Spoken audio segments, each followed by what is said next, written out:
I feel it deep, flowing through my blood. Rising up to become someone, and taking it all on my own. What a sweet victory.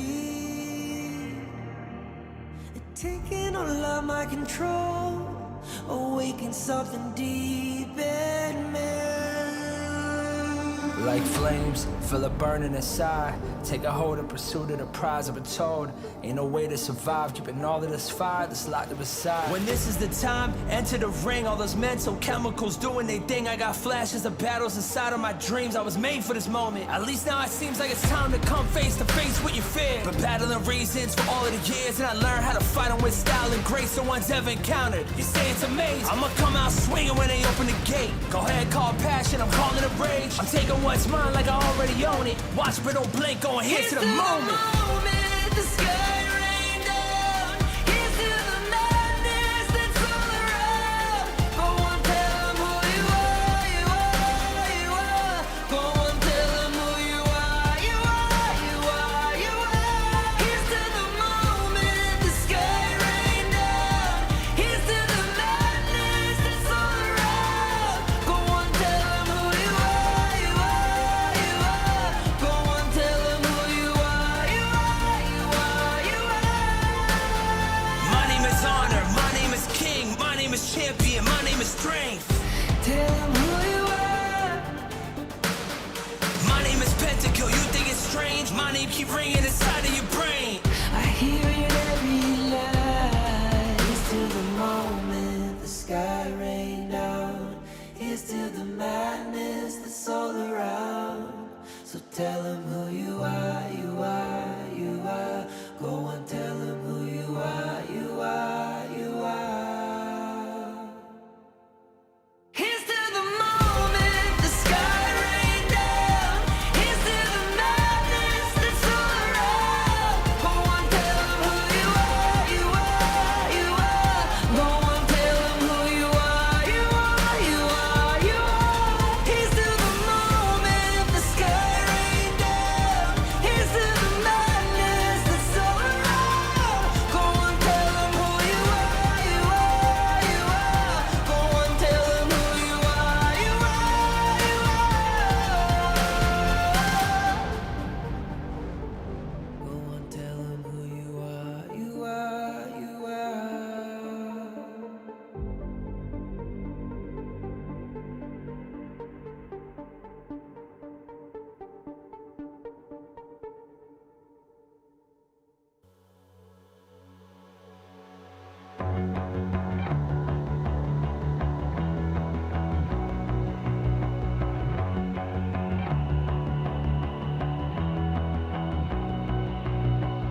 You've walked through the darkest nights. You've heard the crowd, felt the blinding light.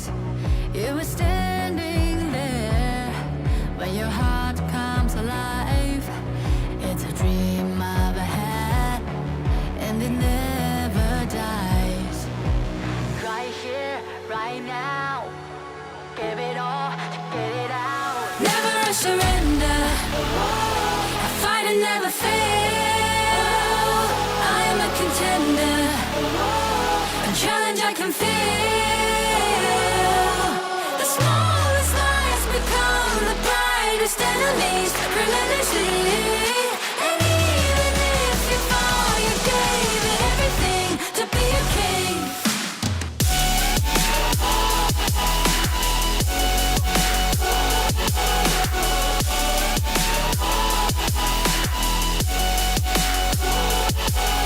The smallest lies become the brightest enemies, relentlessly.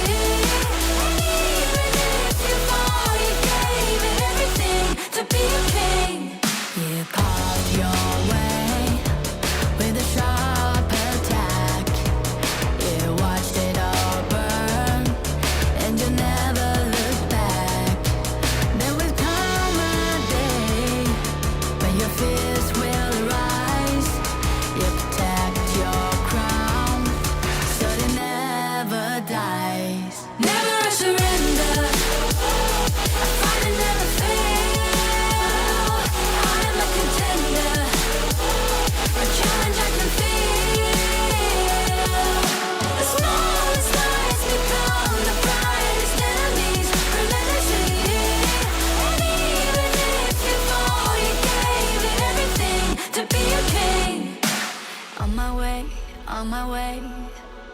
find my way, find my way.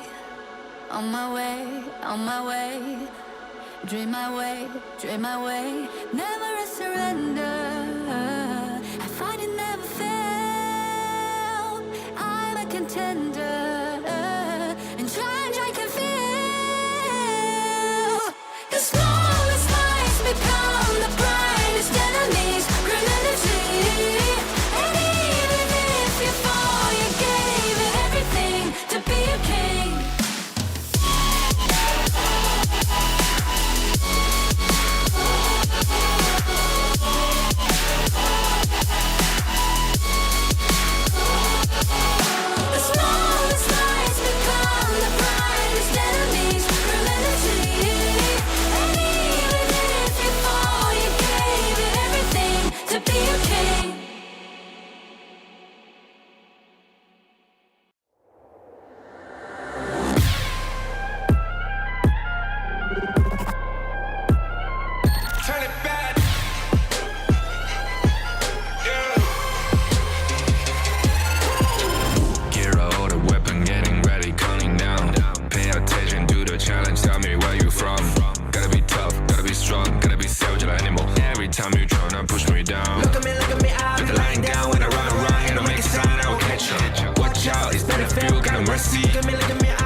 For another moment, but my bone is golden. I'm invincible, just let him know. I can show you all the glory I own. Through the jungle, find a way to the palace. I'm waiting here. Go, live from how can we go? It ain't a river turning back. Storm is coming, tired of your cold. It's my kingdom, fire blowing up. We the kings, it's our honor showtime.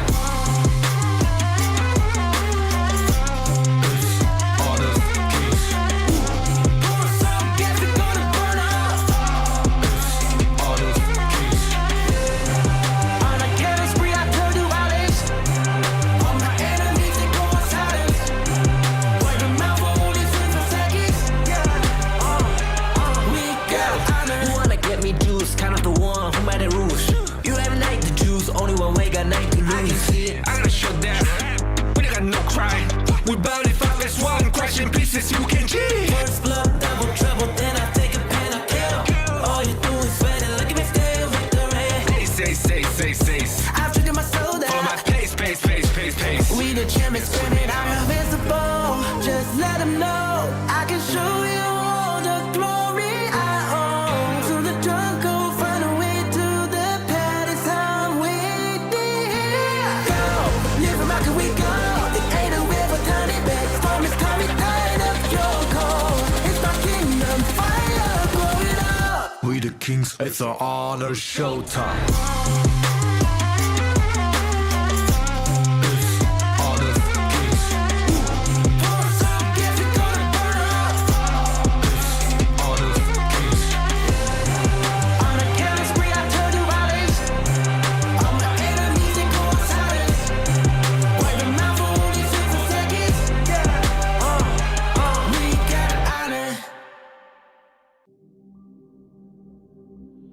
In this world,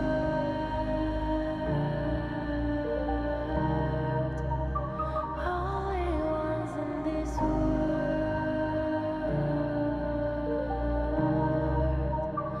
only ones in this call out my name, cut through the sound of the rain. No matter how I feed the flame, you know I feel the darkness and the pain. All of the ways we tried to break free from the night.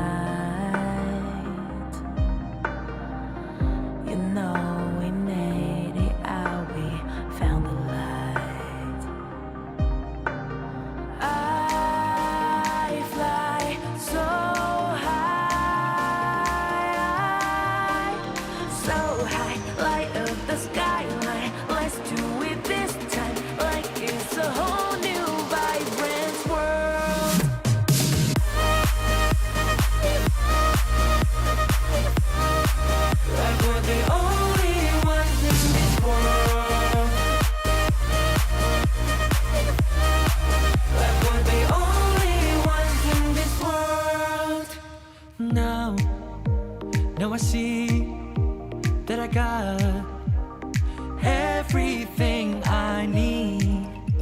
It's alright, I'm on fire, I'm alive, 'cause now I fly so high, so high. Light up the skyline, let's do it this time, like it's a whole new colorful world.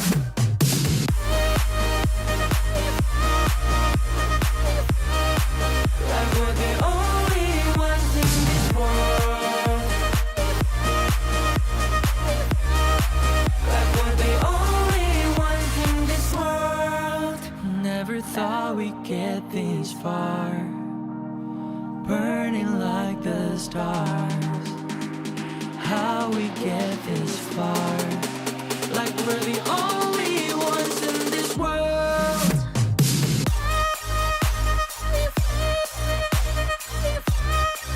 Like we're the only ones in this world. Like we're the only ones in this world.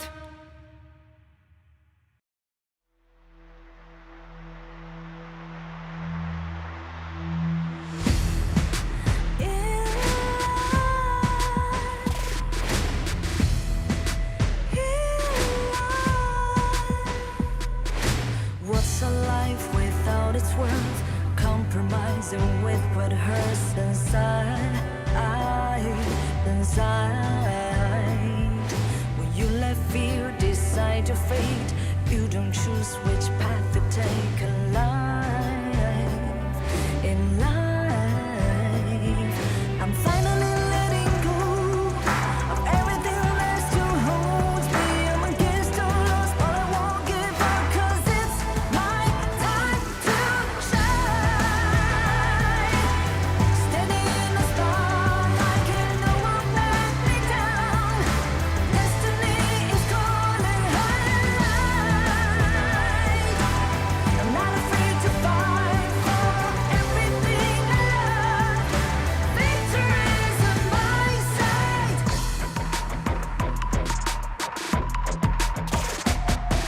The more we lose, the more we gain. The more that nothing stays the same. In time, can't love ever, can't forget. What you see is what you get. Sometimes,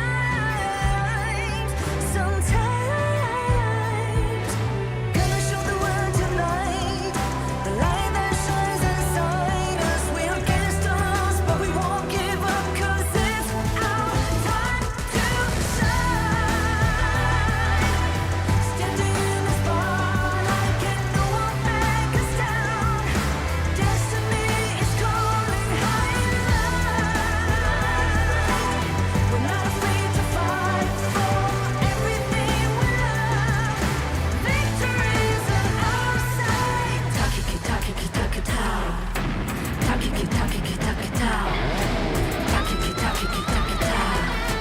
Takiki takiki takitao.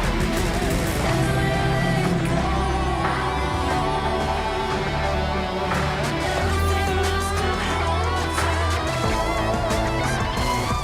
'Cause it's our time to shine. Standing in the spotlight, can no one back us down. Destiny is calling high. We're not afraid to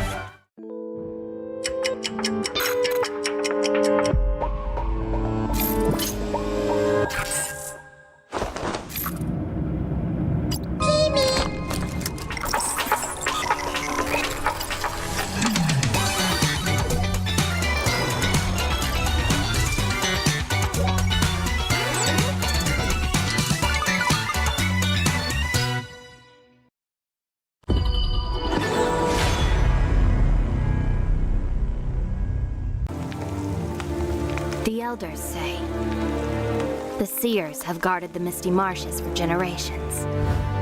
We are the forest's future. For families to gather in joy. For dear friends stay together. For the peace of the bird tribe and the forest. Even if my feathers burn away, I will never fear. Even if the sky falls and the earth shatters, as long as we stand together, as long as we endure, we will surely, losing everything. Just as I did. Sinking into darkness. My old self is already buried. How amusing. This eternal, blissful heaven. What a beautiful little bubble. I can't wait to pop it with my own hands.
Hello. I'm a spriteling. This world is so strange. Happy people are colorful. So beautiful.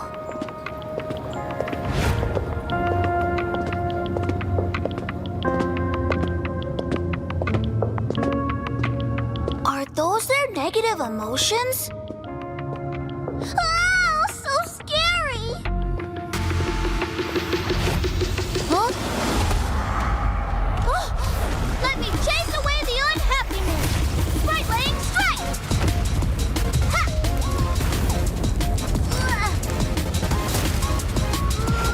Hey!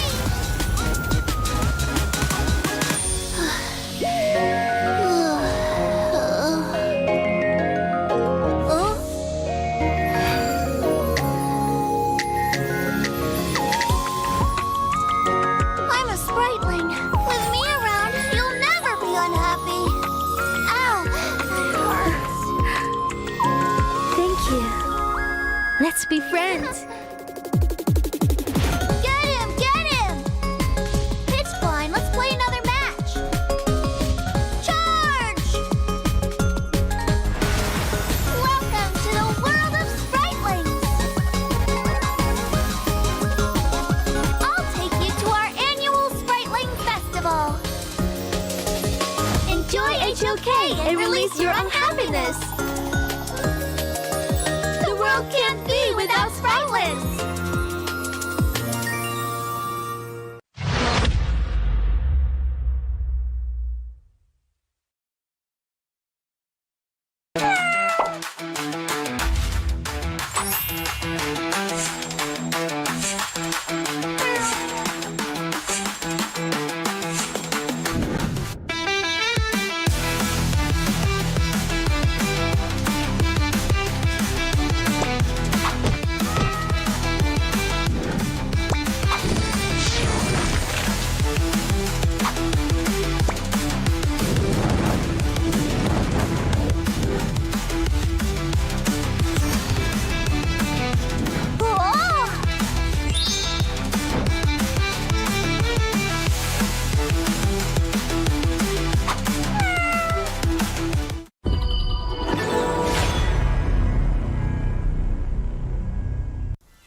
Life's growth has always been bound to conflict.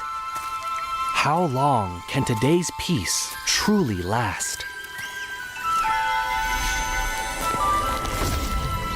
1,000 years ago, from a single seed sprouted the misty marshes' first wonder. Born of wood, growing into a forest, gathering countless living beings within.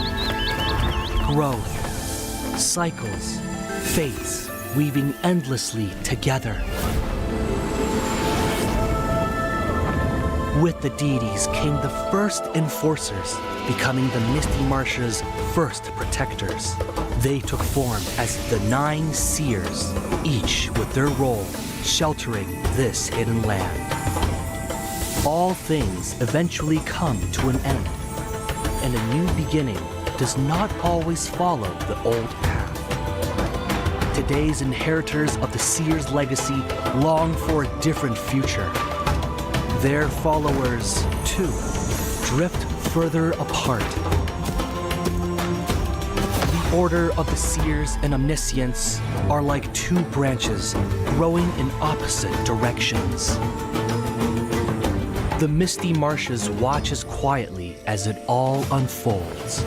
For from the moment that first seed sprouted, the deities already knew the life they nurtured would one day choose its own future.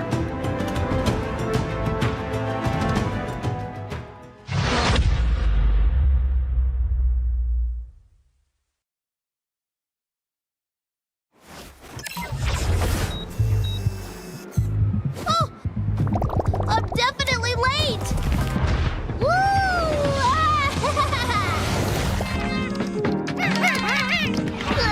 Why aren't you answering the phone?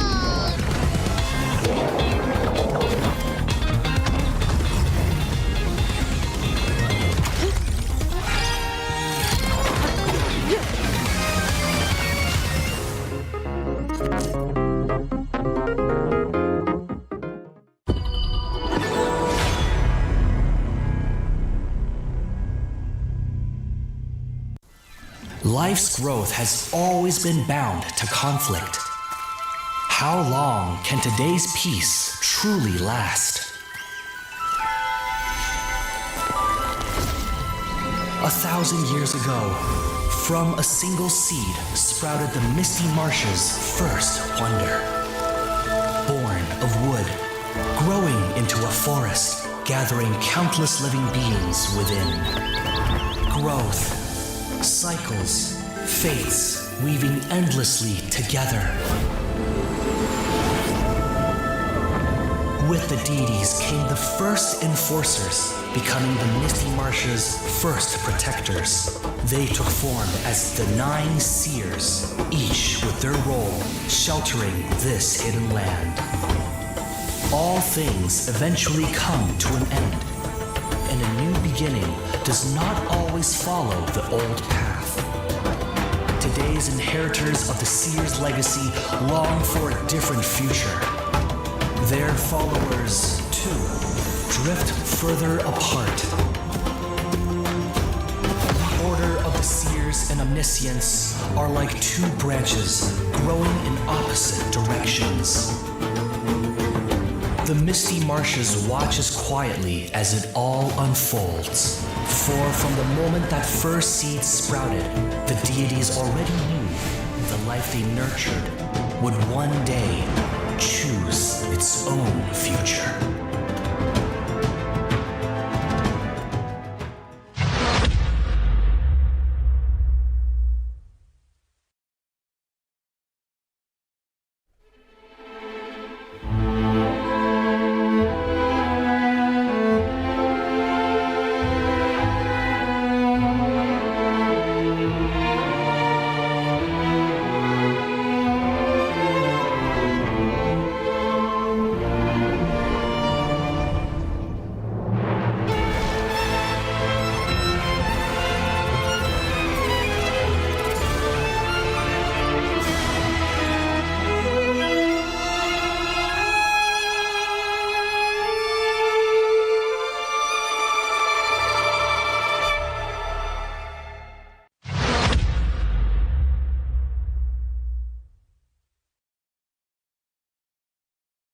Donghuang.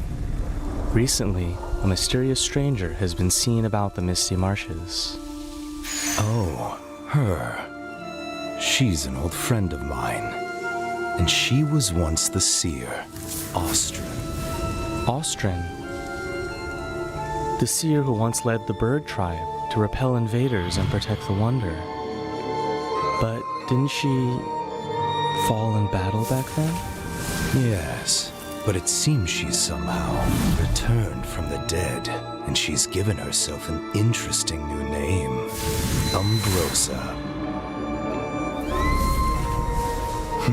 It's exciting, isn't it?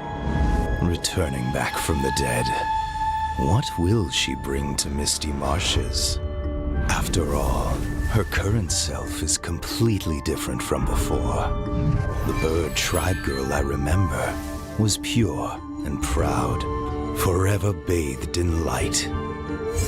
But now, even from far away, I can sense the darkness and death clinging to her. Looking like this, it's no wonder no one recognizes her as the Austrin of old.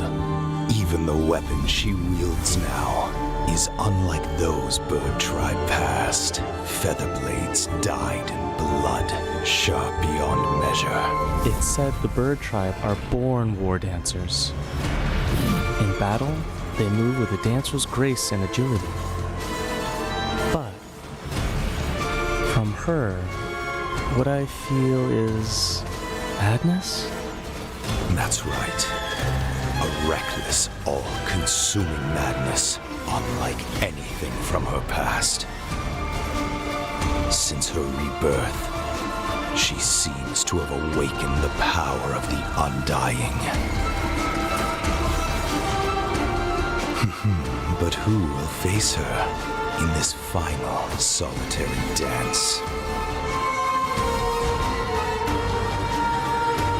Umbrosa, are you friend or foe? We'll know soon enough. I'm sure it won't be long before we meet her. So this is where you've been hiding? My old friend.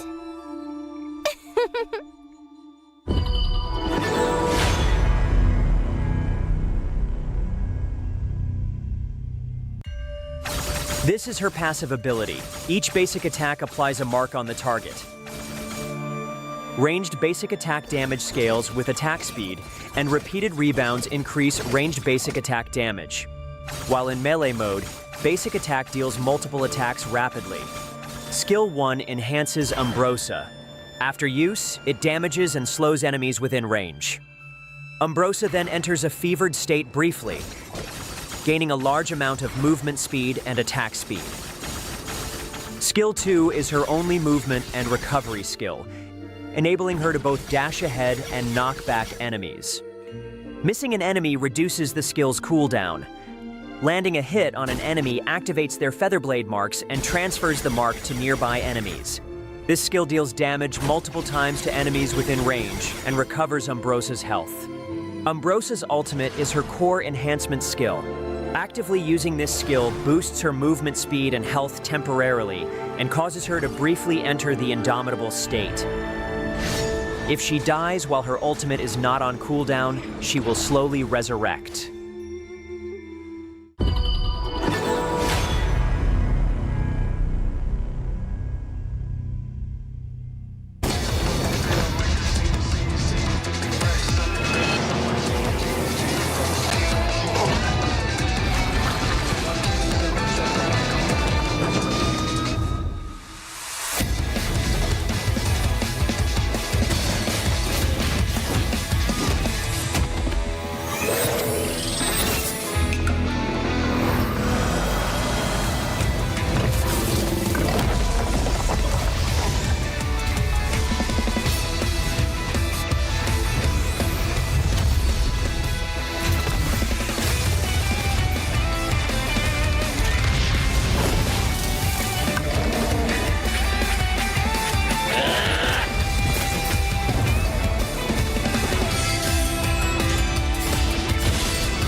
When you let fear decide your fate, you don't choose which path to take in life. In life, I'm finally letting go of everything that still holds me. I'm against all odds, but I won't give up, 'cause it's my time to shine. Standing in the spotlight, can no one back me down. Destiny is calling highlight. I'm not afraid to fight for everything I love. Victory's on my side.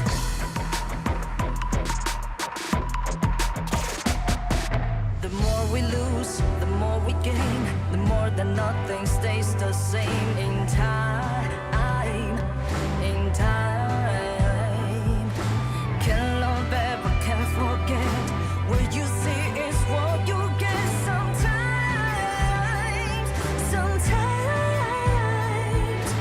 gonna show the world tonight. The light that shines inside us. We're against the odds, but we won't give up, 'cause it's our time to shine. Standing in the spotlight, can no one back us down. Destiny is calling highlight. We're not afraid to fight for everything we love. Victory's on our side. Takiki takiki takitao. Takiki takiki takitao. Takiki takiki takitao. Takiki takiki takitao.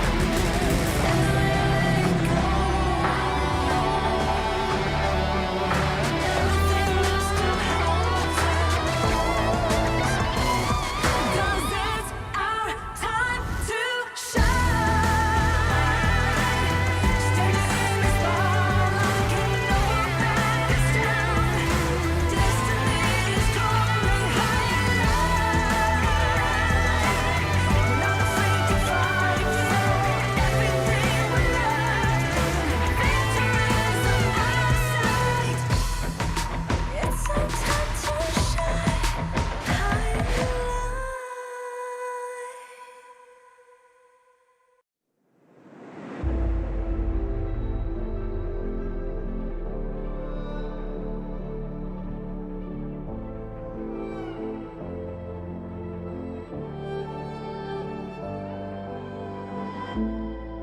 We're no strangers to the fallout.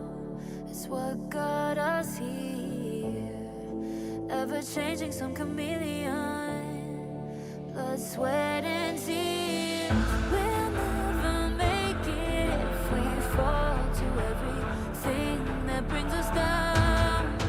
With a comeback is now. Blood, sweat, and tears. Fight for what we want. Doesn't matter the cost. Every day, put in work. Blood, sweat, and tears. Nothing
for real? Join the party.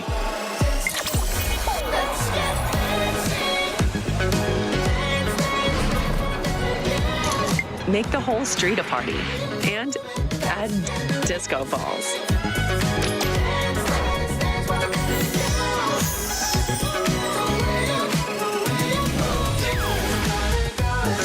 Real Me 15 series. Live real in every shot.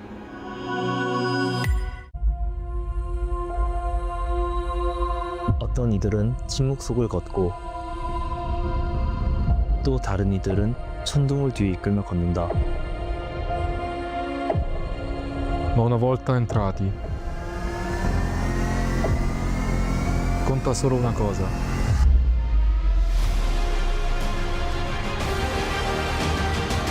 Each splash writes a legend.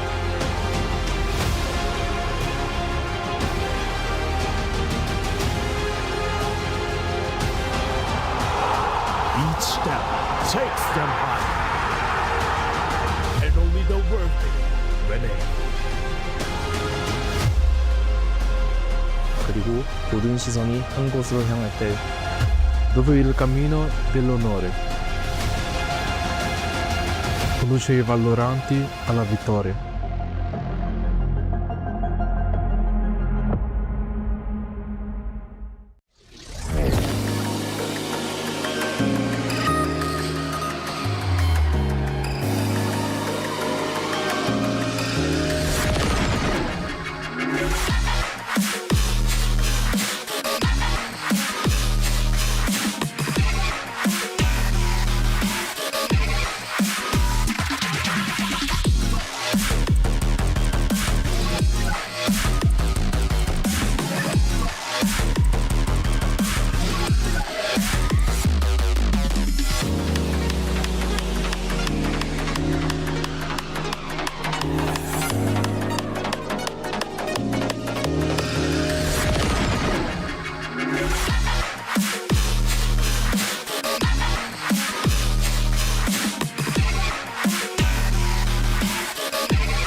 Welcome to KMW. This is the best side, the west side. It's your favorite kind of tofu, Kindofu. And with me today is Dash. How are we feeling about today?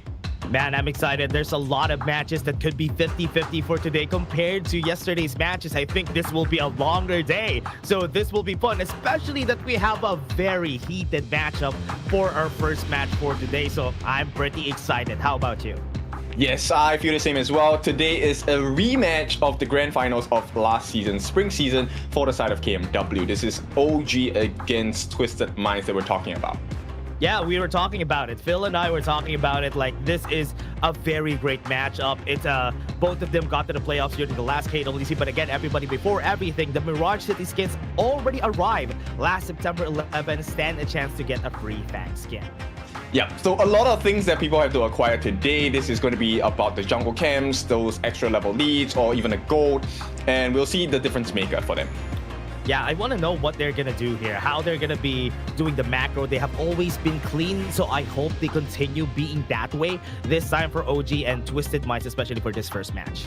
So one of the things that we want to talk about, obviously, is the synergy between the teams, right? So Yeah. let's talk about the prize pool first. Before that, 50,000 USD in total. Champion taking the lion's share, 10,000 USD, followed by 8,005, 7,000, 6,005, and of course 6,000 for the 5th to 7th place.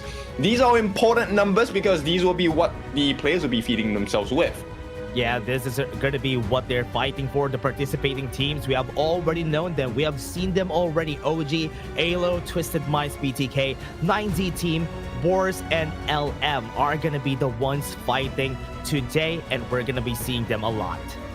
So this one actually is pretty interesting to me because there are a couple of teams that I want to look at, but we'll look at who's going up against who first. So Twisted Minds against OG, this is our premiering match. After that, we're going to have Boars Gaming go all along with 9ZG. AYLO Gaming will go up against Twist. Of course, this is the match we're looking forward to, LM against BTK.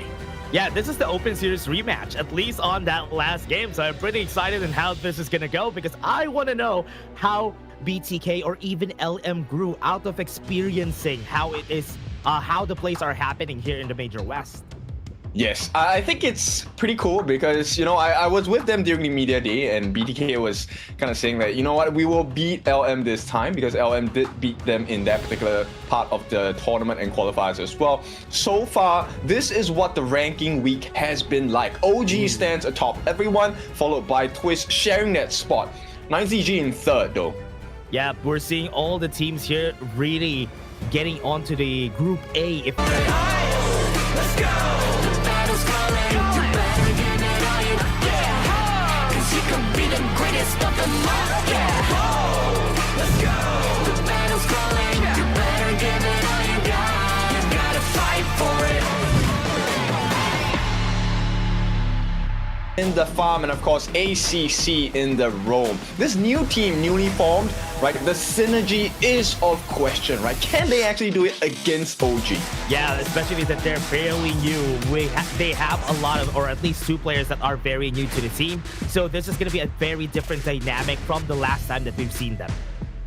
Well, okay, they may be new, but I feel like they have already found their strides, right? Yes, they have been playing against the newer teams in the West side, so this is why one of the reasons why they're having a pretty good performance. But today, they are put to the test because it is OG, the old nemesis, going in to this best of 3. Yeah, especially that we are still on the ranking week. The last time that we've seen them on the ranking week, it was OG dominating them, but this time I want to see a big difference for the team. But let's take a look at OG first. So you should never give up. You gotta fight for it. Whoa, let's go. I know you want it. I see the fire in your eyes. You gotta fight for it. Let's go. The battle's calling. You better give it all you got. You gotta fight for it. The time is right for you to raise a bar. Yeah. 'Cause you can be the greatest of them all. Yeah. Whoa, let's go. The battle's calling. You better give it all you got. You gotta fight for it.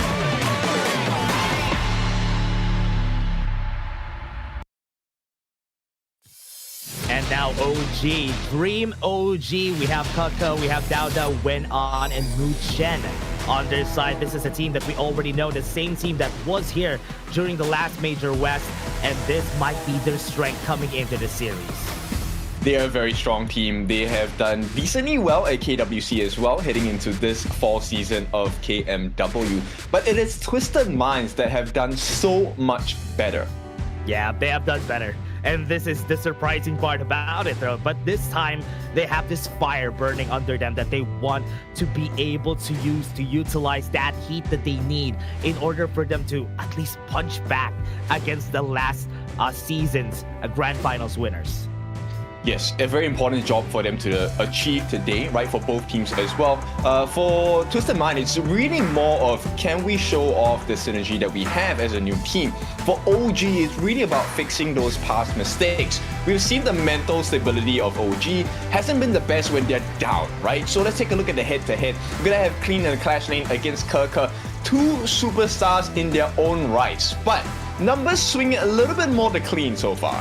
Yeah, Clean has been doing a better job here for their side, especially for the matches that we've seen. I think Kaka has been more on the back end of things. That's why he hasn't been doing a lot more when it comes to the kills department.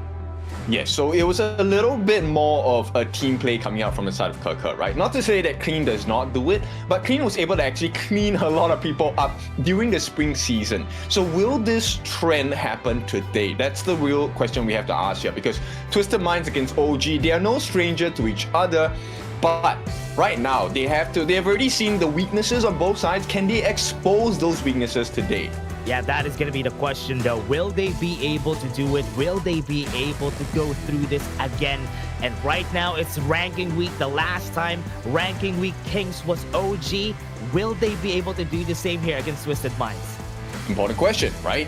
Ranking week is important. It does not set your future all the way, but you definitely want to have the best step forward. And we're going to go ahead with the BP with Twisted Minds on the blue side. Prio pick, first pick. OG on the red side, counter pick. Yeah, we're seeing it right now, at least on the blue side. They're going to be getting the priority picks. Luna has been getting a lot of bans recently and has been one at the top, but so far Arlie, Maisha Nui, and even the Pei have been getting more bans. That's true. There's many options now, right, with the additions of the new hero pool. And bear in mind, we are playing what's called the global ban pick, meaning if you pick a hero in this particular series, you will not be able to use it again. Yeah, and that's why it's pretty important for you to save some up, save some strats, save some heroes for the next game. But this time, Maisha Nui is open. Dharma is also open in this game, so that could be a possibility. At least if one gets picked here, OG could pick the two that we said. Yes, this has been a 100% pick rate for every single day of KMW. Yeah. Right, so this one probably goes into the roam, and OG gonna respond with the Dharma. I like this response, and straight away they pick up the Agudo. So no last pick for the jungler. They're gonna start off with a very scary rotation. Jumping speed is one of the fastest if you're using Agudo. Yeah, Agudo is the fastest in the jungle, and that's why you always, some of the teams prefer picking up the Agudo pretty early so that they would be able to dominate the jungle, the clearing before a pre-Tyrant. But here, we're seeing Twisted Minds really reeling in onto that Hano and the Direnjie. I like this. Okay, number one, if you take out the Direnjie, that tower pushing strategy will not be as strong on the side of OG, right? At the same time, Hano melee form is an absolute counter against Agudo. So OG, they need a little bit more burst, of which the Loom offers. Yeah, with this, at least they have a little bit more shred. I like the damage, but OG, I like that they answered with the Long because they want to burst down the backline and make sure that if ever Hano uses the ultimate, he would be bursted down by a flaming palm and maybe not go back. That's true. I think a couple of things they can consider on side of Twisted Minds is you can pick up the Lam as well. Lam is a secondary counter against the Agudo, but we'll see what else they want to stop OG from doing first. So stop the burst, right? Take out the Guardian Mole, that's a great pick. Now OG on the other hand, they want to have a winning Clash lane. They take out the Byron, take out the Ma Ying. These are great answers to the Dharma as well as teamfight potential. Oh yeah, good take out on the Clash laners, and even onto the mid lane, Twisted Minds have been taking out a lot of burst from the mid lane because usually that is the counter to the Hano, the Ganon mode to the Angela. They can burst down the Hano anytime they want to. The only thing I'm thinking about that could do the same thing here probably is going to be the Xiao Tiao. They could use that if ever they want to burst down the Hano.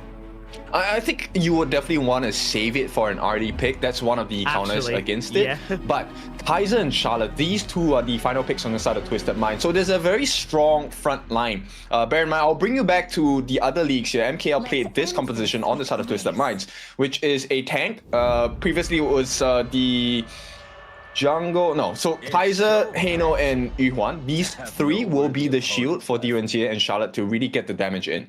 Yeah, and what I like about the Charlotte pick is, especially against the Dharma, she doesn't. Ooh, okay, they're gonna be bringing out the Xiao Tiao in this game, and as I said, they could be good, especially if they want. They have a lot of dives on the side to Sid Mines, and also to find a way to burst down that Heino. Okay, so simple formula for the side of OG, just get someone on their side to get that legal immunity. Second skill of Direnjie to be used, right? That cleanse, once it's done, either the Xiao Qiao or the Loon can kind of really destroy you, or even the Dharma as well. In fact, everyone on OG can spoil that game. Yeah, I like that they have a lot of bursts, right? Because that's what they need here in this composition. Because even with the DPS, if you're trying to stop a Heino from doing anything, or at least to sustain from the side of Twisted Mind, I think a lot of bursts could be really helpful. So that's a really good idea for OG. Yes, I like it, right? The only thing here is they can't allow the game to really go late game. Late game, I think it's a little bit difficult. Now, both drafts are very good. The win conditions are very specific though, right? On the side of OG, it really is about, can we make you burn your resources? Things like the Yuhuan Ultimate, Unending Sorrow, can we get you to burn that early? Can we get you to burn the Direnjie Cleanse early as well? And can we minimize the effect of Invincible Warrior? That is the Kaiser Ultimate, which allows him insane regeneration. Yeah, and that's why that's what they want to do. Burn it, get in, get out, and if they do burn it, there's a lot of cooldown. The cooldown is very long on all those ultimates, except for probably Direnjie's ultimate. So and even Charlotte's. So this is gonna be the game plan here for OG. But for the side of Twisted Minds, as we said a while ago, they have a lot of sustain in those team fights. So they could really go for long when it comes to those team fights. Yes, I think it's very important. I see the win conditions a little bit clearer for OG. I think it's pretty easy to do. But let's take a look at Realme. This is the official gaming phone. This is the Realme 15 Pro, built for performance, made for gaming, smooth, cool, and reliable. Just the way esports demands.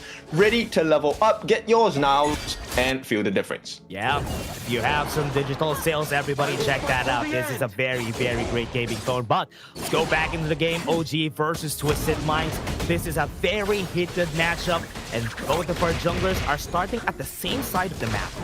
Okay, you see the difference in the decision making, right? Twisted Minds, they know for a fact that, hey, level 1, or just jungling in general, isn't the strongest suit on the side of Xue. He doesn't clear as fast. Dao actually made use of the time to go and spot and scout out where Twisted Minds started their jungle rotation with. Yeah, and that's the reason why they sent out Wen onto the top side of the map, and they were able to see where Xue started. So this time, OG would know where they're going to be ending up, most likely on the bottom side of the map, and try to clear out the mid lane later on. That is already a good spot, but the teleportation circle, Twisted Minds know how to secure it.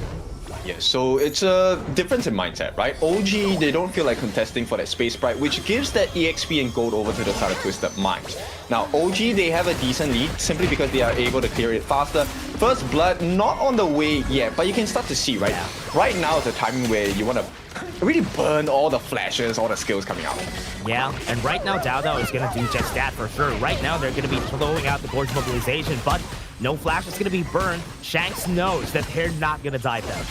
Yes, but this is...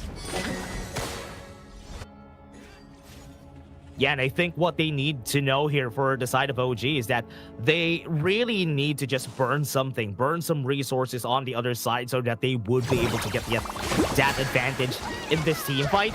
So now, on the side of Twisted Minds, they are really looking to just wait for this. And now, yeah, we are back right here, everybody. And now, Twisted Minds is just clearing out the wave in the mid lane just as a reaction for OG. True, but OG already having a decent lead, right? It's about 500, half a thousand. It's not the biggest, but it can start to snowball. You can start to see Kirker's already exploring the jungle. That early rotation of check-in rotation timing for the jungle is working out for OG. Yeah, I like it. Even in the bot lane, we're seeing Wen, right? Wen has been staying there for so long, used the Honey Sweet Breeze, but they know, at least they respect that they're not going to be able to kill them at this point, even with the Meteor Storm. So they're not burning any big resources from their side. Yes, and they're defending their buffs as well as the jungle camps. Hang on. Ooh, force flash out of Muchen. Force mobilization is going to be there. He used the Invincible Warrior just to tank up some damage here from the side of OG, but it's going to happen yet. Okay, but the This is a big marker. Number one, Shanks burn out his flash. Muchen as well. So for Shanks, I think it's a little more destructive because he will not be able to enter that Tyrant fight with his flash, which means OG has prio now. Yeah, they have prio. Muchen could get away from the fights pretty easily because you have access to that park link.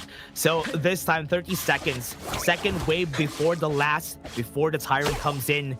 Everybody's waiting for that, trying to clear that out. I like that there's a lot of pressure in the bot lane. Shanks is going to be the target that they want to kill him because they know doesn't have any flash, left alone right here. We're seeing this. They can go for a destined encounter, get the slow down, waiting for the flaming palm. That's going to be a very dead one. The flaming palm fade away. Will get the first blood. Beautiful first blood coming in from Ahn. This is what we expected out of OG, right? But can they snowball this lead? It's about 1,000 at this point with the 4-minute Tyrant coming out. This one should be OG's easily. Yeah, that is going to be an easy Tyrant for them. No presence of Shanks, no Imperial Order to take down some of the resistances of Dao Dao. AYLO is just going to be here just annoying Dao Dao for now, but that's just going to be free for them. But I like the reaction coming in from Twisted Minds that they're trying to get this. With Honey Sweet Breeze onto it, it's just going to be backing off, but Kaka does not have any more. But the flash to the fan gets them the kill. Yep, so the punish coming in from OG, very smart. So this is one of the things that you can do, right? If you lose a Tyrant, never mind. We go for the buffs, we go for a trade. But they got punished instead. So OG doing well in this first part of the game. Yeah, it's going to be having a hard time. Destined Encounter was also burnt on the bot side, but you can see who is dominating the lane is OG. They're even taking over this jungle camp. They're going to get the Crimson buff pretty easily because now that's for free. And you know why they're making so many good decisions? Take a look at the vision score on the side of Perker, right? He has 15 vision score. So he's actually scouting the map so much on the side of Twisted Minds that he allows the information. He tells OG, hey, look, there are such and such members on this side of the map. You can dive for free. Yeah, he's gonna go, throws it to his team, and that is a good combo. Easy ones for the side of OG. This is a close to 3,000 gold lead coming in for the side of OG. It's looking good. Xuan looking for an opening. Not going to find anything at this point. And look, the deterrence on the side of OG is just so strong. Yeah, they can even clear the way pretty easily. That's why they're not afraid if Twisted Minds is going to stay together. And right there on the top side, that tower is going to fall down. And no, it's not going to get a kill. Really, they're going for it. They want to take both objectives. So OG, they understand the strength they have. And right now, I think there's no answer.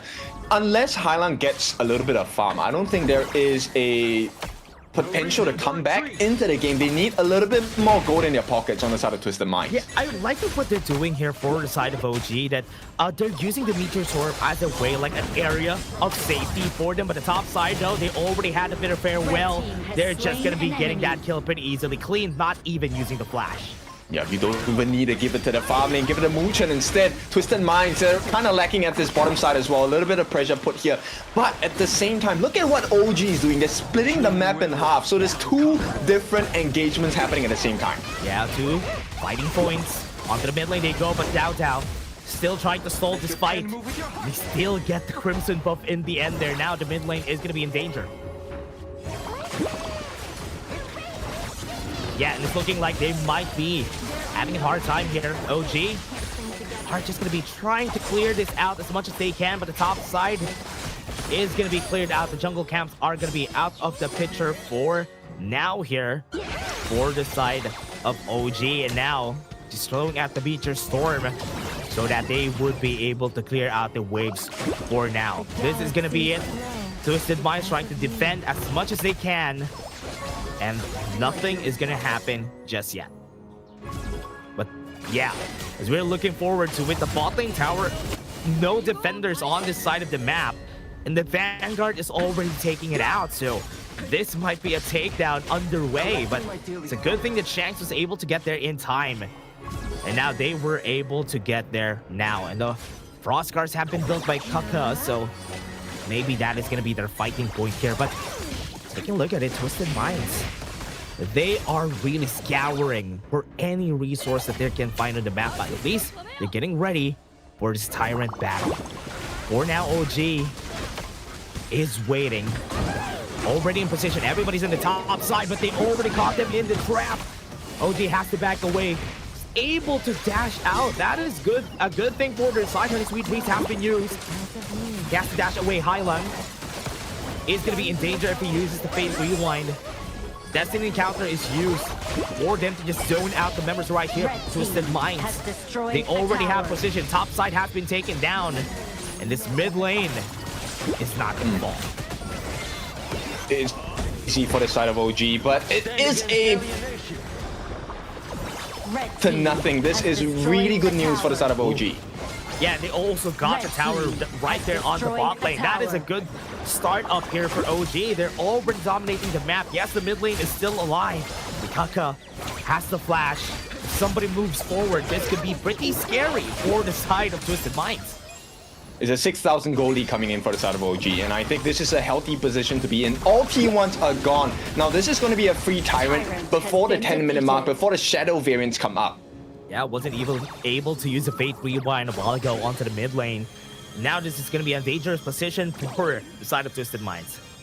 Yes, so for the next 80 seconds, you will have the Tyrant buff on the side of OG. And this is a concerning point of view because take a look at the farm on the side of An. He's already close to 8,000, already has the Starbreaker, already has the Eternity Blade with the Master Sword as well. So he has extra damage after usage of skills, he has extra crit and extra armor pierce as well. Yeah, and he's very scary. I love this. I love this. OG, they have a very fed marksman, and you're gonna be scared whenever you're facing a lone like this. But 20 seconds of the clock, we already have our Shadow variant. Yep, Lucas, 3,000 ahead. This is the biggest difference so far. Oh yeah, Gorge Mobilization has been thrown. Kaka is in front. They force Highline to use the Fate Rewind. They're gonna move forward. What a great field mantra. On tree, have to force the flashes away, but OG losing the fight with Clean in front, cleaning up the members. Blue team has slain an enemy. Blue team has slain an enemy. Team. And wow, what a play from the side of Twisted Minds. They still won that fight. And surprisingly, OG was caught in a trap there. They fell through, and nobody rather, only two survived from the side of OG and On. Trying to fight against Clean. Clean is not going to be surviving that for so long because the damage is going to be enough. They actually managed to save the Tyrant for the time being. Now, there is Xue online. He does come back, and with the smite as well, Gao Dao going to follow up as well. And now, nobody wants to contest for Tyrant, right? It's about the buffs at this point. Secure your Crimson Golems, secure your Azure Golems, and then you try and contest for one of these neutral objectives that has its Shadow variant right now.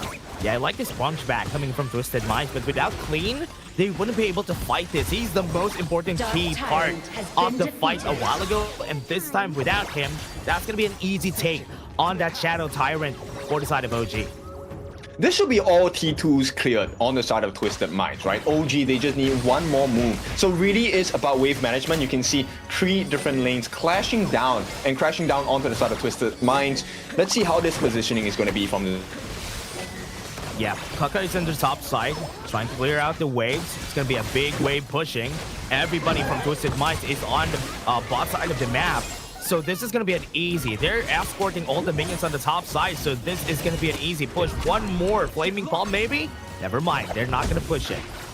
Yeah, I like the patience coming in. They don't really need to force it. Right now, it's about taking the T2, right? Yeah. And they did use the Highland ultimate. You can actually reset the damage, but you go.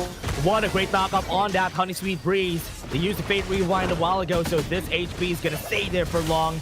That damage on Shanks, pretty scary. One more push happening, or the top side minions pretty far away.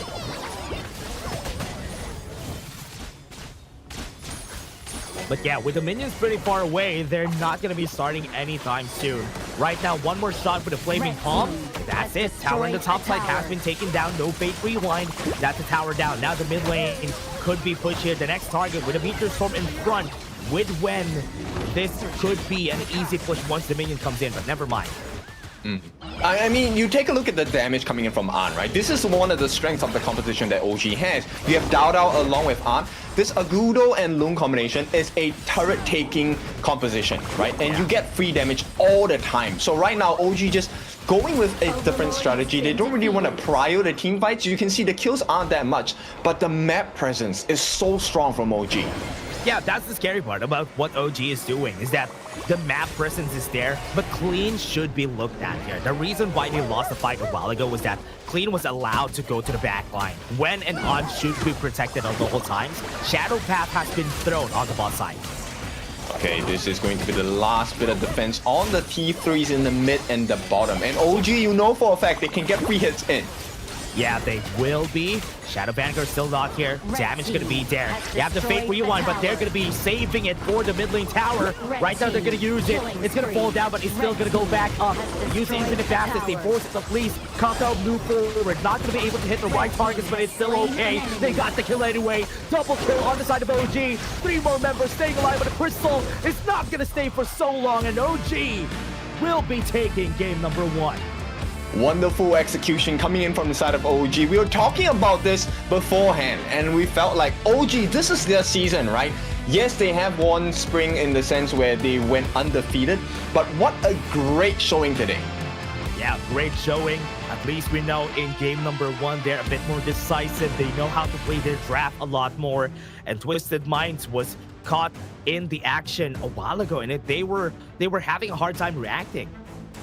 Very hard, right? Because there's, number 1, there's a very big goal difference. Number 2, the map is definitely in control on the side of OG, right? They've taken every single objective. They've made sure the buffs are going to the correct people. And what that means is that if you notice the game itself, the farm laner Shanks on the side of Twisted Minds never got a Crimson Golem at the correct time at all. That's true. That is really true. And this was really hard. This is what's really hard when you're facing against an Agudo, right? His wave clear is going to be very, very fast. At the middle stages of the game, it's going to be hard to even take over your jungle camps, especially if your towers are already down. Yes, and the biggest difference maker was the fact that, look, they at a point, they were like 7,000 gold ahead. That's OG I'm talking about. And majority of this advantage actually was in the hands of An. The reason why you pick a D-Ranger is so that you can soak the Flaming Palms and go back for more. But the moment An hit those item timings, it was over. There was no fight back on the side of Shanks. Yeah, just getting a very early 3 item on that Starbreaker and the 3rd item pretty early. He was able to get it pretty early, and that is the scariest part about alone with that item. He can really shred down even the tankiest of your members, or the not tanky members. The squishy members are easy targets for him.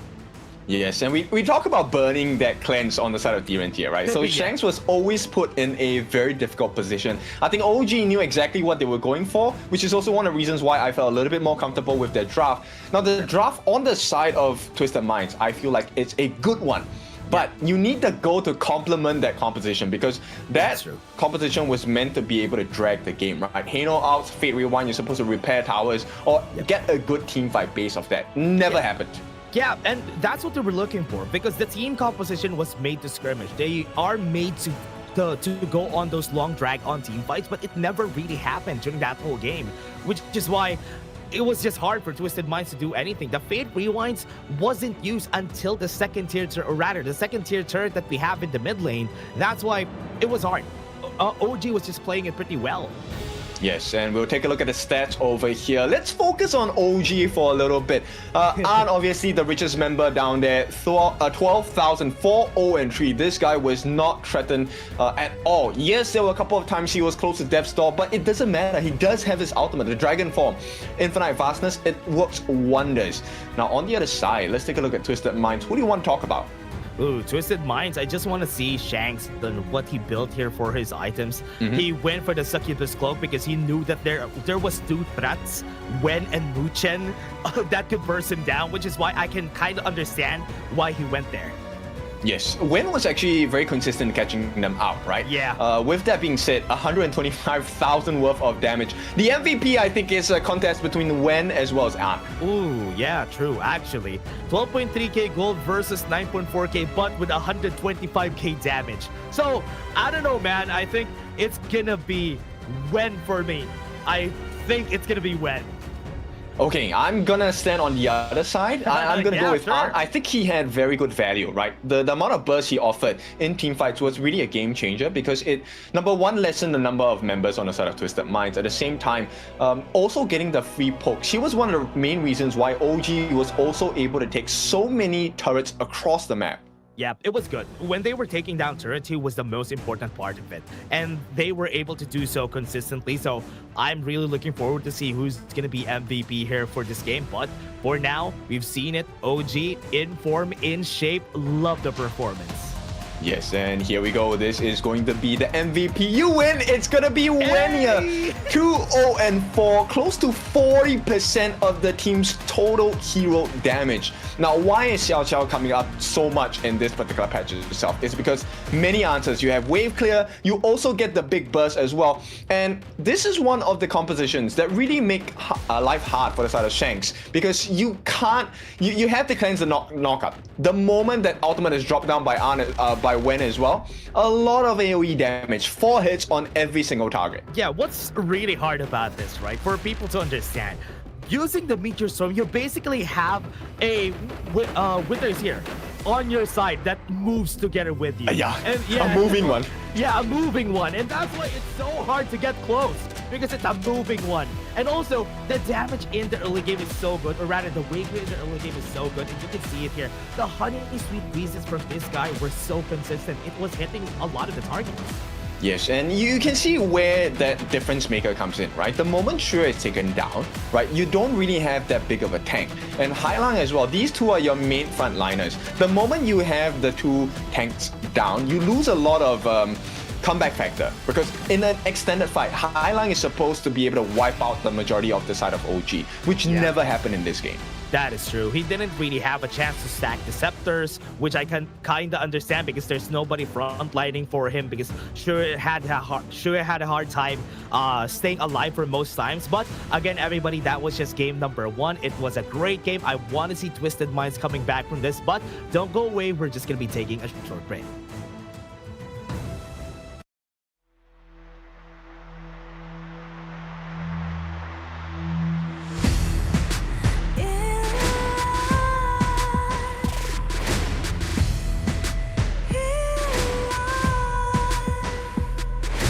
What's a life without its worth?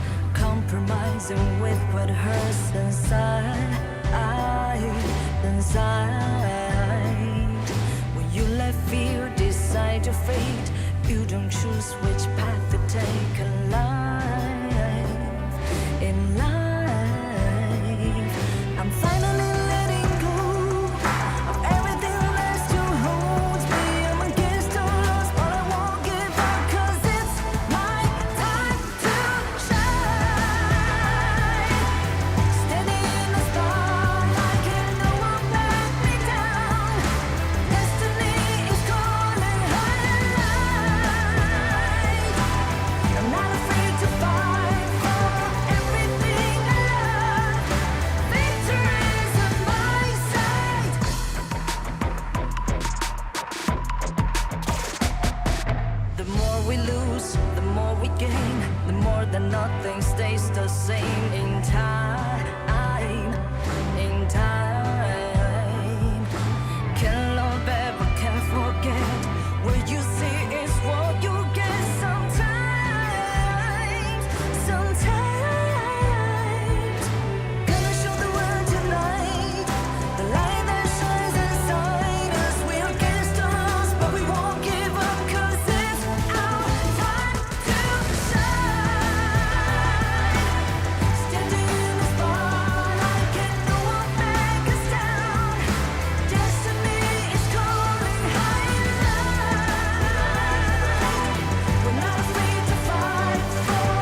welcome back. It is not how you start, it's how you end. So OG has had a great start, and we'll see whether they can close this day with a 2-0 against TM, their arch nemesis in the West League. All I can say is that this happened also last season though. Last spring, it was OG dominating here in the ranking week, and then when it mattered the most, they fell against Twisted Minds. But let's see, maybe Twisted Minds has something in store for us here. Yes, the synergy issues are kind of showing here, right? There's a very big difference, but this is not due to, you know, the team being weak. It's just OG being so far ahead in terms of gold, and right now, because they were on the losing side on the side of Twisted Minds, they get to pick their sides, and Twisted Minds pick the blue side again. Ooh, they still want to get that priority pick. I think one thing that they should consider is pick up something great, or at least one of the meta heroes for their first pick. I mean, Yu1 was a good pick there, but the second and third pick, I was not expecting that for the side right here of Twisted Minds. So many things to explore, right? You can explore the Pei combination, you can take a look at the Princess Frost Liang combination as well, and they might even get the early if they don't ban it out. So we'll see what the Twisted Minds have in mind at this point. DRNG first ban. Ooh, DRNG first bans, so that they don't want to see OG picking that up for themselves. I mean, that's okay. I think a Yu1 could also be banned here so that it doesn't see the light of day for the side of OG. Oh, they're gonna go for that Guanyin. Okay, so this really means like you want a grouped up composition, right? This could spell Princess Frost Liang combination. This could also be the Long pick coming out from Twisted Minds this time. Oh yeah, that's true. They could just pick up the Lung for their first pick here. For Twisted Minds, could go for the Dolia or the sec. Oh, okay. You called it. The Liang is going to be out here for the side of Twisted Minds. I think it's a good start, but it's a first pick, which means OG can snatch up that Princess Frost away. If they really lock this in, they do. They can go for that steal now. Oh, they just pick up the Chano. What? They pick up the Chano first? This is a very confident pick for OG. No, it means they want to end the game, right? Normally a Chano is picked up against an early. They will not allow that to be played. And OG, this is a Dao special, the Luna coming in. Pretty surprised that they pick up the Luna, even though that they're seeing that Liang is staring them right in the eye. And you know what? That's confidence coming in from Dao. It's a ploy to let you know that, you know, OG has a counter upcoming, right? And a losing matchup here, a Lung against a Chano. The reason why I say it's a losing matchup, Chano is able to get those souls of his wolves coming down, and Lung is known as a single target burst hero, right? So it does not work in theory, but we'll see how this goes. Yeah, one thing I like about this though is that it's gonna be hard for them to wave clear. So far with the first 3 picks that we have in Twisted Minds, right? Wave clear is gonna be a problem. So they need to compensate with somebody who has good wave clear. And Yisheng probably in the mid lane could be good here for them. Yeah, that's true. I mean, a lot of flexibility. The Liang can go into the support or the mid role, right? But I think for now, it should be in the mid. We'll see what this OG want to stop them from coming in. They're going to take out the Dharma as well. A great team fight composition that, you know, really synergizes well because they have a huge tank in the form of the Algren. And Twisted Minds, they reply with the Zhang Fei. I love that they banned the Zhang Fei because every time, whenever somebody picks up the Liang, a Zhang Fei is going to be there, and Vital Outburst pushes him away so that the control will be cancelled. That is a good ban, actually, for Twisted Minds. Yeah, I like the ban on the Fatih as well, right? You want to stop that flank. You need to keep the Chano safe. You need to keep Ahn safe. And a flash ultimate coming up from a Fatih is normally spells doom for the farm laner on the opposite side. Yeah, and they have a lot of boom bit. That is the biggest reason why, which is why it's pretty scary. Oh, Lu Bang is gonna get banned here for the side of Twisted Minds, so they don't have that delivery system to put on that Luna. You know why? Like, they absolutely hate this. So one of the things that OG can do is to consistently start team fights with the help of Dao on the Luna, but they don't have to finish it. In the meantime, the Liu Bang will be just split pushing. And when the call is right, he just needs to use his ultimate, the battlefield command. TP, you're done. Yeah, that's true. And I like this, right? Picking up the Godin Mo against the Sher. One thing that is good about the Godin Mo is that Sher has a lot of a hard time clearing the waves in the mid, or at least in the early stages of the game, but Godin Mo doesn't have that problem. So it's easier for the Godin Mo to rotate from left and right, from top or bottom. the backline is going to be very scared on the side of OG, right? So much catch potential. You have the Ogren, you have the Loom Burst as well, and you have the Mayin. Now, OG, they respond with the potential Mozi. I'm not sure. Okay, they will actually lock it in. This is going to be quite hard, especially if those cannon blasts are going to be landing from Muchen, and we know he can land those blows. Yeah, one thing that I like about the molds is that very flexible. Any team composition that you build, especially if there's some dashes, if there's some melee heroes on the other side, the molds is always going to be a good pick. He's going to be responsible for stopping ACC. At the same time, he is also going to be able to stun up the Lung. This is very scary because OG has two answers to force out the Lung ultimate, the Infinite Fastest, right? Either you get the catch by the Shi, second skill, Silky Beauty, or you get the stun by the Cannon Blast on the side. Also skill 2 on the side of the Mozi. And this then puts you know, Shanks in a very peculiar position because if they don't get the goal lead again in this particular game, it's game over. Series point goes to OG. Yeah, OG has a lot more to lose with the composition that they built here because they do have the Luna, the Chano on their side, but Twisted Minds, it was built to counter OG, especially that Leon pick that they have here. But we're going to be starting right here, everybody. Twisted Minds versus OG, match point for OG. Right, OG, this is a great start to the day, right? Already leading 1-0. And at this point, I think Xue has to be a little bit careful about checking the brushes at this point. Yeah. While he will not be able to, he won't be losing per se. They want to slow down his farm ASAP. Yeah, that is going to be the idea here. Right now, what I like that they're doing is that they're delaying Xue. He was not able to get there. Oh my goodness. That is not good. Yeah, pushback is one thing, but to be taking so much damage is not looking good at all. Now, Twisted Minds, they do get that neutral objective at the bottom, so that's great for them. Silky Emperor got hit. Oh, that's good. First blood comes in for OG. Oh, this is not looking good at all for Twisted Minds. Clean gonna come in. This is a 2-on-1. Return kill, maybe. Good pullback. Damage gonna be there, but OG still protecting the blue buff of the other side. They don't want them to take this. Yep, there's no buffs being taken by Xue. This is a horrible start on the side of Twisted Minds. OG all over the place and in a good way. Oh man, they are all over the place and we are seeing it. Dao is just taking all the camps. He's already done clearing his camps and Twisted Minds, Xue is still just starting. Yes, and if OG takes a little step further down, they'll know that, hey, the Azure Golem is open as well. Now, Dao already at level 4. He's one whole level ahead of Xue. He will get that Azure Golem into his hands, Xue I'm talking about. But for now, this is a very uncomfortable start. Yeah, a whole level advantage from that Luna. Level 5 on this Luna, and he's definitely going to go for this invade if he could. And Dao is in a pretty confident spot for now. Okay, he does not have his Azure buff, so he needs to go and get that now. This is one of the weaknesses on the side of Luna, right? Yeah. Greatest strength is also a greatest weakness. If you have the Azure buff, you're able to really just zip in and zip out of fights. So Dao will be able to get that win for himself. But for now, it's less about aggression. OG need to secure their neutral resources first. Yeah, I like that they compensated with Xue just going to every lane so that he would be compensated with the XP because he needs to be on par with Dao's level before the Tyrant comes in. Level 6 on this guy. The camps haven't respawned yet. He's gonna come out of this clear at level 7 and Xue is still just level 4.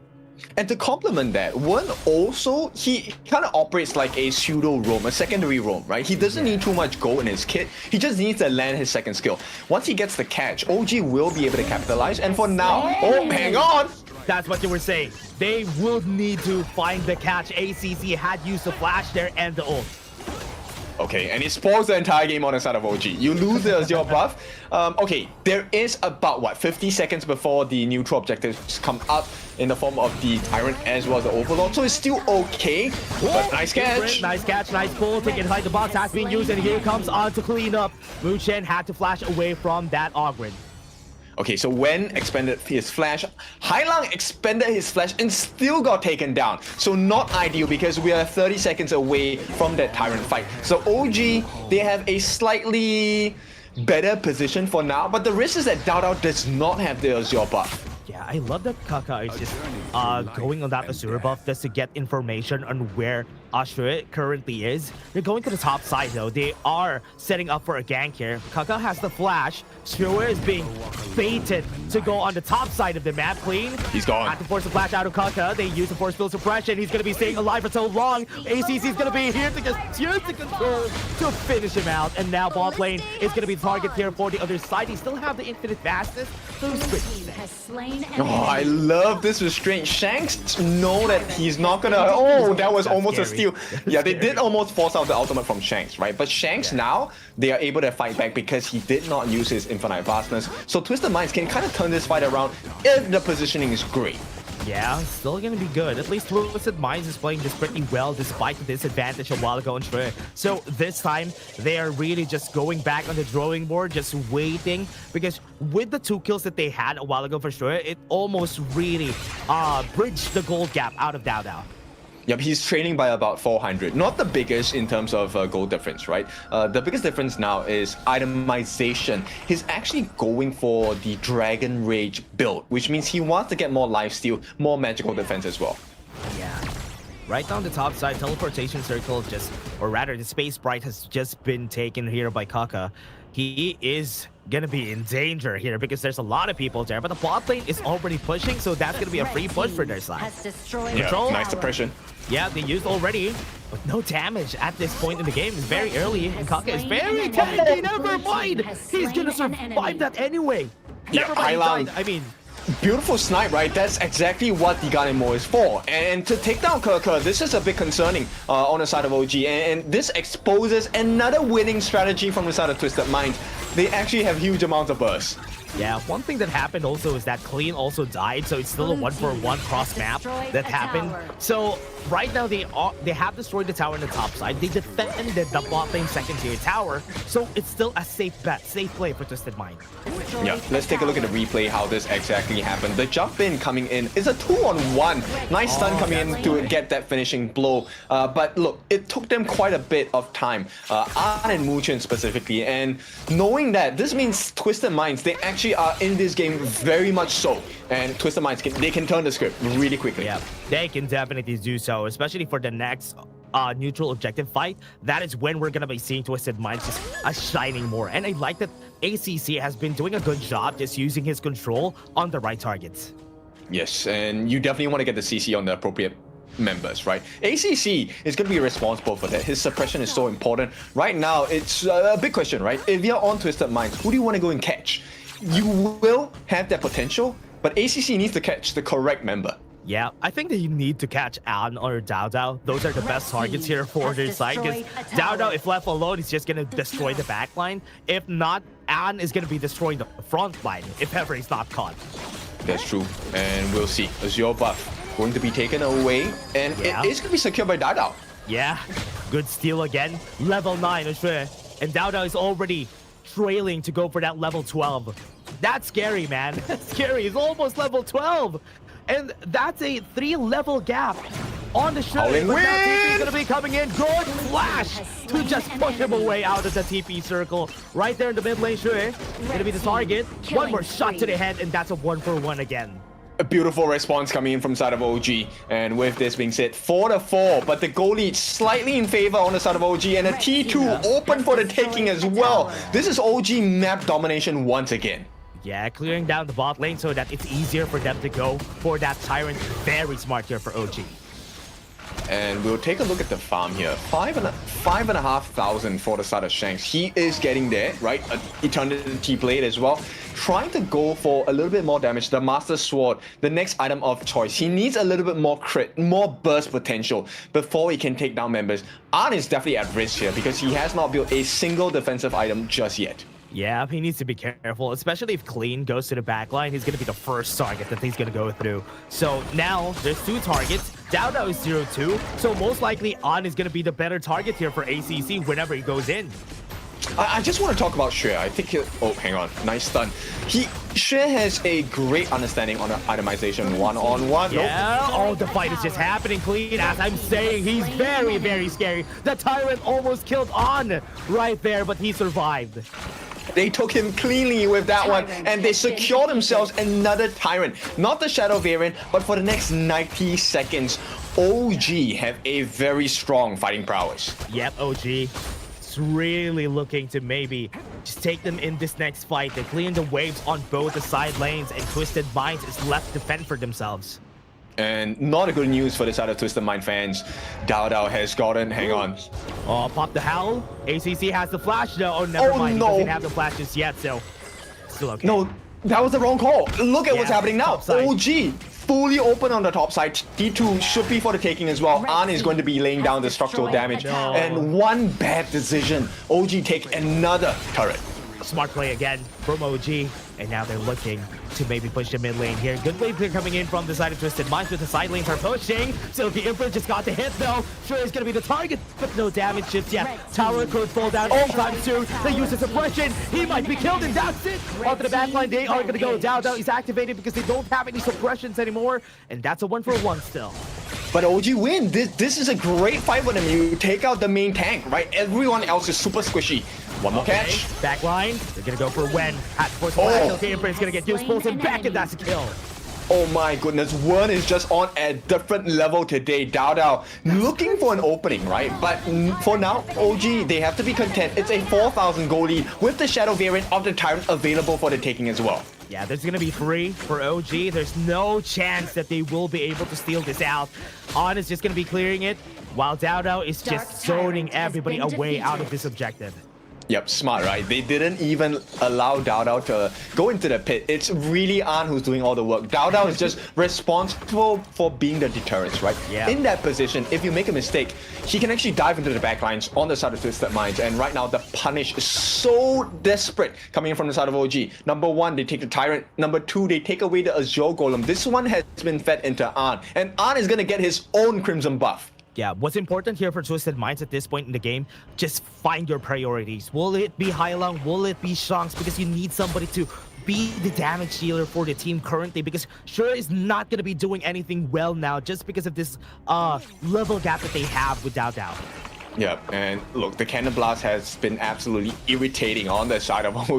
Moonchurn, this is a good time to be a menace, right? If there's any time to be a problem, HOG is where you need to be at. Yeah, he is. It has always been a problem for the team here because multi-man Cannon Blast has been happening all the time. Not even using the tank inside the box most of the fights because he doesn't need to. Yeah, and right now, you know, Twisted Minds, they have no answers. The concerning thing is they won't be able to burst them down as fast. Kerker is able to tank that freshly forged with the couple blades coming out from HyLang. Not a great side. Onto the backline, they used already. ACC had to flash away though. Moonchain was able to get the Cannon Blast. The backline has been cleared. And look at the position of On. He's clearing everybody out. That's one more shot. Triple kill for this guy. Looking for that Quadra. This is going to be it. Quadra kill. They're looking for the Penta. Silky Imprint was there to pull him back. He can't. On is going to be having the kill. Penta kill right here on the Major West. Goodness me, that was a great flank, and this opens a door. This is series point for the side of OG as they take game number 2. OG, the ranking week, best team is still the best team. This is why West is the best, right? Pentakill, come on! Holler and Blam, come on. You know what's going on. There's a reason why I'm here. And there's a reason why OG are playing so well, because today is their day. West side is the best side, as we say it, and we see the first ever pentakill here in the Major West. It's on the hands of On, and I love how generous OG is that they actually gave it to him, because most of the time, they're going to take the kill, not give him the penta. I would have taken it, right? Right off the bat. I would be like, are you going to get a pentakill? Okay, hang on, let me help you out. And I take the kill for myself. But look, that flank, super clean. Very good decision, right? Because actually they came in with An and Wen. This time the combination was so much cleaner. Wen was also the safety mechanism for the side of An. If An didn't make it, the Silky Beauty with the catch was able to pull them away. And this was so clean. I have to commend Wen this particular season, fall season of KMW, because I think he has been a little bit more consistent. Amount of flash saves and flash evades he played in this game was very big in making the fights turn so well for the side of OG. Yeah, I like that it's on the same, it's almost on the same concept, right? The Xiao Xiao, the Honey Sweet Breeze, the Sure with the Silky Imprint. he has been hitting all of those on the crucial moments, and that's the reason why they're safe or either they get a kill.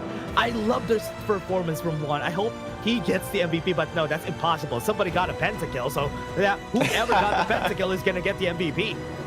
We'll see if production proves you wrong, but yes. Okay, one of the benefits of having one, okay, on the side of OG's perspective is, okay, great, you use that flash to evade. But on the POV of Twisted Minds, it means that you actually had to commit. And now you're caught in no man's land. And OG always with the punish. I think this is the biggest strength so far in this fall season, which is OG is actually forcing TM into very uncomfortable but unsafe positions, gets the punish, get rewarded with the buffs, get rewarded with the turrets, and with the kills as well. Yeah, I like that they're forcing Twisted Minds to chase them, right? And even in that last fight, you know what? I can't fault Twisted Minds for that last call that they did there, because they needed to do something, and that was probably their last hurrah in that game. Okay, so I'm gonna try and blow your minds here, not through the benefit and skills of my own, but look, this Liang pick was allowed. OG allowed that pick because they had countermeasures against it. This is why it's okay to have so-called a losing draft at moments, because as long as you have an answer and you can bait out certain skills, it's really about not letting you play that hero to its strengths. Yeah, and we've seen it, right? ACC had a good time in the early game. They were able to get like a couple of kills with the flash ultimate, the suppression that they use it effectively. But that's exactly what you flash ultimate, right? You had to commit so much, and if it didn't happen, you have lost so many different resources. You could see, right? And as well, OG made very clean decisions throughout the game. That one Howling Wind play coming out from Twisted Minds costed them the T2, potentially the base opening as well. And look, they just had answers for everything on the side of OG. Yeah, that was the scary part about that game though, because they had to force them to use a lot of things in order for them to guarantee a kill. But look at this, everybody. It was closer than it was just OG the whole time, just taking over the game there. Yeah, I really like this new version of OG. Not that I don't like this new version of TM, I think there's some gaps need to fill, right? End of the day, I think they had identified that Dao was the win condition. But the true win condition, the MVP, Mr. Pentakill, 9-0-1, 33% of the team's hero damage. Look, OG fans, super happy as well. And what a time to do it. Yeah, definitely well-deserved, right? Definitely well-deserved. He really played the flank pretty well. One was there the whole time, just helping him. Look at the imprints, right? Imprints from one was just hitting the right targets and even flashing right there just to get it. This guy is crazy, but On is there to clean up. Yes, I have to really commend Muchen as well. This one, yes, Koko did get taken down. But look, they had to commit so much to get that information, get that kill as well, which opened up doors for the rest of the side of OG to punish them. Couple of nice plays coming in, but once they recognized this behavior, Dao became the actual bait.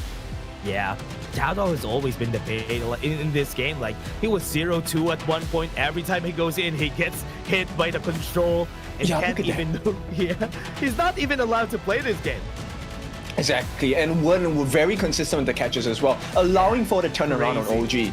Muchen, once again, the cannon blast, so useful, and the stuns, and this one, the big flank coming from the back lines. Arnold was already far ahead, he was level 15, he was 6 slaughtered, and they allowed him open entry. Knock knock, no one's home. Yeah, he went from the red side jungle, right? That's why I was surprised at how they were trailing or passing through the mid, that nobody saw them from the side of Twisted Minds. They were too busy just taking down everyone in front of them that they forgot about the backline. Okay, but with that being said, let's go for a short break before we go into the second series of the day. If I'm not wrong, it should be Boars against AYLO Gaming. We'll see you in a bit.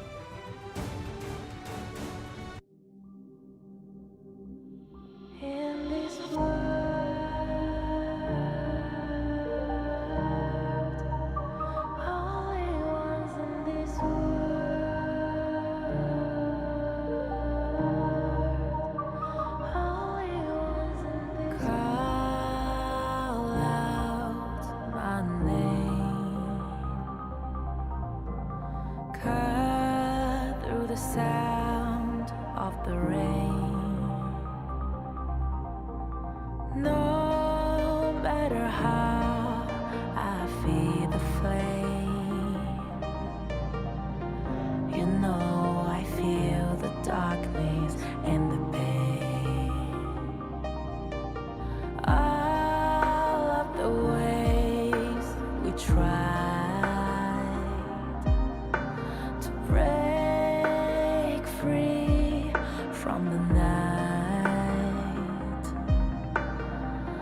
You know we made it out, we found the light.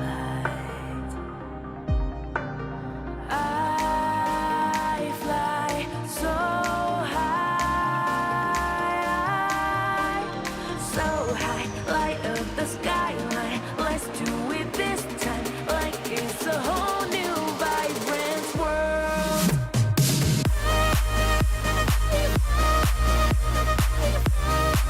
Like we're the only ones in this world. Like we're the only ones in this world. Now I see that I got everything I need.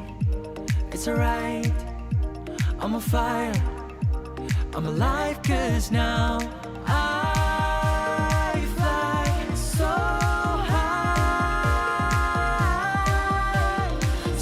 high, light up the skyline. Let's do it this time, like it's a whole new colorful world.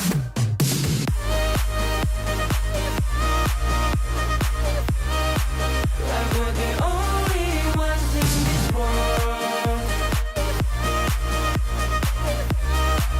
Like we're the only ones in this world. Never thought we'd get this far, burning like the stars. How we get this far, like we're the only ones in this world.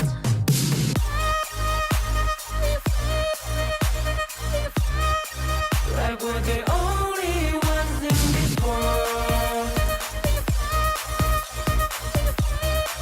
Like we're the only ones in this world.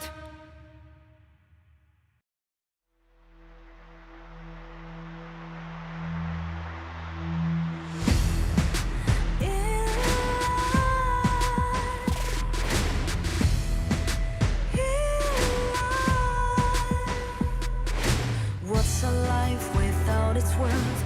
Compromising with what hurts inside. When you let fear decide your fate, you don't choose which path to take in life. I'm finally letting go of everything that still holds me. I'm against all odds, but I won't give up, 'cause it's my time to shine. Standing in the spotlight, and no one let me down. Destiny is calling high. I'm not afraid to fight for everything I love. Victory's on my side.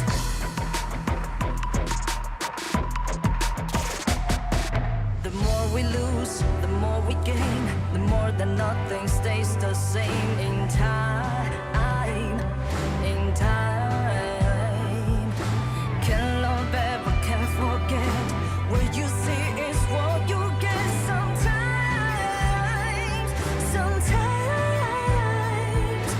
Gonna show the world tonight, the light that shines inside us. We're against the odds, but we won't give up, 'cause it's our time to shine. Welcome back. It is time for the second series of the day. Boars Gaming going up against 9Z Globant. Now, this one's a very interesting one because Boars have not gotten a win just yet. Yep, and Boris need to find a win. Maybe this is the time that they will be able to do so. But again, it's against a team that really did a number on the others that they fought from yesterday. But before that, everybody, the Mirage City skins is already here. Stand a chance to get a free Fang skin. You can get the Mayin one for free, right? All you have to do is to log in every day, play a game. So far, I'm on track to get the free skin, but yeah, I need some help, guys. Help me share the code. Yeah, the skin is really good though, especially the Shangwon skin, really good. Everybody, if you can, even if you don't main Shangwon, get that skin. You might main Shangwon after that. Yeah, everything is worth learning, right? And this is the motto for this game number 2. Now, both teams, they have been dealt losses, they have been dealt wins. Maybe not for Boars, but hopefully today for Boars, they can kind of recover and find their footing, because it is still ranking week. It does not decide your ultimate fate just yet, but you need to learn fast, because next week, survival week, you lose, you go home. Yeah, and that's why it's very important for every team to get to Group S, because at least in Group S, you know that you're going to survive. You just have to know where you're going to be placed after. So right now, that is going to be the challenge here for the teams, because they don't want to get to Group A, because there's only one who will get away from Group A. That's right, and this time you are going to be joined by the WKS region to fight for their slot to the KIC Championships happening in Philippines at the end of this year. So you want to be on the top, you don't want to be second feeder. That's true. That's true. You want to be there, and it's very scary to fight against, especially if you place at the second here. For everybody watching, if you place first, you get one slot. If you place second, you're gonna go to last call, and you're fighting against the other side, east side, and also WKS, and it's gonna be. So let's take a look at Boris. So you should never give up. You gotta fight for it. Whoa, let's go. I know you want it. I see the fire in your eyes. You gotta fight for it. Let's go. The battle's coming. You better give it all you got. You gotta fight for it. The time is right for you to raise a rock. Yeah. Cause you can be the greatest of them all. Yeah. Whoa, let's go. The battle's calling. You better give it all you got. You gotta fight for it.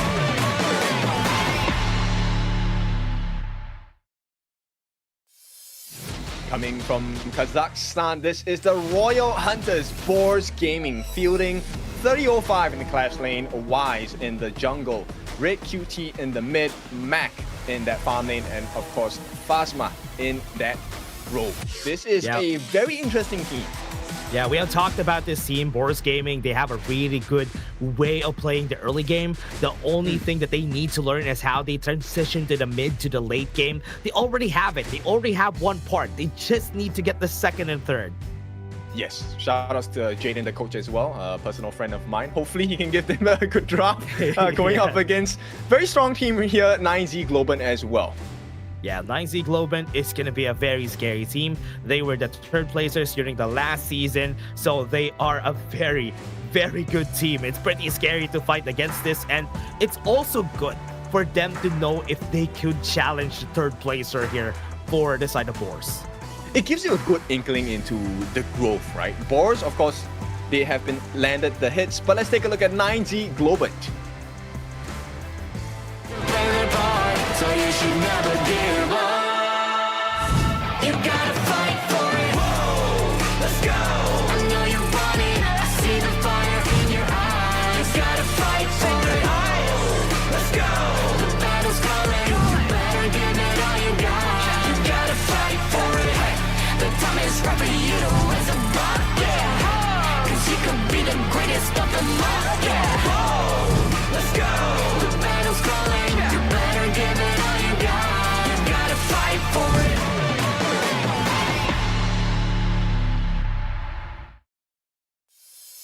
9Z Globin from Argentina. These guys are called La Violeta. Win RJ on the clash lane, Sick on the jungle, Leffy on the farm lane, Moon onto the mid lane, and Kapusiba for the roamer.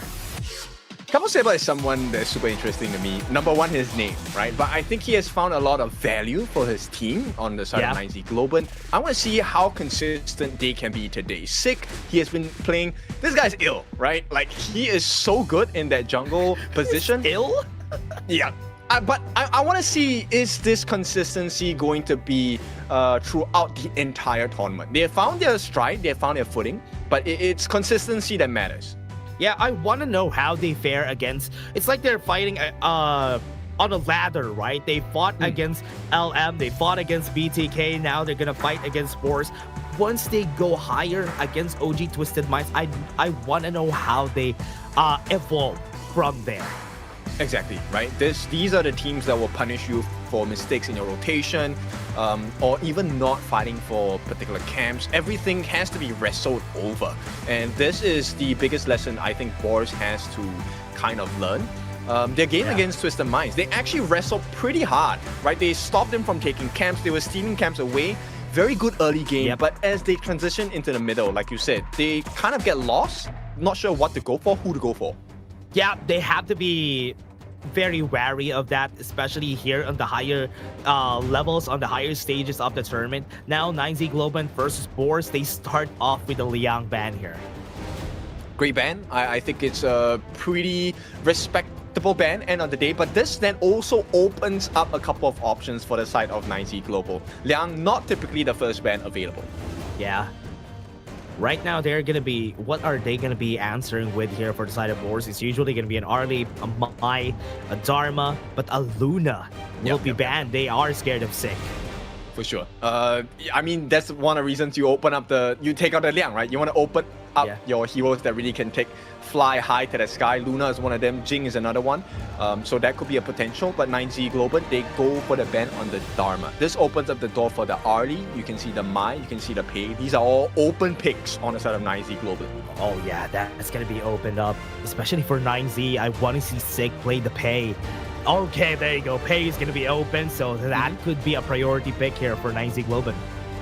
I mean, if they pick up the Pei, Boars will do well to, counter pick with either take away the Byron, right, spoil that combination, or you can go for the Ukio Tachibana to kind of match up their burst potential as well.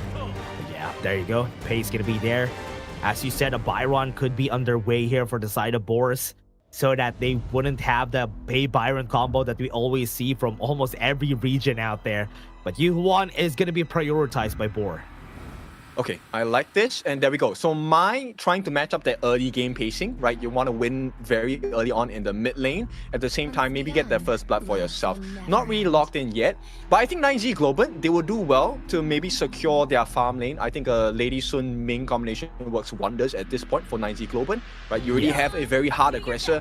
If the Pei is successful, you get a lot of room to farm on your Lady Sun, and the range is going to be extremely scary. But no, 9Z Globin, they go for the second form of burst, the Long and Zhang Fei combination. Love this. Yeah, the Long Zhang Fei, good answer whenever somebody dives you in, so good reaction with Unbridled Outburst. But Boars, what do they need here to complete the composition? I do think they can pick up the jungler now that could match the pace here of Pei. I actually would want to stave off that last pick on the jungle. I would save it for the last pick. I would rather secure the farm lane now, because the next pick here determines the bans.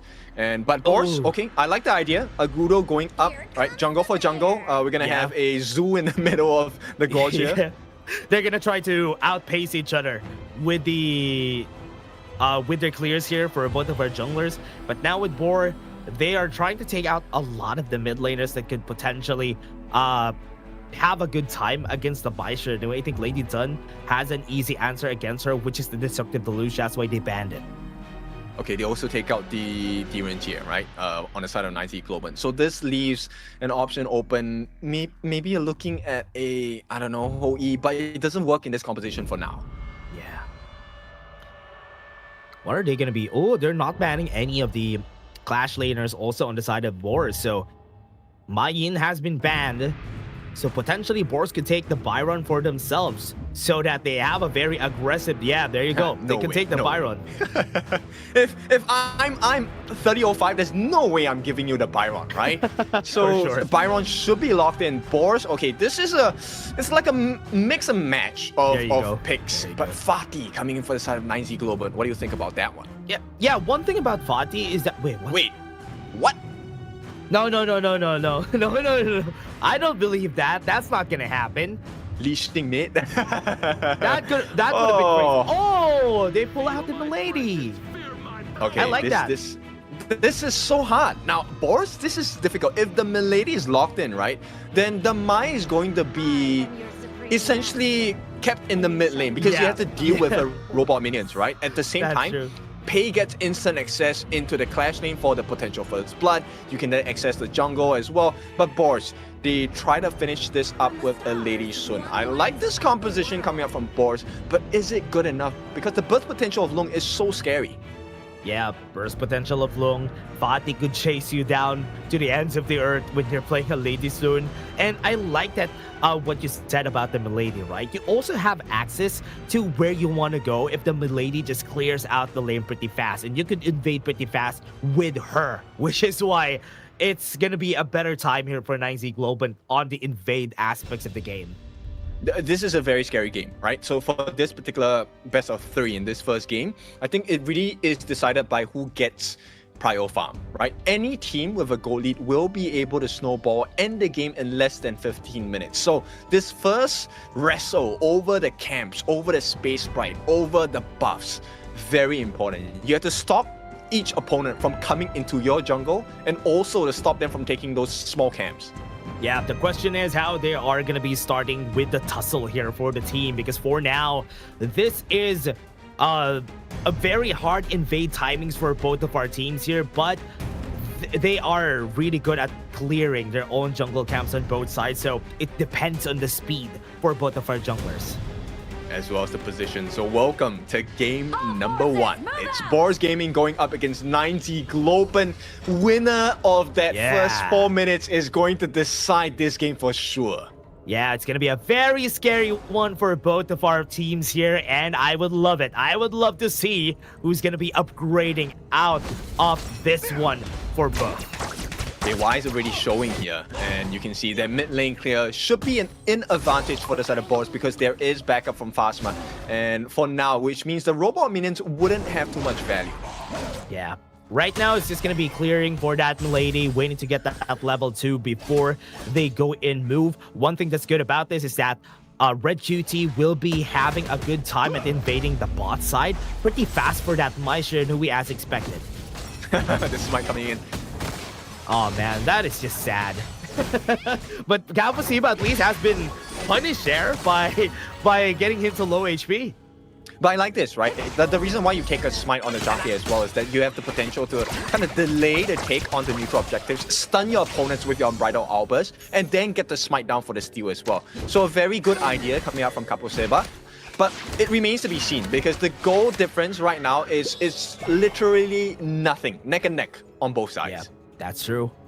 And here for 9ZG, they are just making sure that Moon is helping out some side lanes, especially in the Clash lane a while ago. They took the Space Sprite, get some extra gold for themselves. But for now, Sick is not even allowed to go for the invade. The cheeky invades that you do expect him to pay because he's playing against Agudo. Knockup's gonna happen. Sick has to jump away, and Wise is just dealing so much damage in the early game. Not ideal. In fact, looking a little bit scary on the side of 9Z Globin. So Boars, once again, okay, this fits their memo, right? Early game strength.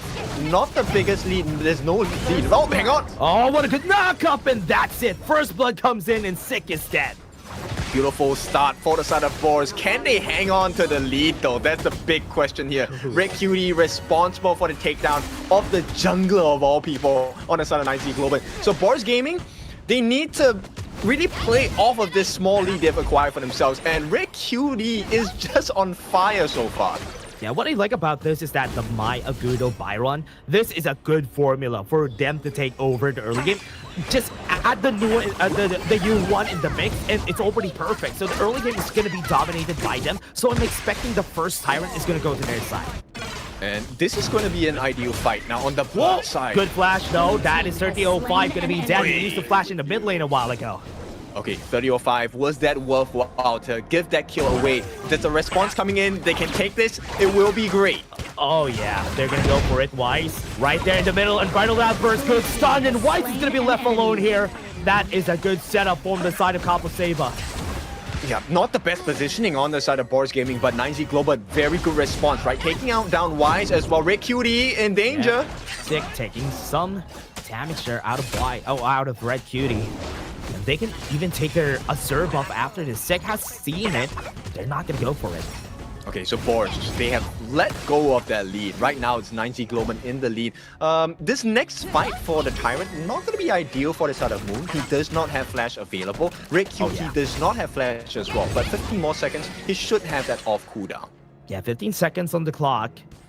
They already have their timings right here. They're going to be clearing the way for sure. TP's going to come out. Space Sprite's going to take in top side. So 5 seconds before that Tyrant. It's a little bit unfortunate because there has been no setup, no help given to 3005 with the Byron on top. And you can clearly tell they're suffering. Yeah, 3005 is having a hard time here. Red Cutie is trying to zone out, being the bodyguard of this Tyrant, because you can see Y still clearing on the top side. Okay, and Bridal Outburst has been used, so this is ideal for both. Yeah, could be a good start. Mournful Tempo just to zone them out. Weiss is already in the area. What a steal coming in from this, rather, what a good secure from the side of 9Z. Yep, Leffy doing well for the team, and this is going to be the snowball potential, right? Boars Gaming, this is not ideal. They're already trading by close to 1,000 gold. The response here, they want to put numbers and get the T1. Okay, that's good. A lot of their people are already on the bot side. Great use of that TP circle. And this could be dominated. The jungle camps are being taken. This is exactly what they need to do. So force them out at jungle, contest every buff. It goes in the hands of 305, I believe, 3005. And there is no buffs to be stolen on the side of Boars. Great play, and now they get the T1 in the mid as well. Oh no, this is going to be a free T1 in the mid lane. On the top side too. Could be a good cutoff here for the side of Boars, but never mind. They're not going to see where Sick is. Okay, I love the timing here. Boars doing well to recover right now, trading by about 500 gold. They won't be able to defend the T1 at the bottom though. Yeah, good recovery also for the side of 9Z. Able to take down both the side lane turrets here. So now everybody is equal still. Still a 1k gold lead after all of that. Okay, so I mean, at this point, 9Z Globant, I think they're doing well with whatever deficit they have been dealt with. They've also taken a T1 on the top, so they're evening out that gold difference and just keeping ahead slightly. Yeah. Right now, 9Z is just setting up a jet brush here, waiting for anybody to go close. The mid lane tower just opens up a lot here. That's why it's so hard for them to chase through here for 9Z Globant. I think the biggest difference maker here has to be the comparison of the farming, right? Mac as well as Leffy. The first one to get that 6 slaughter item will be the difference maker. Both of them already have that core level 1 item, which is going to be Eternity Blade. Yep. Waiting for them to get there though. I think at least a Daybreaker could be a difference maker here for both sides, and Mac has a lot more flexibility in that department.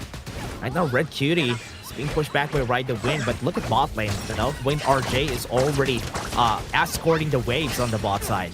Dude, he really is like the wind, right? He is just flying all over the place, and he's going for the full damage build. So that's a bit concerning. Hang on. Good flash. Mac is going to be the target though. Doesn't even need to follow through. That tower in the bot lane is going to fall down.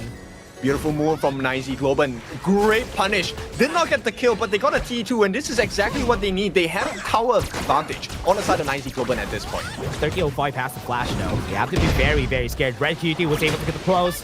Wait uses the unbridled outburst, stops him from taking the fight. Mac is forward.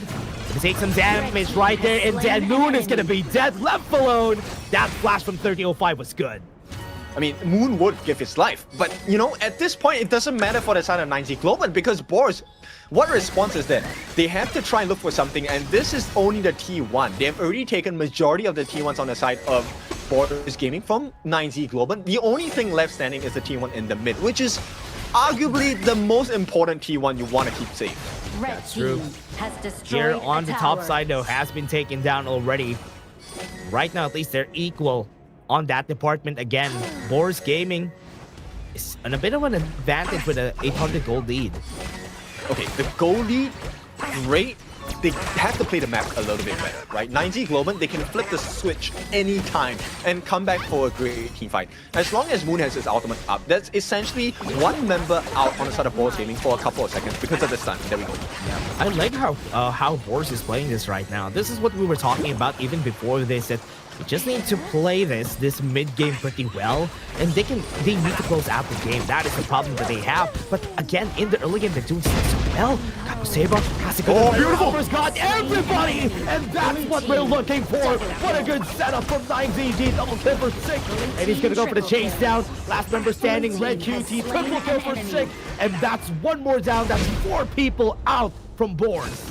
That is why we talk about vision score. You need to know where your opponents are at. This positioning by Kapuseba is one of the best. This is exactly what you want as a Jumpy player, right? To knock them from the back and push them into the heart of your team. That's true. 30-05 trying to clear out the waves here. Not enough damage from Lefty, but Sick onto the back line. It's going to be tanking up a lot of damage. 30-05 is going to fall down. That's a tower in the mid lane. Oh, never mind. There you go. Goes mobilization. Lefty in danger. No! What? Triple killed him. Yeah, a big one on the side of Wise as well. A big kill for the side of Boris. And this is, oh, hang on, Moon. No flash, no flash for Moon. That's going to be a Moon dead. But Tyrant has already been taken. Okay, but what good does that do if you don't have enough members, right? Boars, if they stagger the kills once again, they always have the numbers advantage. Looking for an opening in the jungle on the side of 9Z. Globin, Azure Golem, ready for the taking. And this is the secondary skill. The release coming in from Wise, able to take that. And T2 under pressure now. Yeah, onto the mid lane. There you go. Gonna be trying to take this out of Sick's hands. That Crimson buff is going to be for free for Mac. Gonna go for the stun. Win RJ moving forward. Good knockup. They go for the flash, and they got another one coming in. Mac is not going to be dying. He survives that. And even Wise, that's 2 kills for Boris.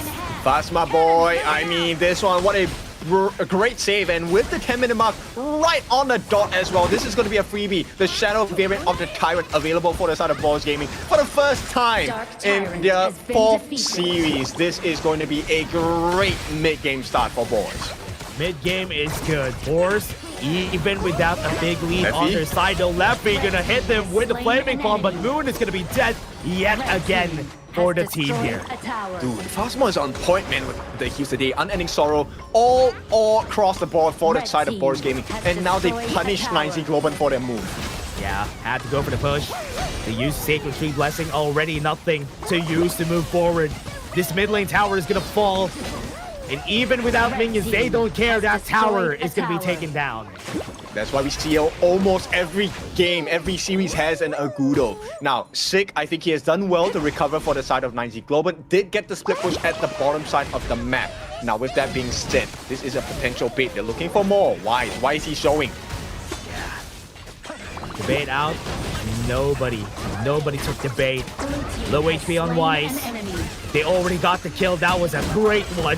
And right there onto the backline, they might be taking them one by one. 9Z Globin looking for those kills. Good call for Boris to just back off.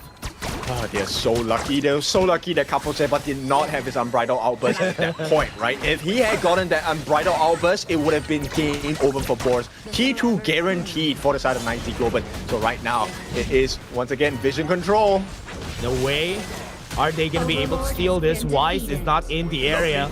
So they have the Shadow Overlord on their side for this next one. Wise gonna be left here. Chaos Field has been used and Bridled Outburst wasn't able to hit him. Oh, the save! HP, still gonna be surviving. Right there onto the backline. Win RJ is gonna be moving forward. They got the stun up. Mac is gonna be the next target right here, surviving yet again. What a good flash away. And they survive. Leffy's just gonna get the kill. He has no more HP. Red Cutie's gonna be chasing him down, but the Mournful Tempo kills him.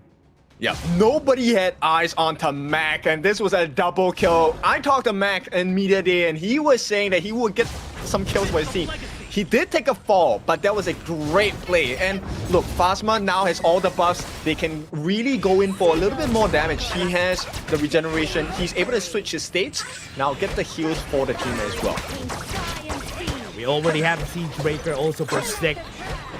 So this time, game's gonna be taking a bit of time. Shadow Vanguard has been thrown to the bot side of the map, but the mid lane needs some pushing. I think at this point, you know, with 10 to 10 in terms of kills, Boars, they take this slowly. 9Z Globin, they wait for the punish, right? Look, let's take a look at Win RJ's build. He has the Doomsday along with the Exit Torment, Pure Sky as well. these are all really just, I want to get the flash, ultimate, slash you to death, right? So Winner RJ needs to have prime positioning on the side of 9Z Global. If he can do that, they can turn this game around. Yeah, it's possible.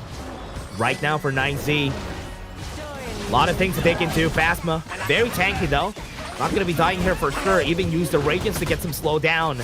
Shadow Vanguard just passed through Mac, but that is gonna fall any actually very, very soon. Yeah, right now, Winner RJ is not at maximum strength, right? Does not have the flash, so that combination is not available. If they manage to burn out the Unbridled Outburst or force it out from the side of Boars Gaming, I think this is going to be a very uncomfortable situation from the side of 9Z Global. Yeah, always think about Mac's flash. Mac and Win RJ's flash are in sync. So once Win RJ gets this flash, Mac also has it. Tyrant is not going to be taken. Nice. What a good steal right there under the backline. They also got the stun from that Unbridled Outburst. Mac is going to fall. That's good. As you said, this is what they needed. They got the kill on Mac. Red Cutie is also down. Last one member, 3005 onto the backline. Fastmake's the only one left, and they can find pushes here. Yep, they dismantled the entirety of Boars Gaming, and right now the only member left is Phasma, who will not be able to defend against 4 members strong. Bear in mind, Lefty is still alive. The burst potential of the Flaming Palms is available. Not a lot of wave clear here for their side though. Phasma is the only one left. That's gonna be the flash. Force the Unending Sorrow. They're gonna go for the chase down. Stick is gonna be dead. Minions are gonna be coming in, and this is gonna be it. 9Z! Even with the high ground turret down, they were able to win that game. You just need one good play, and 9Z Globant was waiting for that one moment, turn that whole game around, and out of options, out of time on the side of Boars Gaming. Game number 1, very nicely done by 9Z Globant. You can even see that they kind of frustrated themselves, right, with their performance because they were not expecting that to happen. But with just one play, with that one fight, they were able to turn it around. Still, these guys are third placers for a reason because they can play pretty well even under pressure. Which begs the question then, right? On the side of Boars Gaming, was that Tyrant really necessary, right? And if it was necessary, was it the best position to take that fight from that angle? Actually, you have a good question there. I think no. That was not the best position to take that Tyrant from. And also, they got the steal from there. They didn't even need to take that exact timing just because they have pushing waves. If they just utilized the pushing waves, they could have just waited, then take the Tyrant. Which is why it's important, right? A lot of teams, they like to focus on the side lanes first. This is the whole reason why, because then you pull attention away. You have to clear that super minion lane, of which then you have an advantage in the pit and stuff. Unfortunately, Boris, yes, they did great. They got the T3 in the middle, but it's a lane that is so close. It's right next to the Tyrant pit. You can easily clear that and go for the fight as well. Yeah, that's true. I think it's very important for them to just clear out the clash lane, then take the Tyrant.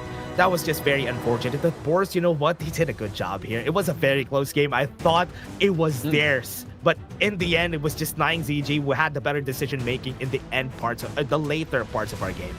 I mean, that's the Boar story so far, right? Which is we have a great start to the game and then we kind of lose footing in the middle and then we lose it in the end. And at this point, really, I just want to talk about the restraint on Kaposeba here. Very good control of the Unbridled Outburst. Always saved it for the appropriate moments. And he had one moment where he was hiding in the right side of the middle bush. That play was so good. Vision score. Why is it so important? Because vision gives you information. And nobody was caught more off guard than Boars Gaming in that one particular moment. Oh yeah, if I'm going to be giving any MVPs here on this game, I think Kaposeba deserves it so much because the setups that he did on the middle parts of the game was the reason why they were kept alive for most of the fights that we've seen in the middle game.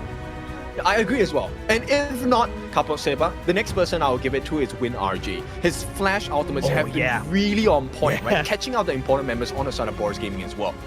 Yeah, also to point out though, the last fight, it was such a good combo from a Win RJ and Kaposeba. The Unbridled Outburst hit Mac just on the very max range. Yeah, on the very tip of that Unbridled Outburst, and Win RJ just got the jump on him, and that was it. That was the game. The synergy coming in from this draft was really scary, right? So, and this is what's so scary about the ban pick phase, because it might look like, hey, I spoiled your composition, I took away the Byron, right? 30 or 5 responsible for that. And this look at this chart really tells you how close it was. It never really was a big winning moment and for sure assured victory on either side until the very end. Yeah, that's true. It was a very, very nice try for Boars. I hope this time they would be able to collect themselves after this game because, man, they were playing so good. I was really excited. That could have been their first game win that I'm looking forward for, but they were not able to take it. Maybe next game, it's still possible. It's still not over. It's a series, everyone.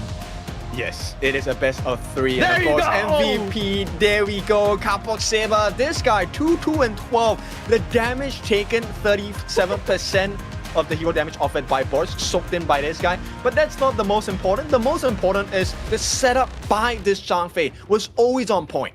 Yeah, you will see it here, everybody. On most of the highlights here, the big setups that Capo Seba did was the reason why it was him and Win RJ contesting that a spot right there. It was a good performance from the team.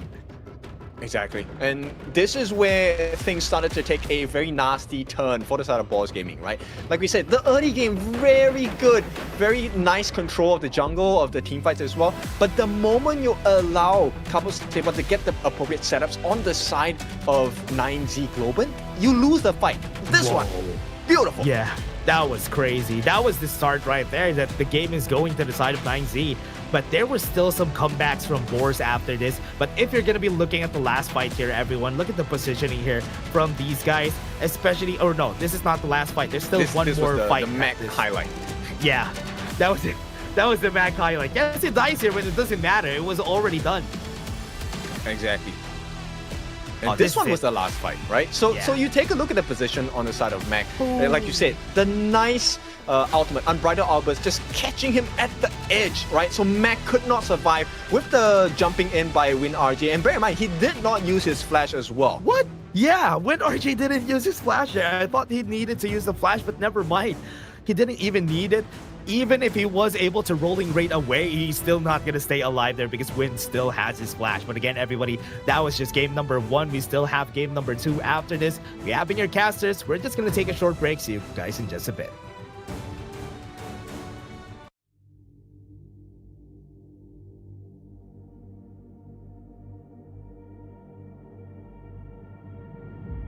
I feel it deep flowing through my blood. Rising up to become someone, and taking it all on my own. What a sweet victory.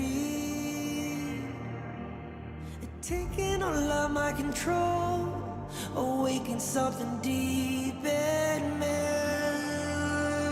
Like flames, feel it burning inside. Take a hold in pursuit of the prize. I've been told ain't no way to survive, keeping all of this fire that's locked up inside. When this is the time, enter the ring. All those mental chemicals doing they thing. I got flashes of battles inside of my dreams. I was made for this moment. At least now it seems like it's time to come face to face with your fear. Been battling reasons for all of the years, and I learned how to fight them with style and grace no one's ever encountered. You say it's amazing, I'ma come out swinging when they open the gate. Go ahead, call passion, I'm calling it rage. I'm taking what's mine like I already own it. Watch but don't blink, going here to the moment. The sky rained down. Here's to the madness that's all around.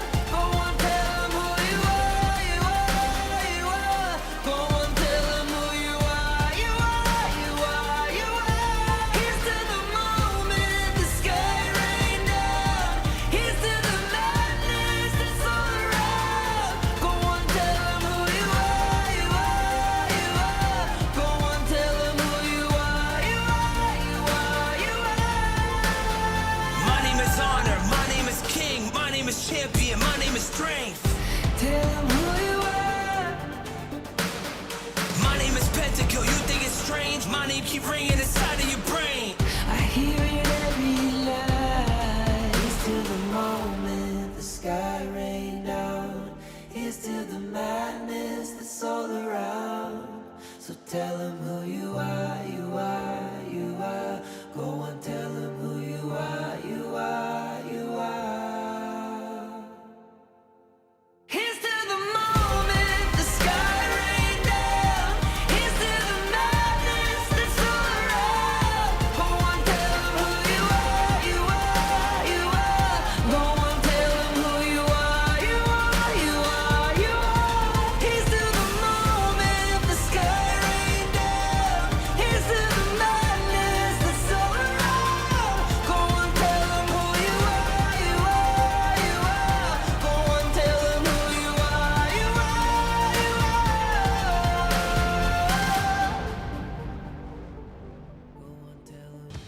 Welcome back. It is series point for the side of 9Z Globant. One more win does the job. But for Boars Gaming, that is a history they want to change.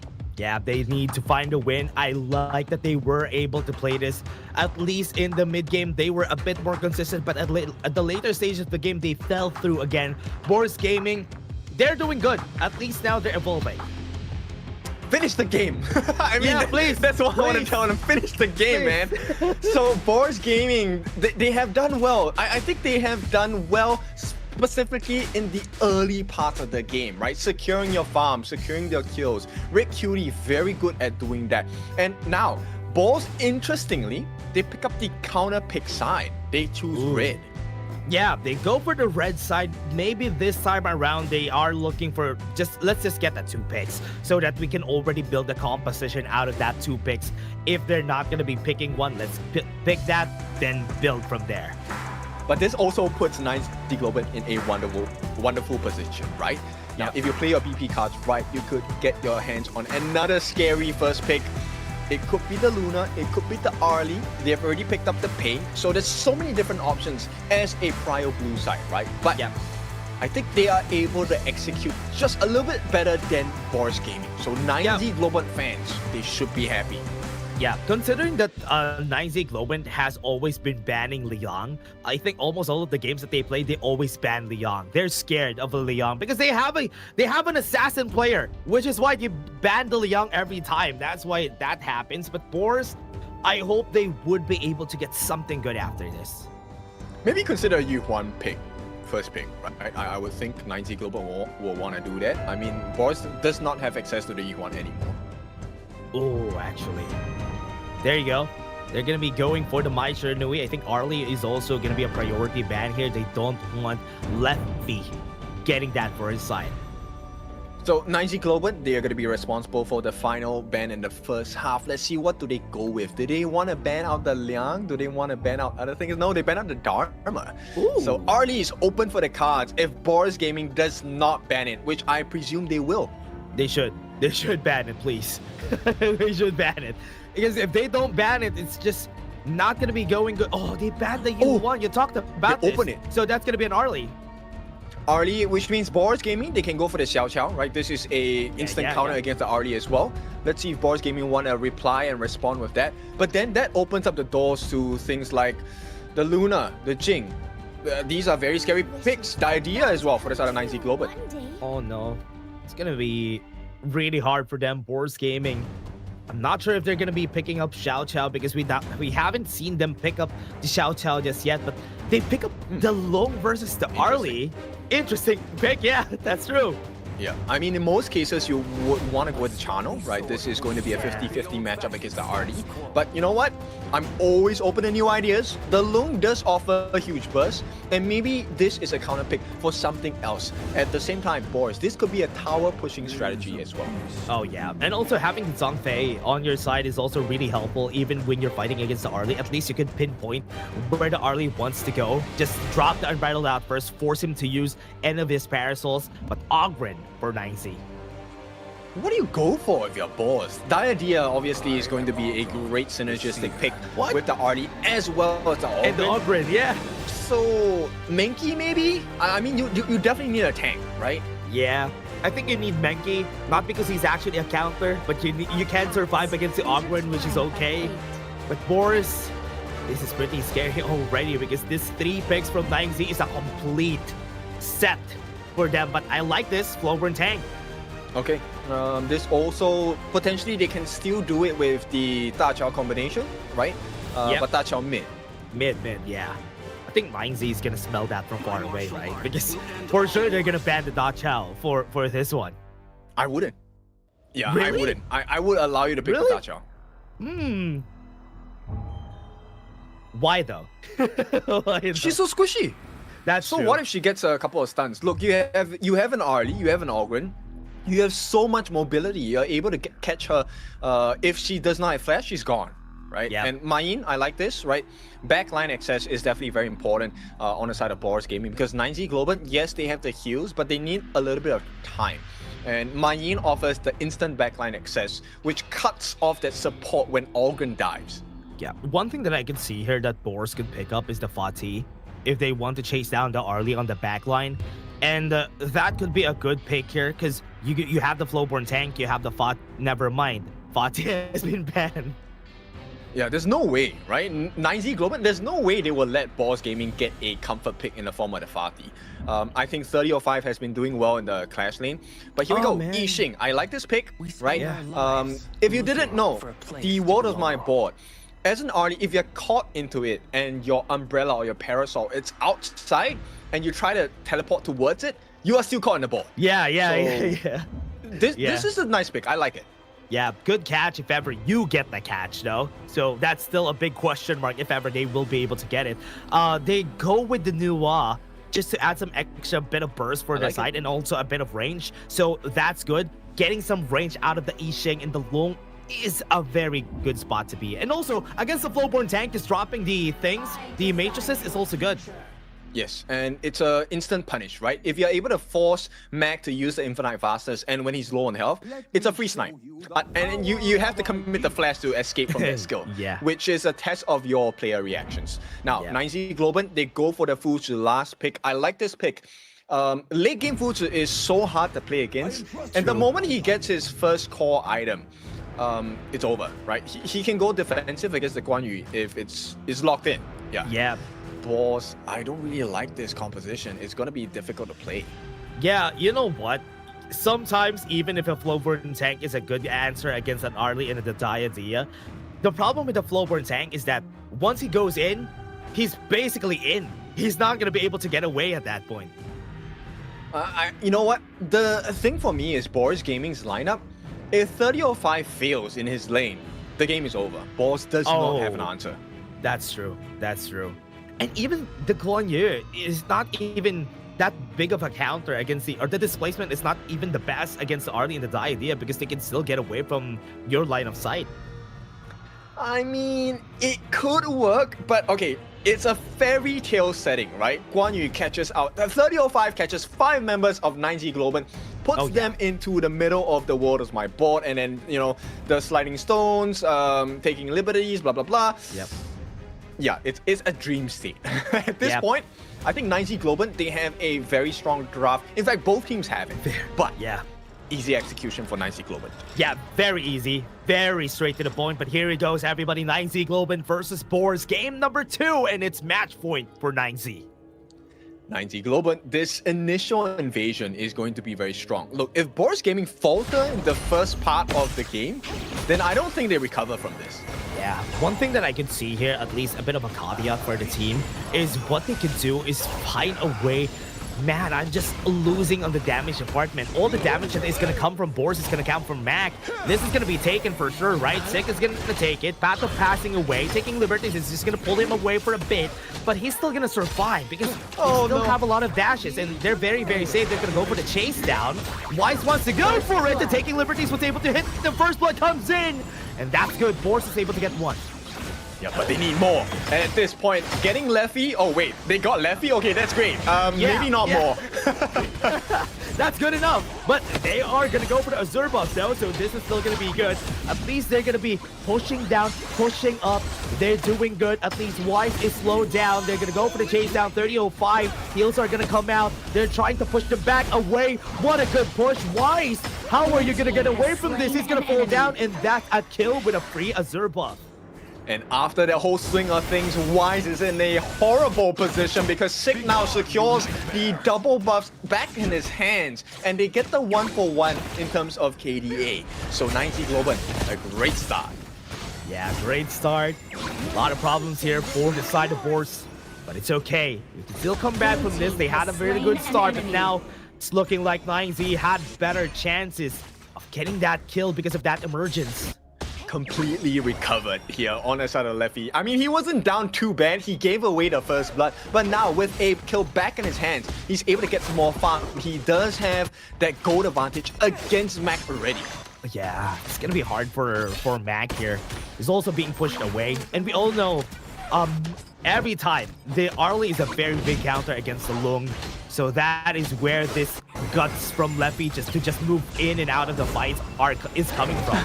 And Sick, he's gonna try again. Oh man, he's gonna try again. Spite is gonna be there. They do have the board caught into Leffy on the back line, trying to zone out 30-05, and on the front though, Conductor's Souls has been used. Wise is gonna be put up in the air, and he's not gonna go back down. That is 2 kills for the side of 9Z. Yep, no follow-up at all for the side of Boris, and 9Z Globin, they oblige a double kill for the side of Sick, and 4-1 in terms of kill score, but not only that, they have close to a 2,000 gold advantage coming in from 9Z Globin. Good positioning, good place, 9Z. Sick is just going there, man. He doesn't even care if 30-05 is gonna go, if Red is gonna go, he doesn't care. You guys don't have damage, so I'll just take this. He's one whole, half an item ahead, and I'm talking about the junglers here. Sick is 1,000 gold ahead of Wise. Yeah. And the biggest thing here, it's not about the jungle matchup. It's the fact that now Sick is able to enter into fights very beautifully. Oh yeah, Emergence. Great again. Moon just going to the side lanes, doing Sick's job, and he's doing a good job at it. And this is not looking good. There is no response, and you can't blame Boars. They can't do anything. Phasma is at level 4 only. Sick is 3 levels ahead of him. So this tank is not gonna tank. Man, it's so hard. For Boars Gaming, everything needs to align in order for this composition to work. 5 seconds on the Tyrant. And they're trying. I can see that they're trying, but right now, Leffy, look at that. No HP on Mac. The Tyrant is open, but 9Z doesn't even care. They're on the top side of the map. They don't want to even get the Tyrant. Yep, it's a risk. In fact, Wise might fall here. Yep, drops the board. Right now, they're gonna go. Moon might have Emergence in order for them to see where the enemy is. Sick on the back line. The pushback from the Resplendence is just gonna push away Wise. Right now, they have the timing. Phasma had to use it. And the Infinite Bosses has also been popped. And Mac is out of the way. They're not gonna contest this for sure. There we go! That's the slime coming in as well! Yeah, job done. This is what we're talking about. This is why you pick up the Noir, right? And this is why having a goal lead is so scary in this game. Because you are allowed to snowball out of nowhere. 6-1. A 3,000 goal lead going in favor of 9Z Globant. Yeah, that was also out of the force that Leffy did. Leffy was doing the job. Mac had no HP because of him, and that also rewarded them with a tower bot side.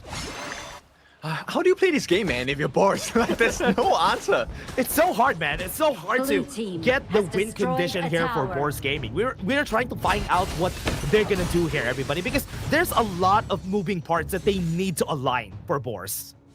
For sure. And Sick, he is way ahead of Wise in terms of gold. One whole level ahead as well. Now, double Blazing Cape coming out from 30-05 and Wise. This is going to be able to help them negate the heal values coming out from Sick as well as Leffy. But it might not be enough because it's a 4,000 goal lead. Yeah, also remember, there's a lot of healing coming from Capo Sava. Just, if he's going to be going full magic damage, that's also a problem there.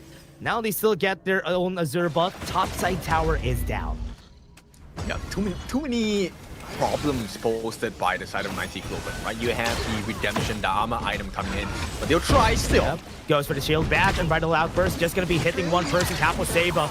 You still get away from here. Destiny Encounter was used the passive to just push them away. Damage gonna be there, hits 3 people. Sick is gonna survive though. They have the Blood Rage on their side. One falls down, Leffy's down. Still a 1-for-1. They could go for the chase down. Moon looking for Phasma, but still a 1-for-1. Okay, I think it's a decent trade consolation prize for the side of Boars. They got down Leffy once again, but they had to trade out their jungler, which means now the buffs are open for the taking if there is a smite available for Sick. And he does see it. Okay, luckily for them, Mac does have it. Has to run away though. Has able to take it. Infinite Bosses has been used. Razor Cavalry is going to be there just to push him back with the heroic charges. They got to slow down. Sick is taking some damage, but he's surviving for so long. And he has 1 HP. Does he fall? Yes, he does. And that's a shutdown coming in. And Moon a bit too aggressive without emergence onto the back line. Now he's punished. 2 kills for Boars. A little bit too greedy from the side of 9Z Globin. I mean, you had the goal lead, you had some positional advantage, but another catch. Great flash for the taking liberties. Leffy is left alone, and that is a good board for Red QT. Is this the formula? Does Boars have to lose the early game to come back and take a win? Lose the early game, take the game. That is maybe what you need to do here, Boris. Has Yeah, destroyed and a Mac, tower. he's not gonna take anything with. He wants to take everything for free. Actually getting that T1 even with the backdoor protection, and that's exactly what they need. Taking a T1 in the mid opens up the map. Now the jungle is accessible for the side of Boars without being punished. Now they have to think about it though. Leffy has been caught multiple times already in this game. And it's also because Weiss is doing a good job at 30-05 at catching them out. 30-05 in position to actually just push somebody away once they go to that pixel rush, but has been discovered. It's gonna be it. Pushback happening. Shield back with Unbridled Outburst. Sick not able to do anything because the flip source was used, but it's not gonna be enough to kill him. He's still alive though. Sick is gonna be running away and onto the backline. Win RJ doing a good job fending away for his team. He's gonna survive, yes, but will it be enough? Weiss is gonna fall down for 1, and that's 3 kills for 1. What a good chase down for 9Z.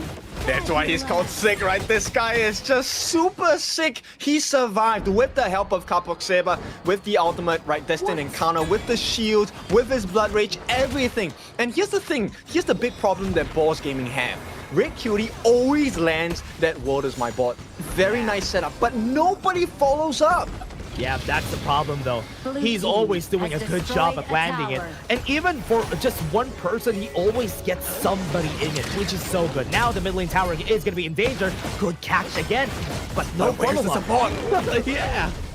Where is it? Why is it not happening on the side of Boars Gaming? And look, it's always this particular synergy issue, right? I feel like Boars Gaming, they're not aligned. They are not operating on a hive mind. And 9Z Globin, you can't make this kind of mistakes against them. And once again, 9Z Globin, they get the Tyrant for themselves. But finally, Boars, a little life of them, they respond immediately with that Overlord take as well. Good trade on that Overlord. I think that's good for Boris. But for now, they have to think about the next best thing. What are we going to do? Where are we going to go? Where is the damage going to come from? Yes, it's going to come from Mac. But what are we going to do with that piece of damage from Mac that he currently has? Yeah, you need everything to come into Fall, right? Everything needs to work into one fell swoop on the side of 9Z Globin. Now, Boris, this is an important fight. I don't think they want to fight right now. Clear the waves because the 10-minute mark is coming up. The Shadow variants are out. And I like this decision making from 9Z Globin, going straight for that Shadow Overlord. Weiss tanking up some damage just so he can see what's happening onto the Overlord. Sick is going to be resetting this because they know that somebody's in the area. They don't want to risk it. They could actually find something else here. While this is happening, they could go for the split push here for the side of 9Z. They are really positioning themselves pretty well here. 30-05 has a very scary position though. This could go for a good flank, and that's what I'm looking for. Good push from their side, holding him out, and he's not going to be able to move. With the Destiny Encounter just pushing back away a lot of the members right here. Boars, Infinite Vastus right there in front of everybody. Just push them away. You need to go to safety, Boards, so that they can survive another day. That's why you don't take a fight when teams have that advantage. The Tyrant buff, it's huge. Not the Shadow variant, but once again, it's now expired. Boars, maybe they want to try again. Yeah, Sick pops the Blood Rage already. Doesn't have a lot of HP, even on Leffy. So Boris could wait for them to take the Tyrant and try to contest it. There is no smite though. Yeah, they might be able to get this though. Weiss is just gonna move forward. Low HP on this guy, as you said, no smite. So they're just trying to bait them out, try to reset the Tyrant. Oh, no. So that is time wasted also on the side of 9Z. Yep. Weiss actually goes for the smite on the Azure Golem. They can't fight this anymore. But 9Z Global does not know they back off. They reset the Tyrant again. Boris, another chance for them. Oh, could be a good position though. You can see the bot lane. Sick might be in danger here once he goes to the Tyrant side. He doesn't know the 30-05 is in the area, but he's not going to be pushing him forward to his team. They need a little bit more support. Red Cutie is still far away. Phasma is here, but no follow-up, bro. That's an Unbridled Outburst wasted. And now this is not good. Now they can't contest it. Yep, they have to go for a trade elsewhere, right? Take a buff, take that Shadow Overlord as well. This is where they need to be. But right away, Win RJ catches wind of what's happening. And very good and smart positioning, right? So he actually deters Boars just by being there. Yeah, he positioned himself in where everybody could see him, so that Boris would like, oh, the Futsa's here, so we should not go to this area. And now this is a problem. No objective trades. Advantage on the side of 9Z, and they are really just struggling to find that opportunity to fight. And this really is the difference maker, right? So if you take a look at how 9Z Globin is playing, it's the vision. Oh yeah, there you go. Board is going to be catching up a lot of people on their side though. Infinite Fastest in front. No follow-up whatsoever. Use the Annihilation just to get them damage on Mac, but nothing. Yeah, the synergy is lacking, man, on the side of Boris. They need something else. 9Z Globin, they have an advantage, and here they want to push it. Good pushback. Wise, Unbridled Outburst misses. Good pushback. At least pump the brakes. But here comes 3005. Might be able to get the push right there onto the back line. He's pushing a lot of the members. Sick is going to be dead here. Was able to get killed, but it doesn't encounter. What a good bait coming in from the side of 9Z, and they catch 4 people down on the side of Boars. Almost an ace, but it does not matter because a double kill for Levy. The farm laner gets more farm. At the same time, they get the Joe Golem for Sick as well. Will be able to lifesteal his way back into the success on the side of 9Z Globin. And Boris Gaming once again. Final T3 on the bot, taken down. Board is my board is going to get used. Last defense that they are looking for. Red QT is going to fall down. Minions are still not here. We still have it. Never mind. That's a game. Crystal 2-0 for 9Z Globin. What a way to end it with an ace as well. And you can start to see the gaps on the side of Boris Gaming. 9Z Globin, well-deserved win as they take this series 2-0. What a game from these guys. They were able to perform really, really well from this game. Compared to game number 1, this is a lot cleaner for 9Z. Yes, which is why I really preferred their draft in comparison to what Boars Gaming offered, right? You can see the synergy was a little bit lacking because they were so reliant on the fact that 3005 needed to have his Razor Cavalry, right? That ultimate, that dash, that push in. But even when that combination was fulfilled, there was no follow-up damage. Mac could not get it in because he's a single target hero. It does not work. Yep, and one thing also, whenever you're picking up a long, you always need to think about where is the other damage source gonna come from? It's not gonna come from the I Ching. It's not gonna come from their jungler on that Flowborn tank, which is why there's only one damage source, and your damage source is on a cooldown most of the time, which is why it was hard for them to do anything after the board, after the Razor Cavalry push. It could have come from the Yixing, right? It could have come from Red Cutie, but he was so far behind on farm. But, you know, difficult situation for Boars, but I have an even more difficult situation for you, which is who's your MVP on the side of 9Z Globin? Actually, who do I think? Is it Sick? I think I'm gonna be... Yeah, I can put it on Sick for this game. He got away a lot of times though in this game, and he probably tanked up a lot of damage. So just thinking about the system, I think it's gonna be Sick. How about you? I am going to go with Capo Seba. I think he was one of the main reasons why they got the turnaround in the fights in the first place, right? Oh yeah, that's true. The usage of the redemption, giving them the extra armor, Destined Encounter, the ultimate by the Diadea, which allows you to heal anyone that you touch, but also debuff anyone else on the opponent's side. So that really swung the fight into the favor of 9Z Globin so many times. And I think, yes, if it's not Sick, it has to be Capo Seba.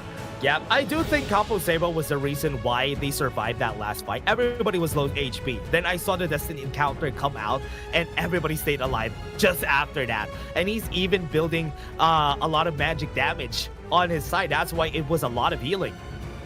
Yes, and also defensive, right? Augur's Word, that purple wand actually allows him to stoke a little bit more damage because he does have armor based on the amount of magic damage he has.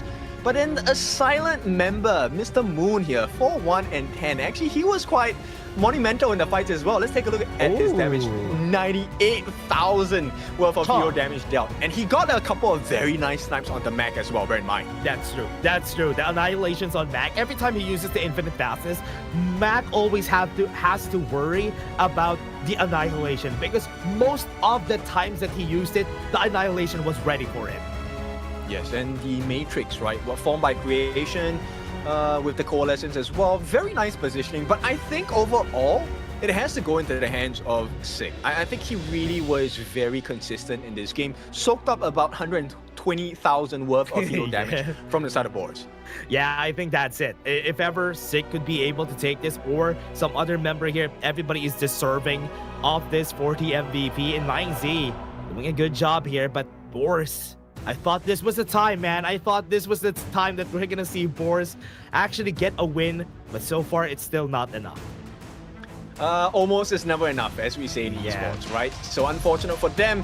But the fortunate one is the MVP. There we go. Almost slept on this guy. Mr. Moon, 4-1 and 10. This guy dealt a total of 27% of the team's hero damage over to the side of Boars, and his snipes were definitely on point. Literally slept on. That was the best position to describe right there on what Moon did in this game. And you could definitely see here, everyone, this first fight was very scrappy. Boars had a really good start there, but after they fell through, after they didn't know what to do after that, that was where they started to fall. Yeah, true heartbreak, right? Talking to the Moon here on the side of Boris Gaming, as they were clamoring for more. They got the nice pushes from the Razor Cavalry, they got the nice boards from Red Cutie, but it was so difficult to finish the fight because there was so much disruption coming in as well, right? Moon consistently with the creation, with the coalescence, creating the matrices, kind of separating the lineup of Boris Gaming as well. And this is aided on by the movement on the side of Sick, the heals coming in from Capo Saber. Look, everything looked horrible for the side of 9Z Globin, but the turnaround was so huge. Yeah, that was so good, right? Sick survived that. He was there for so long. Yes, somebody's gonna die here in this fight, but it was still a great win for their side. This is the last fight that we've seen there. I think most of the members right here survived just because of that last Destiny encounter that we saw there. Got the healing on most members of 9Z. And you know that they have a very nice advantage, right? The moment, take a look at Moon on the left-hand side of the screen, center of it. The moment you see that he does not use his Moonlight Goddess or Splendor, right, that golden stasis item, you know there is no pressure. When a mid laner is not pressured to use that, you know it's an easy game. But nonetheless, big wins for 9Z Globant. Let's go for a break. When we're back, we bring you the third series of the day.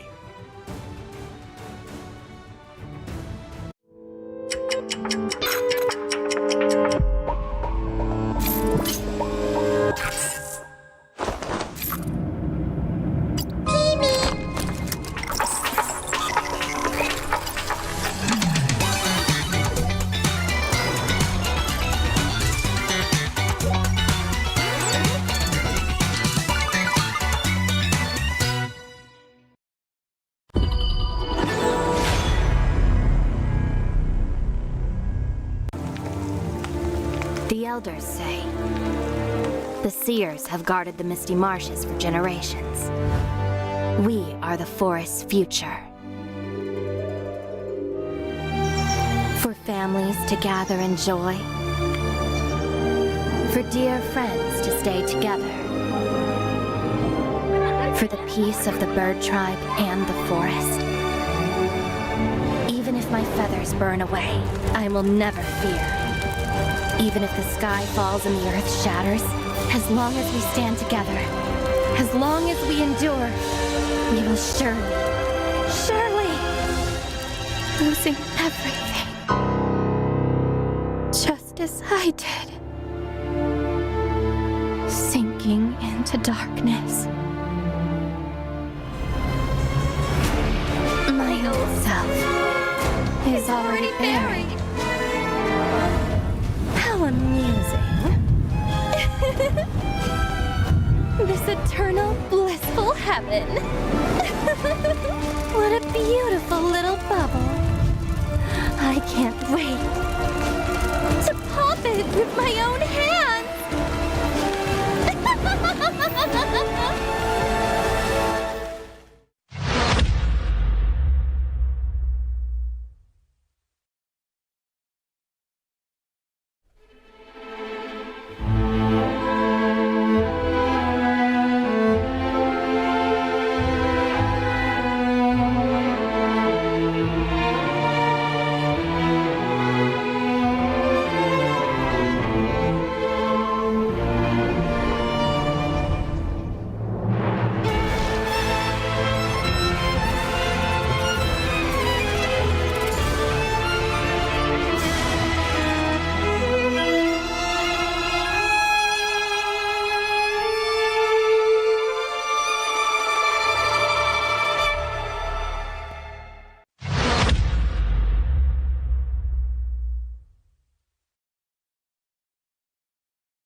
Will you live for real?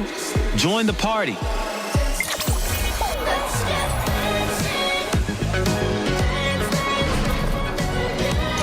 Make the whole street a party and add disco balls.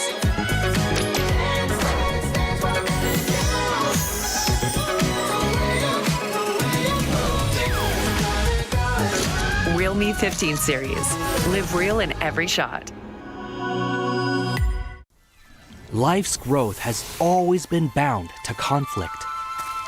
How long can today's peace truly last? 1,000 years ago, from a single seed sprouted the Misty Marsh's first wonder. Born of wood, growing into a forest, gathering countless living beings within. Growth, cycles, fates, weaving endlessly together. With the deities came the first enforcers, becoming the Misty Marsh's first protectors. They took form as the 9 seers, each with their role sheltering this hidden land. All things eventually come to an end, and a new beginning does not always follow the old path. Today's inheritors of the seers' legacy long for a different future. Their followers, too, drift further apart. The Order of the Seers and Omniscients are like 2 branches growing in opposite directions. The Misty Marshes watches quietly as it all unfolds. For from the moment that first seed sprouted, the deities already knew the life they nurtured would one day choose its own future.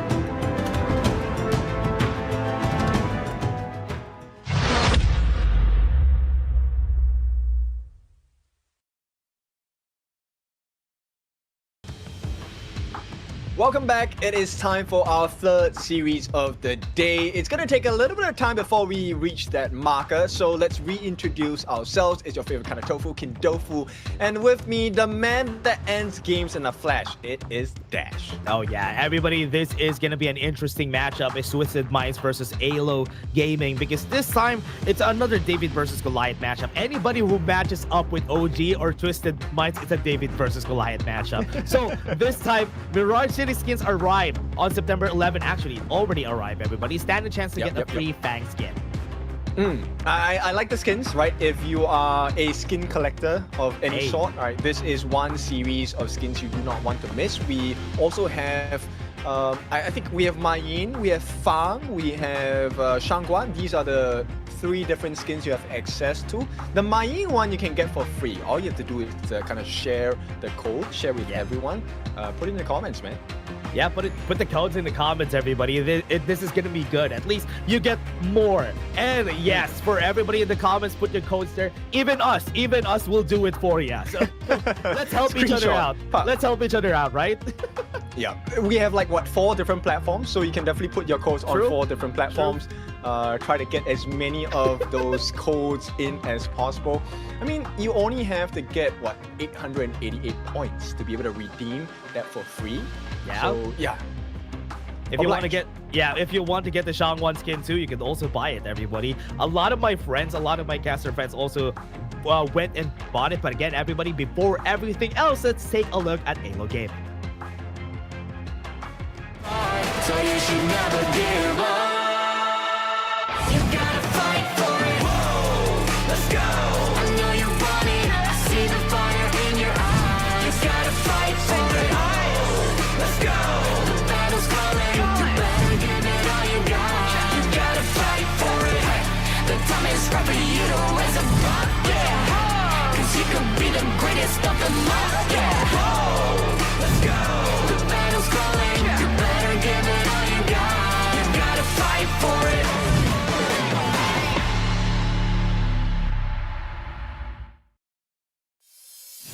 The team hailing from Argentina, the Crown Hunters, AYLO Gaming, represented by Doxa in that clash lane, Alonso in the jungle, Lomax in the mid. Yu in that farm lane, and Roba Alma coming in for the side of the Rome. So AYLO Gaming, I think pretty impressive performances so far, right? Also had to deal with the hard hand because they went up against the monsters in the first 3 days. That's true. One thing that I love about their name, though, the Crown Hunters, who has the crown now for the Kings Major West? It's Twisted Minds. So they are hunting for that crown in the Kings Major West, and right there in front of them is going to be the team that holds the crown, which is Twisted Minds. Yes, and they are no easy opponents as well. This is going to be a very tough matchup for the side of AYLO. I mean, you have to defeat the beast to be the king. We'll see if they can do it today. Yeah, that's going to be the question, though, but let's take a look at Twisted Minds first. So you should never give up. You gotta fight for it. Whoa, let's go. I know you want it. I see the fire in your eyes. You gotta fight for it. Let's go. The battle's calling. You better give it all you got. You gotta fight for it. The time is right for you to raise a bar. Yeah. You could be the greatest of them all, yeah. Let's go. The battle's calling. You better give it all you got. You gotta fight for it.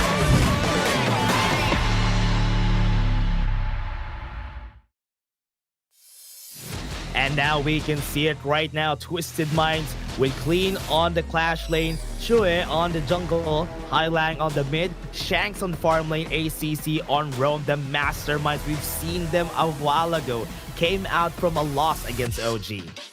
Oh yeah, they did come out from a loss. Is it gonna be a lost cause though? Oh no. I think right now they're hungry to get that win, right? Because of that loss from a while ago. I guess you could say a lost.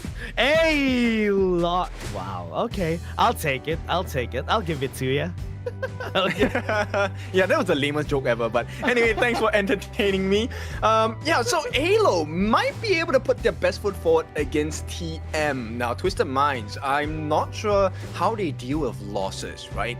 Does this affect their mental psyche? And we know HOK is not just a game of physical prowess where you need to be really consistent with your movements. It's also a mental game.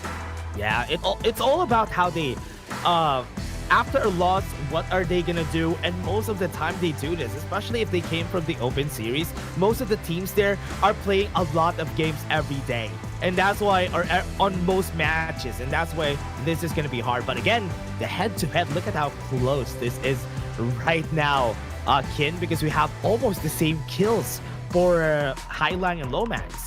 Interesting. All right, so these are the players of the mid lane for both respective teams. And I'm so curious because Lomax, the stats are a little bit better in his favor. Yeah, I think this is also because AYLO has been doing a good job even against stronger teams. OG, they lost against them, but against BTK, they lost one game, probably because they have more games. Probably that's why. No, these are the stats from Spring, right? So even though they have better stats, Twisted Minds, end of the day, they won the entire season of Spring for KMW. So this is interesting. Not to say that stats don't matter, although that is kind of my motto here. But this does mean that there is a chance they can outperform TM in the game. So let's see. Twisted Minds, they're going to start off with the blue side, prio pick. AYLO on the red side, counter pick. Does Lomax and Highlang have a nice matchup? Oh yeah, this is gonna be it.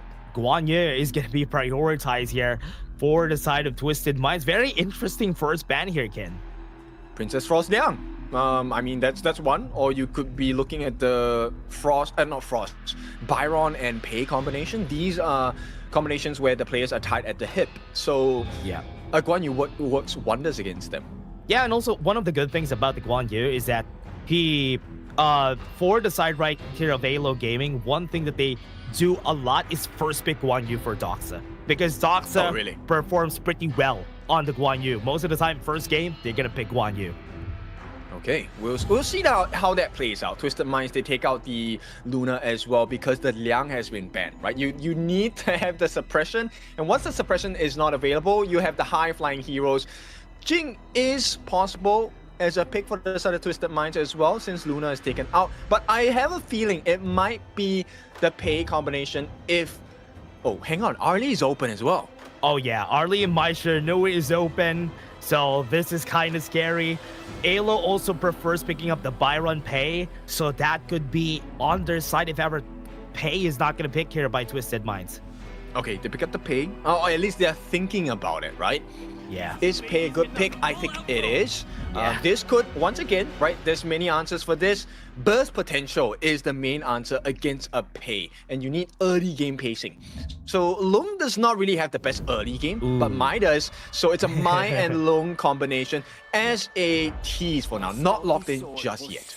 But what's hard about this though is that they have the Pei, they could possibly have the Byron on the side of Twisted Mind, so they could really topple that wound that this is gonna be putting on them. So Twisted Minds could go for that. Okay, so they do lock it in. And Arlie. Oh, yeah, look, there's a freebie. Of course you go for the Arlie. And Arlie is a winning matchup against the Long, especially if you have your schools off of cooldown, right? Essentially negate majority of the damage coming out from this farm laner in the form of you. So Zhang Fei also put up for consideration. They have the tankiness, they have the mobility, they have the burst, single target burst available on the sort of Twisted Minds as well. So AYLO Gaming, they respond with a Ma Yin. Is that the best answer? I don't think so. Yeah. I think I agree with you. The Eminem combo, as we call it, because Mahin and Maisha in a way are very good in the early game, and they can definitely bully you on the jungle. But Twisted Mind still has a lot of options here on their side, and the mid laner could also be somebody that has a lot of AoE that could potentially stop this two from just going ham on most fights. Okay, there is a silent benefit, right? But Mai does have the potential to get rid of the Arlie with one single combination if the lead is there. But nice ban. Twisted Minds, they take out the Yuan, they take out the Diadea. Both healing factors gone from the side of Long. And this puts the support as the Lianpo, right? He's good. Early game, very strong. Able to put pressure against the likes of the Arlie Zhang Fei combination. I like it. So we'll see. This is a skill matchup here in the farm lane. Yeah, also a classic, right? Yeah, the Lianpo together with against the Zhang Fei usually as an answer when you don't have anything else, right? So this is good. But it's going to be hard to land a Tremor Smash just because of those two, the Arlie and the Pei. But is this actually going to be a Yao lock-in? I like it. I really love it. If they do lock it in, Twisted Minds, I think this is very much in their favor. Okay, one of the benefits of a Yao, if they really lock this in, and pairing with the Yixing, just talk about the Yixing for a little bit. Great synergy with Zhang Fei, right? Once you get locked down in the board, Zhang Fei, Unbridled Outburst, catches everyone, slams, Stampede, Mad Slaughter, you're done for. Yao, very good tank, serves as the pseudo tank, but also has sufficient damage to burst down the Mai and the Long as necessary. Oh, I thought they're gonna be locking in the Musashi though, because one time they fought against an Arlie, AYLO Gaming that is, they fought against an Arlie, locked in a Musashi, and that Musashi became a menace that game because Alonso did a good job. Alonso and Doxa did a good job at stopping the Arlie from going in and out, but they went in for the safer route, which is the Ogren. I think it goes both ways, right? Benefits for the side of the pick onto the Musashi. I think actually I would prefer Musashi at this point, but AYLO Gaming, they need a big tank, right? So Ogren needs to fit that bill, provide as much space as possible. It's a nice poking composition coming out from AYLO, but at the same time, it's also what is offered on the side of Twist. There's a lot of poke potential from the Yao, a lot of poke potential from the Yixing and the Arlie and Pei as well. So difficult situation though. Very nice draft for both teams. What do you think is the dynamic of the Yao in this composition that they drafted though? To help out the Pei at least. He has absolutely insane mobility, right? Very fast rotation speeds. So he can kind of operate on his own as well, get out of jail safely for free. And at the same time, he can help you burn out a lot of resources from the opponent team, right? You can kind of force out the Long ultimates. You can force out the mid lane flash from Lomax as well. A lot of situations available. Yeah, and he can do it safely, right? He can always go back with Return to Dust. So he can always do that anyway. So Twisted Minds and AYLO, I like this pickups from AYLO Gaming. I like this interesting pickups also for Decided Twisted Minds. And this is going to be a bit of a tussle. I love the skirmishes that are going to be happening here. And I'm excited for this game number 1 because this is Twisted Minds versus AYLO, everyone. Okay, so you get to see what's happening, and of course, before that, you get to see the real Mi 15 Pro. This is the game that is being used. This is the phone that's being used in a game built for performance, made for gaming, smooth, cool, and reliable, just the way that esports demands. If you're ready to level up, get yours now and feel the difference. Yeah, Ailang was tanking up a lot of damage and was just going to the top side of the map after the clear, after helping out Shanks, and then now Yu is a bit too late because he wasn't able to get a bit of that XP in the mid lane. Okay, not only that, did they actually get that camp at the top? I think that's the big question here. I think AYLO did. So this is a nice response coming up from Twisted Minds, right? They secure that Horntail Beast at the bottom side. The next point of contention is this space fight, which is why you see that rotation by Lomax at the top. Yeah, I like this. I like this upgrade from AYLO. I think they're a little bit more fast on taking up the space on the space sprite and just giving more time for Lomax to just move in and out of the fights. So you need to really give Lomax a level 4 so that you could secure a kill in the early game. Yes, and also the extra rotation. Gold sharing is so monumental. It is a big part of HOK now, right? Learning from the KBL region as well. And this is where you start to see maximum value extracted out of the map. Now, at the bottom side, it's a 3-on-2, not ideal for the side of AYLO, but they will be able to survive for now. Yeah, you can always see, right? Twisted Minds, whenever they rotate, there's always like a three member standing there because the gold share just gives you a lot more gold, which is really helpful for you in the long run, and which is why sometimes you don't understand why the team has more gold. It's because they're doing that constantly. And now Shanks gonna try to get tied here. He's gonna go in. Yu still doesn't have any ultimate though. Does have the flash, but no! That is gonna be a kill for Shanks. That was a 1v1 with bystanders there. Robot Elma could not do anything. And I mean, ACC as well. He didn't need to do so. TV comes down. Lomax looking for an opening, should not be able to find it. And this is the value of the Junpei, right? That need being said, that the shield so great. And you can see Clean as well, displaying to you the potential of what the Yao can do. He can get those free hits in and get out for free. Oh yeah. And one thing also, I think Yu is thinking that he might get the level 4 while he's moving towards the minions, but he didn't get the level 4 because he didn't use the flash there. Yeah, let's take a look at how that went down, right? So the initial jump, it felt like, hey, we caught you out, but then this dive with the Frenzy. This is why Frenzy is so critical on an RD. You get extra damage, you get extra life steal as well, but there is a punishment coming in. Yeah, and Red Loudburst gonna be hitting him on the edge. What was that? And now he had to use the infinite fastness because of it. Oh, his heartbeat must be going skyrocketing at this point. Yu, that was a bit scary. Yeah, I thought he's gonna die there. Yu had to force it. Still has the flash though. At least if he gets dove here, it's he's down. Might be able to dive some skill shots. Right now, dodging a little bit of it. Had to use the flash and still dead. There was no way he was gonna get out, especially after you use your infinite fastness. This is why it's important to really burn the resources of your opponent. And Twisted Minds, a team that shows you consistently how to do that.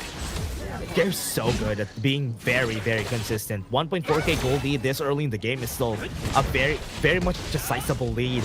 5 seconds before the Tyrant, and we're waiting for it to clear, and now they're on position for this Tyrant. The pain point here is the majority of the gold lead actually is in the hands of Shanks against the likes of you. He is 1,000 gold at least ahead, and this already has Doomsday at the 4-minute mark. Not ideal against you. Yeah, you have a Doomsday already at this point in the game. It's going to be scary, though. Robo Alma is not going to stay for long in this fight. Good knock-up, though. Good punish, and Brittle Darkness was used to push everybody back. That's good. Now this is their time to go in, and Yu might fall down. Doesn't have the infinite fastness. That's going to be one down, but Clean is going to be next. Right there, and then Tyrant is still alive and still not over. The Tyrant could be taken. It doesn't matter, right?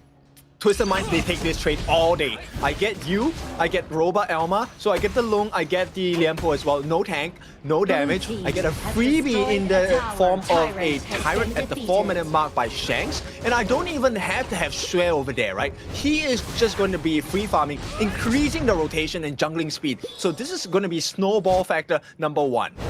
Yeah, they have to be looking at it that way. I think Shui is going to be important here, especially when he's getting a lot more gold here compared to the Ogren. But Shanks is in a very sizable lead. I love that he's in this spot right now because they could use just him. Throw him forward and he's going to be doing everything. And you want to find him, right? If there's any other member, look, you can't catch Clean. You need to drop a lot of stuns to get him down. Yep, the stun, the knockup didn't hit Clean, still alive. Return to Dust is still available, but the board is going to be hitting 3 of them. No follow-ups whatsoever for the side Twisted Minds. And this is so difficult, right? So AYLO now is suffering with that gold deficit. It's about close to 2,000 gold advantage for the side of Twisted Minds. They also have the Tyrant buff. So fighting prowess is all for them. And you can tell, Twisted Minds, they know what's going on. They make that rotation. They send Clean down. They don't mind giving you the T1. Take it, take it. We'll take the T2 at the bottom. They were here even before everybody on AYLO was on the top side. So this mid lane is going to be taken for free. They got the knockup from Highland. Passive has been popped. He's not going to survive that for sure. But the tower in the mid lane mission complete for the side of Twisted Minds. They're still going to be going in for a re-engage. Onto the back lane they go. Clean is looking for the back. Damage going to be there, but he's not going to survive that for sure. The Infinite Blast is going to push him back. And that's 2 kills for the side of AYLO. No more follow-ups. Yeah, AYLO, they get a consolation prize. Why do I say consolation prize? Because take a look at the turrets on the side of both ends. T1 on the top, close to falling. But T2 on the bottom for AYLO, also close to death. So everything working in favor of Twisted Minds. 5-3, they maintain the goal lead. They also maintain that map pressure. Yeah, look at what they're doing. All the side lanes are pushed. There's nothing that... Look at Clean. Clean is also going to be cleaning up the bot lane. Once that wave pushes, he could just let the wave go through the second tier tower because everybody from AYLO is on the top side of the map. The knockup is going to be there. Low HP already onto their side. Board is not going to catch anybody, but it's okay. This is going to be a very dead Shanks. What a good combo from their side. ACC tried his best to survive, but he's not going to survive. 2 people fall from the side of Twisted Minds. Beautiful fight coming in from the side of AYLO. There is some life on the side of this Argentinian squad. But at the same time, they need to save the T2. The TP did not make it in time. And now T3 open for some damage. But I think Clean, he wants to play this safe. The tower fell when he was using the teleportation circle too, which is really sad. It cancelled Lomax from getting there. Yes, exactly. And this one hurts them a bit because they need to recover in terms of gold. They're still trailing by about 1,000. And we are still a ways away from that 10-minute mark, right? So 2 minutes away, AYLO Gaming, they need to get more kills in this form or just more value, right? Maybe get an invade, get a kill, get a turret. Anything to even out the favor because they have only taken a T1 on the top. Yeah, you know what? They're doing a good job here. Still a 1k gold lead, and they're fighting against Twisted Minds. AYLO is keeping their composure, even when they're losing a bit of the towers here. But they're using too much of the death ball strat with their comp. I think they need to spread everybody more out across the map because Twisted Minds is winning because of that. They're making all the good trades, right? So they traded T2 in the mid as well. And T2 on the top should be gone, but hope. Yeah, almost a kill there. Doxa not going to survive this. T3 on the bottom. It's going to fall. That's not good. Twisted Minds has already taken over. Here's the punish that we're looking for. And Battle Darkness was able to save him. Shen survived because of it. And now onto the backline they go. They're not going to be able to chase him down. A lot of people are falling on the side of AYLO. One fight. The minions are here. This game is over. A quadra kill happened. And this is game. The crystal falls. And Twisted Minds, out of 1 mistake, was able to win. Pre-10 minutes, Twisted in the minds, this team. Truly the masterminds. And it was looking great. That rotation by AYLO, it was meant to be the punish. But they couldn't get the kill on the Shanks. They split the fight. They split AYLO apart. They divided their strength and conquered them piece by piece. Bro, before that happened, I was glazing AYLO. I was glazing AYLO because they were doing a good job at surviving this game. But that last fight was all because of that unbridled outburst. The unbridled outburst pushed 2 members. Shanks survived. They still have a great damage source, which is why the game could be ended. And that was it. That was the story of that last fight. Yeah, Twisted Minds showing you the power of macro plays. They lost a couple of fights. Let's be clear about that. They took a couple of bad fights against AYLO, which was why it felt like AYLO had a chance to come back. But they were making sure that while they were losing the fights, Clean as a Yao was always at the sidelines pushing the turrets. And it was never a fair trade. I can give my life, but your base is at risk. Oh yeah, they were all giving their lives slowly, right? That's why they got to a 5-5 on the side of AYLO. They were sacrificing at least 1 or 2 people to get the mid lane tower, to even get the second tier tower on the bot lane. And you know what? That's a good trade every time because you won't be able to get those towers back. Yes, and we talked about the Yao, right? Some of you were commenting in the comment section, why Yao? Because Yao is extremely fast, extremely tanky, extremely mobile, and he is one of the big menaces here. If I have to give the MVP, I would give it to Clean this game because he really made the map difference for the side of Twisted Minds. Yeah, he was pushing the bot lane. If not, he was doing God's work at being annoying in the backline. Be annoying to the backline, get some burst down, use Return to Dust, and you're safe. That is basically what Yao does. Truly the definition of karma, right? Like, you can do whatever you want to me, it will be returned to you. Maybe more, we don't know, but this one will hurt. And I think this gameplay by Twisted Minds has really shown AYLO Gaming a little glimpse into their own potential because AYLO was catching up to speed. They were catching the kills, but they just needed to play the map a little better. Yeah, they have potential though. I like it. AYLO right now has upgraded. They're doing a good job at surviving the likes of Twisted Minds. If not for that one mistake in the bot lane, because it's also open and it's also pushing, they could have maybe turned around the game at one point. I think this is something that is really difficult as a professional player because everyone, I'm very sure on the side of AYLO Gaming was feeling like, hey, this is the turnaround moment. We wipe them, we get a couple more turrets, we really eat into the heart of the structures of the side of Twisted Minds. But this one was just mechanical skills difference between Twisted Minds as well as AYLO, and this is where international experience really matters. Yeah, that's true. And that's it. Good mental capacity. Good comeback from Twisted Minds. Even though they lost to OG, they were still able to play well. Yeah, look at the itemization. I like the itemization on Clean here, right? So Frostscar Embrace with the Axe of Torment, you have the Armor Shred, you have the Frost damage as well. He's gonna going for the Siege Breaker, right? The most damaging item, which benefits your damage reduction on your skill set on the side of Yao. Yeah, that's true. And also, looking at Twisted Minds, just looking at the stats, I do think this is going to be a Shanks MVP, just because of the stats. I would give it to Shanks based on stats as well, but my personal MVP, it has to be Clean. This guy was making it work for TM. Oh yeah, that's true. And even for me, if I'm going to give an MVP to the team, I think ACC, he deserves it. I think an honorable mention to this guy, just because of that last set that they did to finish the game. Yeah. Really beautiful work on the Zhang Fei, right? Unbridled Outburst really on point. I think later as we look through the replays, you will start to see all the different successes of the individual members, individual players come together to form one beautiful picture on the side of Twisted Minds gameplay. And this is what we want to see. Yeah. Now this is it. Twisted Minds winning just because of the goal. They were just taking over the game, and AYLO did a great job. It was not a very big lead, so maybe in game number 2 they could think about it, they could regroup. What can we do to not let that happen again? That is the question that they need to be answered before game 2 commences. It's kind of like, okay, so is it the draft we have to fix? Is it the rotations we have to fix? Because if we take a look at the draft, I think the draft wasn't too bad. Yeah, the draft was okay, but MVP never. Okay, sorry, we missed. Yeah, but this guy definitely had a lot of value. 5-0-3, 23% of the team's hero damage dealt. Very well played on his pay, really just capitalizing on the mistakes of the opponent team, but also by the setup of his own team members. Oh yeah, this is it. And we've seen it again and again. We've seen a lot of people try their best here for the team, but there was some times that we've seen some moments of brilliance here for AYLO, and Twisted Minds is just doing a great job at doing macro in this game.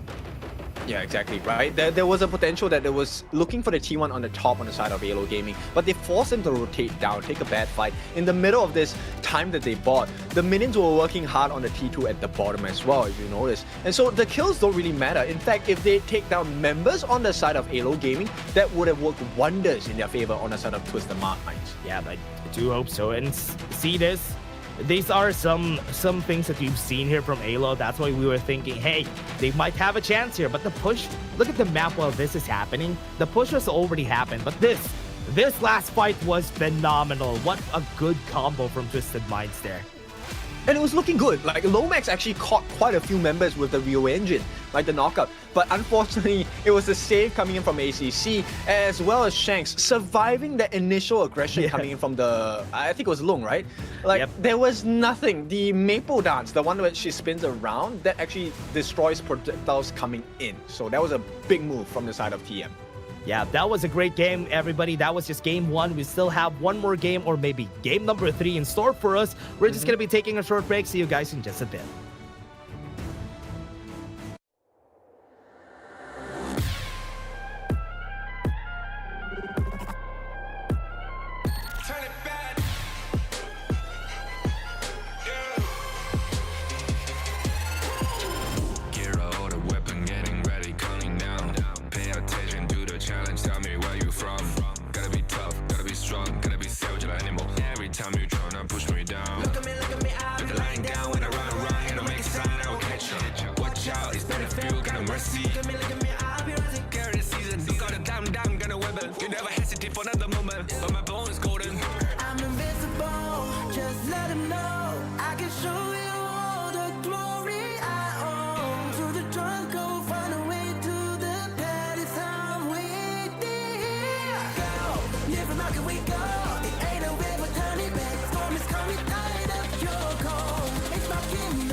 We the kings, it's an honor showtime.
We the kings, it's an honor showtime.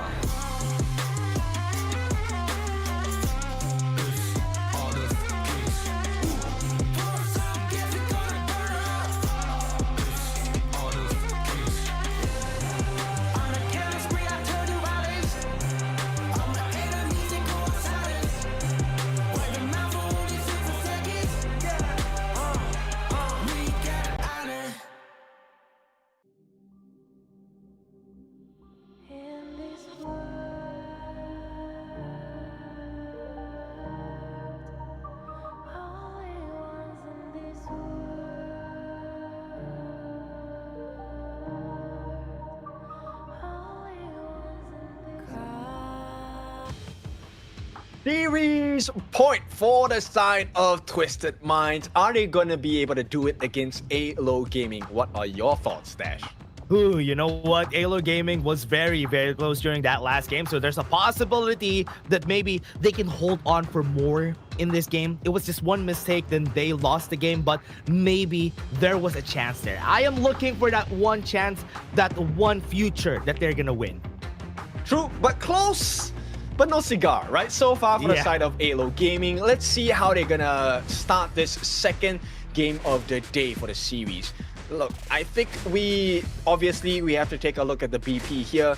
AYLO actually opting to go for the red side. They want the counter pick again. Interesting. Yeah, they want to go for the red side again. Really surprised about this. I hope this is worth it for the team. They want to get the composition. I can see them picking now, so maybe we're gonna get the draft in a bit though. So we're waiting for the players to go for the draft. I want to see what they're gonna be banning. Most likely, it's gonna be what they picked during game number 1.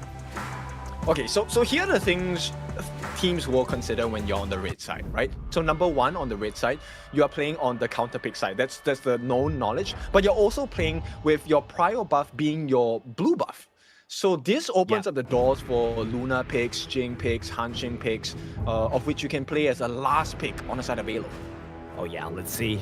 Arlie is gonna be banned. Twisted Minds used it a while ago, and even the Maestro is also part of the equation again. Even the pay, because the pay has been picked by Shure again last game. So what do you go for at this point, right? No Arlie. Oh, this one is a super open pick for the side of Twisted Minds and AYLO. Oh no, there you go. Oh, Luna. No. No. Liang is banned. We have the Luna. Here we go. Yeah, this, I mean, do you go for Dong Huang at this point? Is it worth it? It really depends. Twisted Minds, this is a great pick. Luna, and this is a specialty of Xue, hopefully. Yeah, I think every jungler has a Luna specialty at this point. I'm very respectful for every jungler because I do believe that everybody knows how to play Luna, which is why it's on the rise for everyone. Okay, so I like the response. AYLO, they pick up the idea. Also a great answer, right? With the Bitter Farewell, second skill, you get the lockdown. Maybe that's enough time for you to get the catch on the Luna. Paired up with the Direnzhie, you also have the Golden Token, right? The ultimate coming in from the side of Direnzhie. Does lower the defenses, gets the stun as well. So good answers against the Luna. Yeah, if ever they get the right timing, I think a good way to cycle the crowd control is going to be important. Now they have the Guanyin on clean and Chano from a Shank. So this is going to be a lot of damage going through. And Direnzhie is not going to have a great time fighting against a Guanyin. He's gonna have a horrible time speaking about that, dude. There's so many things he needs to deal with, the waves, the wolves, and then now you have to care about the Guan Yu coming in. So I like the response from AYLO, right? A Dharma works wonders, but it could also be the exact opposite. So 50-50 on the top. Yeah, usually a Dharma is a 50-50, right? Because you need to find the play in order for him to have value, but most of the time, you're not gonna find them. Especially against a team like Twisted Minds that checks every brush. I'm just curious, do you know what? Actually, you can consider Sakir. I think it's a wonderful pick for the side of Twisted Minds as well. Ooh, actually, that's a good idea though, but we haven't seen it yet. You know what I'm thinking? I think a Zhuangzi is good here. What do you think? I agree, right? If they don't have any other heroes, like maybe, let's say, Lady Zhen, to force out the butterfly effect, then I think a Zhuangzi makes sense, right? Because right now, there's only one member on the side of AYLO that will force you to use your ultimate. If there's more than one, then maybe Zhuangzi might not be the best pick. But we'll see. AYLO, what are they thinking here? Because they do have the jungler still, if ever they want to tank. Oh, they banned the Globin tank because, you know, against the Luna is very good. But AYLO still has the Musashi on their side because Alonso has played the Musashi and has been successful so far. Oh, never mind. Yeah, it's banned. Never mind. Oh, no. Not ideal. Not ideal at all. Okay, AYLO, they take up the Nua. I like this. With the creation blocks, you are actually able to push members back, which does wonders against the Guan Yu, right? And also insane burst damage. You should be able to have a great game. But this only comes in the mid to late game stages. Level 1 to 4, it's really hard to play on the Nua. She doesn't have enough damage. She cannot clear the waves really quickly. And I like this. This is looking like a mid lane Yuan with a double ultimate refresh. Oh no, it's not looking good at all for the side of AYLO. Oh yeah, what I like about the Yuan and Doya on the same team is they have a lot of ways to get river vision, and that's what I love about this. They can get to the river pretty fast, they can move along pretty fast, and they can get vision on brushes pretty easily. Are we gonna lock this in? It would be great. Okay, they do. Oh, wow. Okay, so we have a debut pick on a Levi coming in from the side of AYLO. Now, does this work? It absolutely does, because he has iframes to play with. Flickering Flurry, that's his ultimate, but his second skill is the one that really makes a world's difference, because when you enter that circle, you actually get slowed. So it's a deficit against the Guan Yu as well as the Luna.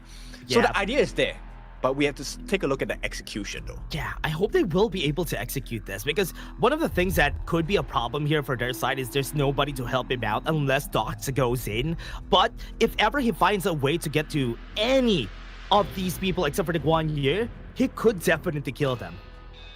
That's true. I think we have to look at how does Levi plays, right? Because Levi has insane reach. Yes, he's melee, but with his first skill, the double dash. In fact, it's a triple dash if you count that clawback, right? But he's able to force you to use your ultimates and skills without even being there.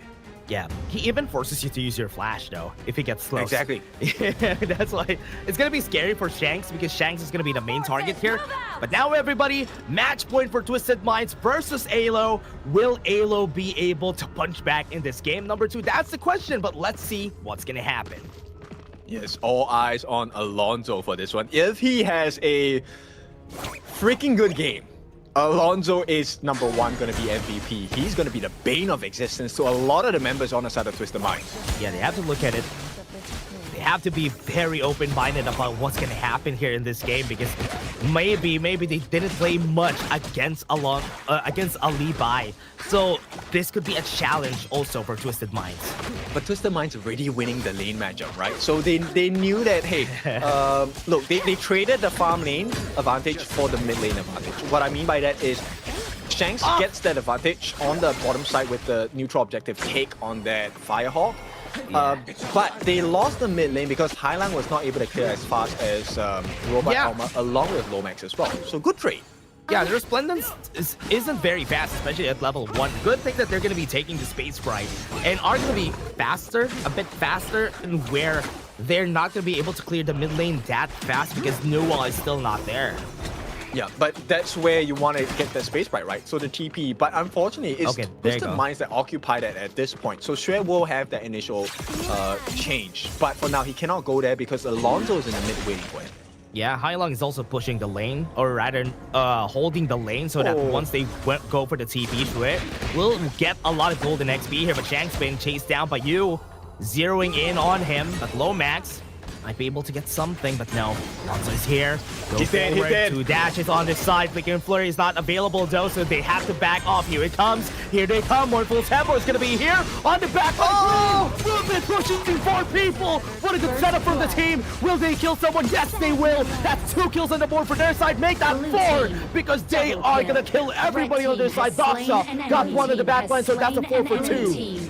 It was supposed to be the success of AYLO. That was supposed to be a guaranteed first blood. But now 42 Twisted Minds also has access into the Azure Golem. Doxa, he can't do much here. Yeah, he did a Truth Mantra, but that's gonna matter because Shanks was still able to get the Azure buff here for Twisted Minds. Oh, this one is heartbreak, dude, for the side of AYLO Gaming. But okay, I like the response. It doesn't matter if you fall. Stumble a bit, get back up, go for more. Yeah, it's a good thing that Alonso answers back with an Azure buff steal here on the top side. And remember, Xue was not able to get that Azure buff a while ago, so he doesn't have an Azure buff this time. Yes, and this one is very important, right? So let's take a look at the replay. This movement by Clean, goodness me, catching 4 different people out. And even with the ultimate used by the side of Alonso, he could not survive. And this is where the synergy, Highland coming in with the AoE stunts, AoE Tragic Beauty, a lot of damage off him. Yeah, right now AYLO gonna be lagging behind on that gold because of that 1k gold lead that they have. And this is going to be a pretty scary matchup for now because not being able to win that first few fights is going to be very tough for AYLO. Okay, so let's take a look at resource check for now. Nobody has flashed on the side of AYLO. We are 15 seconds away from that first tyrant of the game.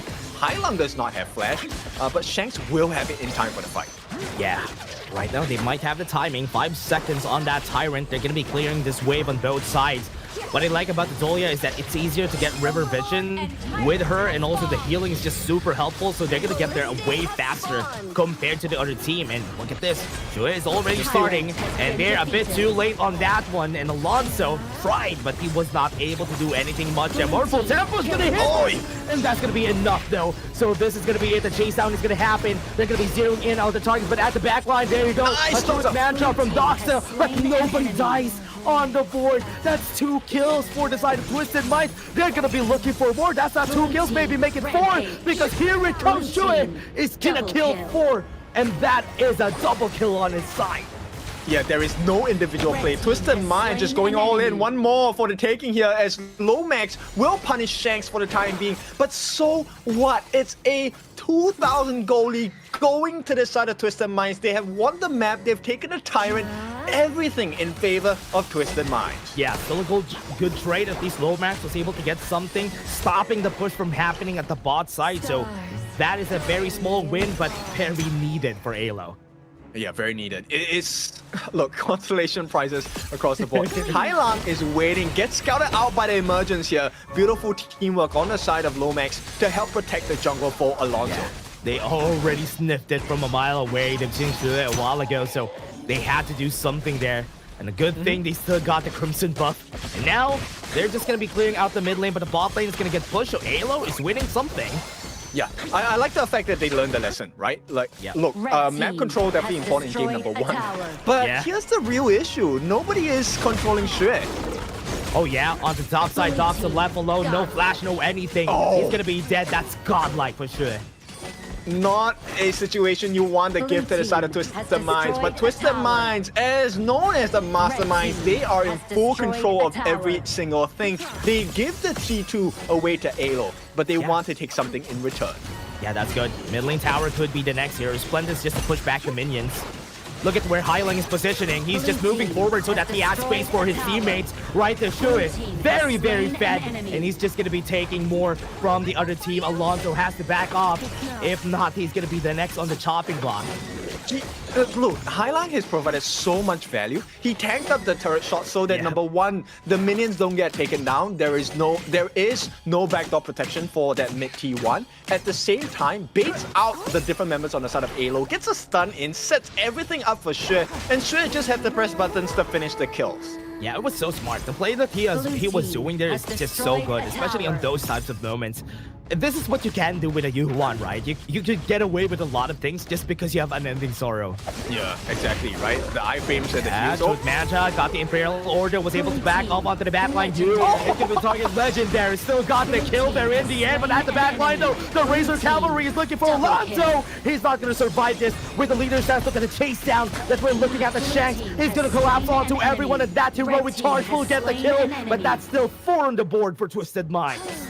Yeah, Clean did his job, delivered wonderfully. Hailang now setting up the pace for that Crimson buff for Shue to take as well. Everything on the map, all 3 lanes pushing against AYLO. The pressure is immense. Man, it's just so good for Twisted Minds. The 5k gold lead, get a second tier on the mid lane and even the top side. So that's good already. Yep, AYLO Gaming. This one is a tough one. The Levi pick, I think it was great. I think the idea was great, but he is not having a good game. He needs his Azure buff as well. And once again, it's going to be taken away. Yeah, he is struggling. I feel like it's a good pick, but they needed something else here from the team. Doxa. Oh, this is not good. Doxa. That is very scary. He could have died there. Has the flash though, so doesn't even need to use it. Very, very safe. The cannon minions are still there. They're going to move forward. Yu left alone, has to flash away. Nobody's going to be going there. Never mind, but Shue tried to take the risk. But he is still pretty much alive. Oh, so smart. Do you see what they're doing on the side of Twisted Minds? They're actually forcing them to use their ultimates. Doxa already committed the true mantra. They knew they don't fall that easily. So Twisted Minds, they push it a little bit more. Now they reward themselves with the Tyrant. This is pre-Shadow variant, so it's still okay. Not the biggest loss. But for the next 80 seconds, you can't fight against Twisted Minds without having a huge risk. They're playing the same theme as they did during Game 1, right? They're putting bodies forward so that nobody would be able to contest the tower takedown. And that's how you're supposed to be playing this game, because you need to take a risk in order for you to get something. But Twisted Minds are getting everything, even with taking risks. it's a high risk, high reward, right? Yeah. The risk was taken and the reward are well worth it at this point. Look, Hailang, he just the refresh. Unending Sorrow. This is why ACC picked up the Dolia. That's true. Unending Sorrow is available again, so he can do the same thing. That's why he can move forward pretty easily. Remember, everybody, Mortal Temple has such a big range, so it's very hard to even fight against Hailang when he's playing on his range. Look at that. Alonso had to back off, and the damage from Shanks is very scary now. And once again, he does not have access. The Azure buff is not for his taking. Yeah, that's true. Right now, on the mid lane, we go for the push. Doxa has the flash show. Unending Sorrow has been used and has been reset yet again. So this time, Mergence. It's kind of scary though. Okay, they're looking for it. So Alonso is doing well to be able to try and find the gaps in between the defenses of Twisted Minds. But because there is a huge gold differential, it's 7,000 gold advantage going to the side of Twisted Minds, which means items galore. Twisted Minds will take any fight against AYLO. Yeah, 7k gold lead is just very, very big here for this team of Twisted Minds. What are they gonna do here to end this game? They can do a lot of things. With the Tyrant on their hands, this could be the thing, which is the split push, pulls the attention of the different members on the side of AYLO. At the same time, Hailang is pushing the mid lane, just forcing them into a corner. So AYLO now, the next team fight, if they do not win this, is game over. Yeah, that was a very scary emergence for Lomax a while ago. Now he doesn't have it to get vision. They know that Doxa was hiding in that brush a while ago, so they were trying to snip him out. And now onto the bot lane, Alonso is trying to move forward with a bit of farewell, hold down Hailang. The reset has already commenced. And this is the difficulty, right? AYLO are not allowed to pick the fights that they want. Ideally, once you know Hailang's ultimate is down or ACC's ultimate is down, you know there's no double Unending Sorrow. You want to push as AYLO, but because they're unable to fight now, they are constantly having full value of that Celestial Melody from the side of Alonso has Flurry. Thinking Flurry is available. He could go for the steal here. He might be able to. Yes, he will. That's good. Right now, AYLO was able to buy some time. Alonso, that is a good steal. They bought some time for the team. Yep, they definitely did. That was a nice emergence. Just have vision on the side of Twisted Minds, right? So AYLO, they're hanging on, but they're barely hanging on. It's a 3,000 goal lead, still in favor of Twisted Minds. They bought themselves at least 3 minutes in that game just because they had a Shadow Vanguard. They could use that Shadow Vanguard and wherever Twisted Minds are going to be pushing. That's why Alonso is still holding on it. But right now, Roba, okay, they're not going to continue. This game, we're looking at two different members on the side of AYLO, right? But let's take a look at the replay first. This one, the last hit came from that jungle item. Very nice smite as well attempted. But yeah, bear in mind, I believe that was done with Primal Bond on the side of Twisted Minds. Oh so yeah, that was also why AYLO got it. Yeah, they were doing it with Primal Bond, which was really surprising for me. Lomax already was there and got the vision, which is why I was surprised with the Razor Cavalry used onto the backline, but it's still not enough. They got the kill right there on Robo Alma. But will it be enough to get something on the side of Twisted Minds? No. Shadow Vanguard on the bot lane. Okay, so Roba Elma taking a fall here, not the biggest loss for the side of AYLO, but the bigger loss is that you now does not have Flash. And Doxa as well, expended everything. He is going to be caught out for sure. Yeah, he has to be careful in this next fight though. 50 seconds on that Tyrant. And Twisted Minds is already making sure that the bot lane is going to get pushed so that this Tyrant could be secured. Yeah, bear in mind, Shanks also has the Crimson buff here. True damage, burning damage, all available for this channel. So the leader of the pack of wolves, he's going to be hitting like a truck against the members of AYLO Gaming. Once again, secures that Azure Golem as well. So everything for the side of TM and everything at a loss for AYLO. Yeah, Twisted Minds is just taking over the jungle camps here. This is their jungle now. He can't even get close here. So AYLO, with the minions pushed on their side of the map, they won't be able to contest that 15-second Tyrant that Twisted Minds is already securing space for. Yeah, and another 10 seconds, we will have another Shadow variant of the Tyrant.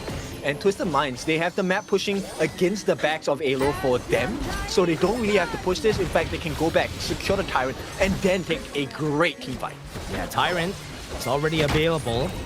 Looking for the push here on the bot lane. Yu is doing a good job at taking over the mid lane and clearing the waves there.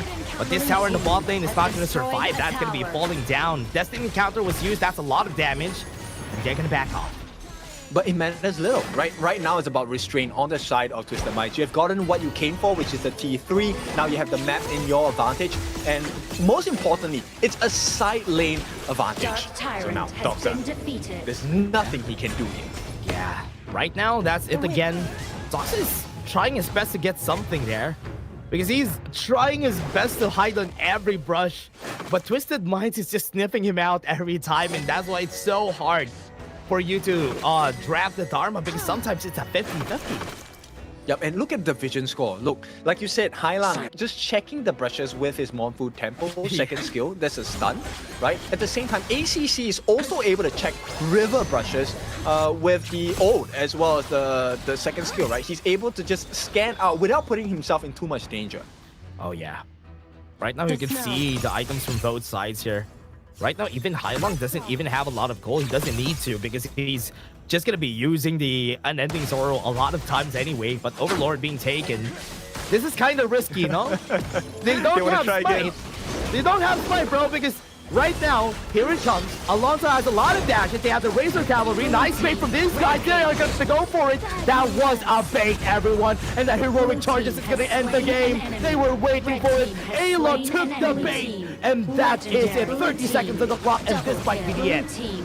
Hook, line, and sinker. That one sunk the ship on the side of AYLO Gaming. And it is all Twisted Minds, because for the next 30 seconds, there is no one on the side of AYLO Gaming. The crystal is exposed. The next wave will be marching in as ACC tanks for the team. Gets the Splendor down as well. And it is game over. This is it. Twisted Minds needed this for today. They lost against OG a while ago, but at least now they got a win for the day. AYLO Gaming is not going to be leaving a dent against Twisted Minds. So now we know this is what happens when TM is handed a series loss. They come back even strong. Yeah, I like this. This is good. At least now they have room to grow for the side of AYLO Gaming and also for the side of Twisted Minds, because they had room to grow from that loss from OG a while ago. And now they are bonded way better for the team. I think that's very important. In fact, if there's any time to really take the L in terms of learning, right? This is the time. Yes. Ranking week is important. It puts you in a safe position. But it is also a time where your losses are not punished that much. Yeah. Right? You still have a chance of coming back with Survival Week. Yeah, next week is going to be the timing where you're going to get punished, right? Survival week next week, you're going to get taken out if you're in Group A. If you lose a lot of games, only one team is going to survive from there. So taking in as much experience as you can fighting against the stronger teams is important. Then try to study it once we go on a break during the weekdays. And it's something that money cannot buy. Okay, so not just about the prize pool on the side of Major West League, it is also the chance to step into championships end of the year, where we will be playing it in Philippines, your hometown. Oh yeah. This is why it's important, because now you look at the difference between the way that Twisted Minds play the game and draft compared to how AYLO Gaming is doing it. The international experience allows you to level up much faster. True, being able to face against the strongest teams right now in HOK is super important. And getting that experience is great enough for you to move forward a little bit faster, accelerated compared to everybody else. And I love that after the KWC, everybody moved forward pretty fast, right? Everybody accelerated, like every region right now in Global is evolving. And quickly. That's not even the best part. They're evolving so quickly. We are looking at all the different leagues here. Of course, today we're talking about Major West League. East League, are they growing? Yes, not as fast as the team here for sure, right? Which is why we're the best league. Just to make it clear to the side of Blam and Holler, who are throwing shade have yesterday. They been throwing shade? Oh man, they have been. I mean, it's them, right? They can only throw shade because they can't reach. I guess I tower over them. That's why the shade is over on their side. Okay. That's why they're punching. They're punching up. They're punching up, right? Oh man. Okay, let's go back here, everybody. Twisted Minds and AYLO Gaming. I love that right now Twisted Minds and OG have been leading the pack here on the Major West to learn everybody has been learning, and we always say it, right? There's no losers, there's only learners here in the Major West.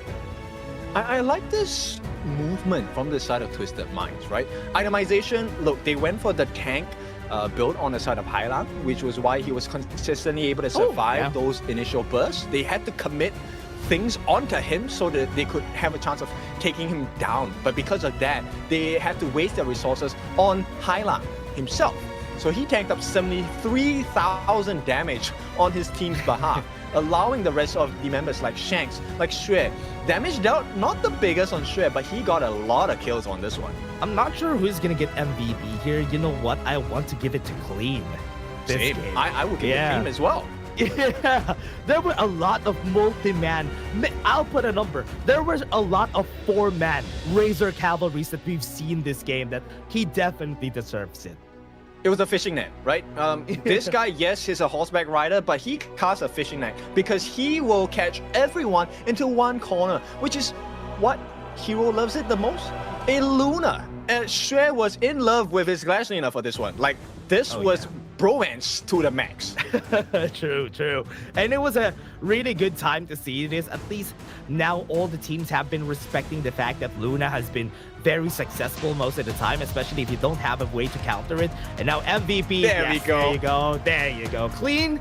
Very much deserved on this MVP, on this 1-year performance. 2-3-11 in the KDA, 21% damage taken, 20% damage, total gold is 20%. But what you don't see there, everyone, the number of displacements that he did this game is massive. Exactly, look at that. The first setup, and this was a moment which really snowballed the potential of the side of Twisted Minds. Because number one, Xue didn't die, he got a lot of the kills and a lot of the assists as well. And from this point on, this begged the question, you guys were asking it in the comments as well, who is able to control this Luna? By right, it should have been you. It should have been Robot Elma. And I'm saying you as the D-Ranger, not you as in you. But yeah. And with what we've seen here, right? I am surprised that Clean was able to get away with a lot of the positionings here. It's probably because they push a lot of the lanes, which is why he can get away with positioning at the back of everybody. But on the other hand, Doxa really struggled on finding those great truth mantras. It's not because it's his fault. It's because of the state of the game. He won't be able to find those. Yep, they needed the early game to be in their favor on the side of AYLO Gaming, which never came, right? Alonso on this Levi pick, look, it's a great pick. It's a big snowball pick. But when you're playing against a member like Clean, who in this game has done 4, 5 multi-man catches in quick succession, how do you play against that? It's so difficult.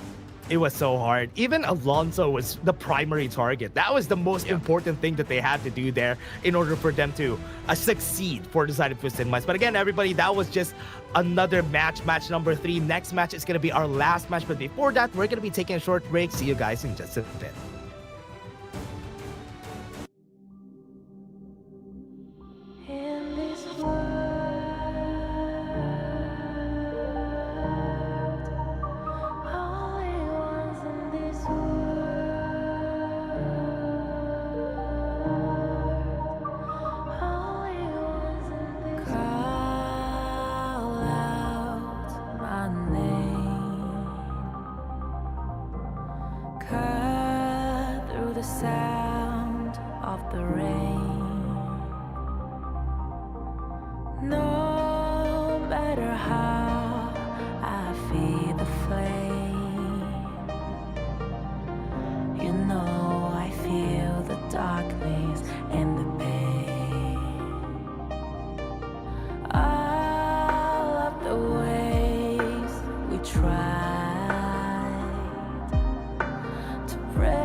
got everything I need. It's alright, I'm on fire, I'm alive, 'cause now I fly so high, so high. Light up the skyline, let's do it this time, like it's a whole new colorful world.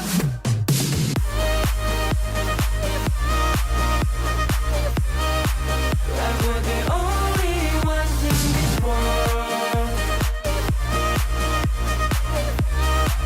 Like we're the only ones in this world. Never thought we'd get this far, burning like the stars.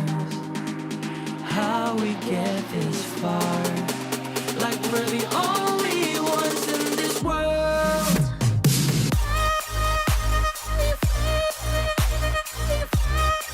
Like we're the only ones in this world. Like we're the only ones in this world.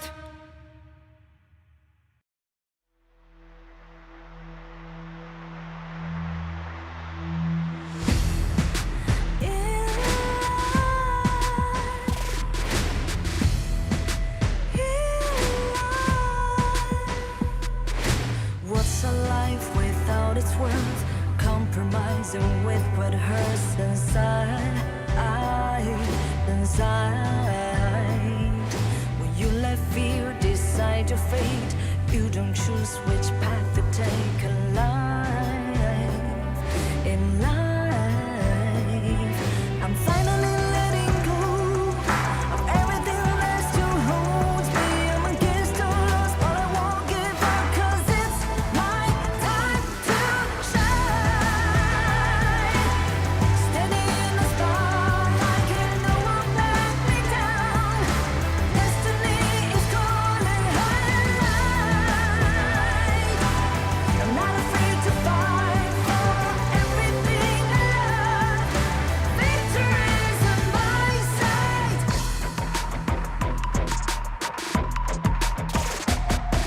The more we lose, the more we gain. The more that nothing stays the same in time. In time. Can't love ever, can't forget. What you see is what you get sometimes.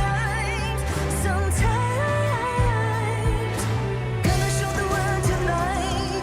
The light that shines inside us. We're against the odds, but we won't give up, 'cause it's our time to shine.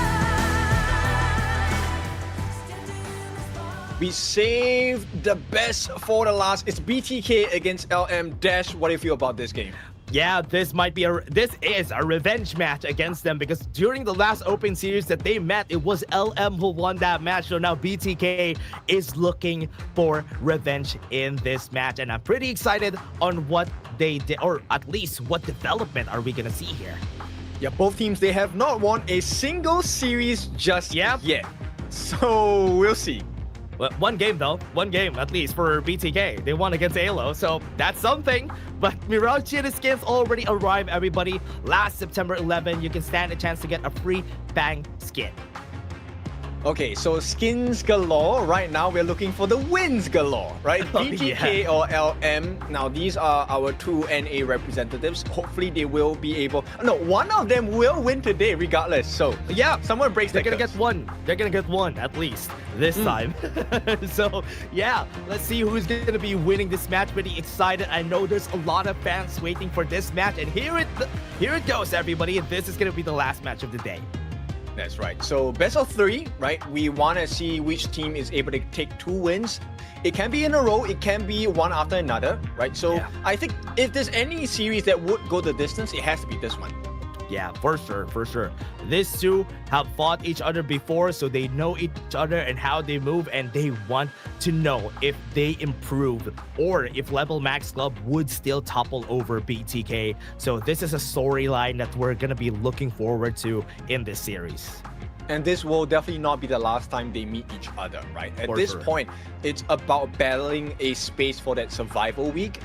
of which they have to learn quickly. I think this has been the biggest challenge for both teams, for LM as well as BTK, which is how fast can you learn about your own strengths as a team, and how fast can you learn about the strengths and weaknesses of your opponents, and also hero pools, map rotations, so many things.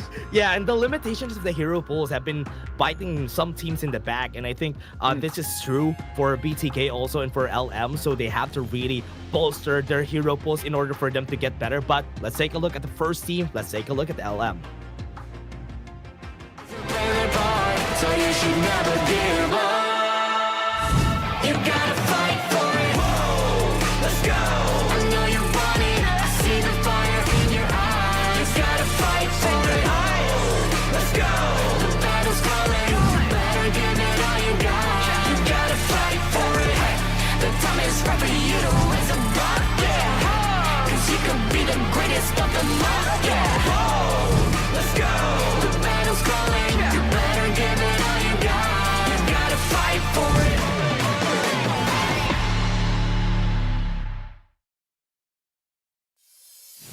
Level Max Club, Limit Breakers, and they are represented by Wuqing on the Clash lane, Noor in the jungle, now in that mid lane, a Legend in the farm lane, and of course Ashe in that roam position.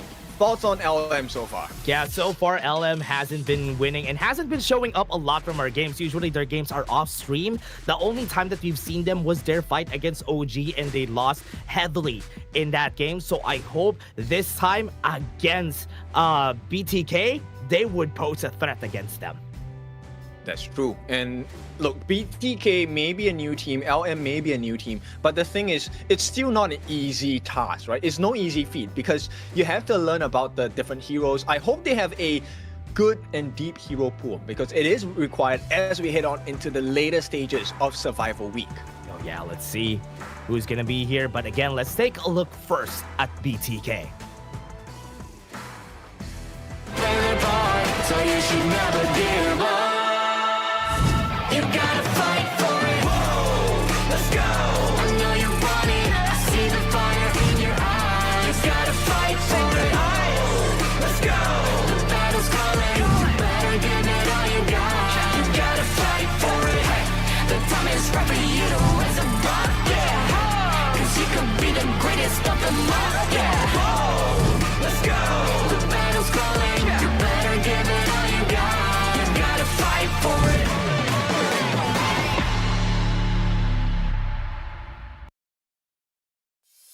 The Bloodthirsty Kings, the challengers. Fried Chicken on that Clash lane, best player 1 on jungle, Mobazane on farm lane, Shark on that roamer, and Hoon on that mid lane. What are your thoughts about them, Kindofu?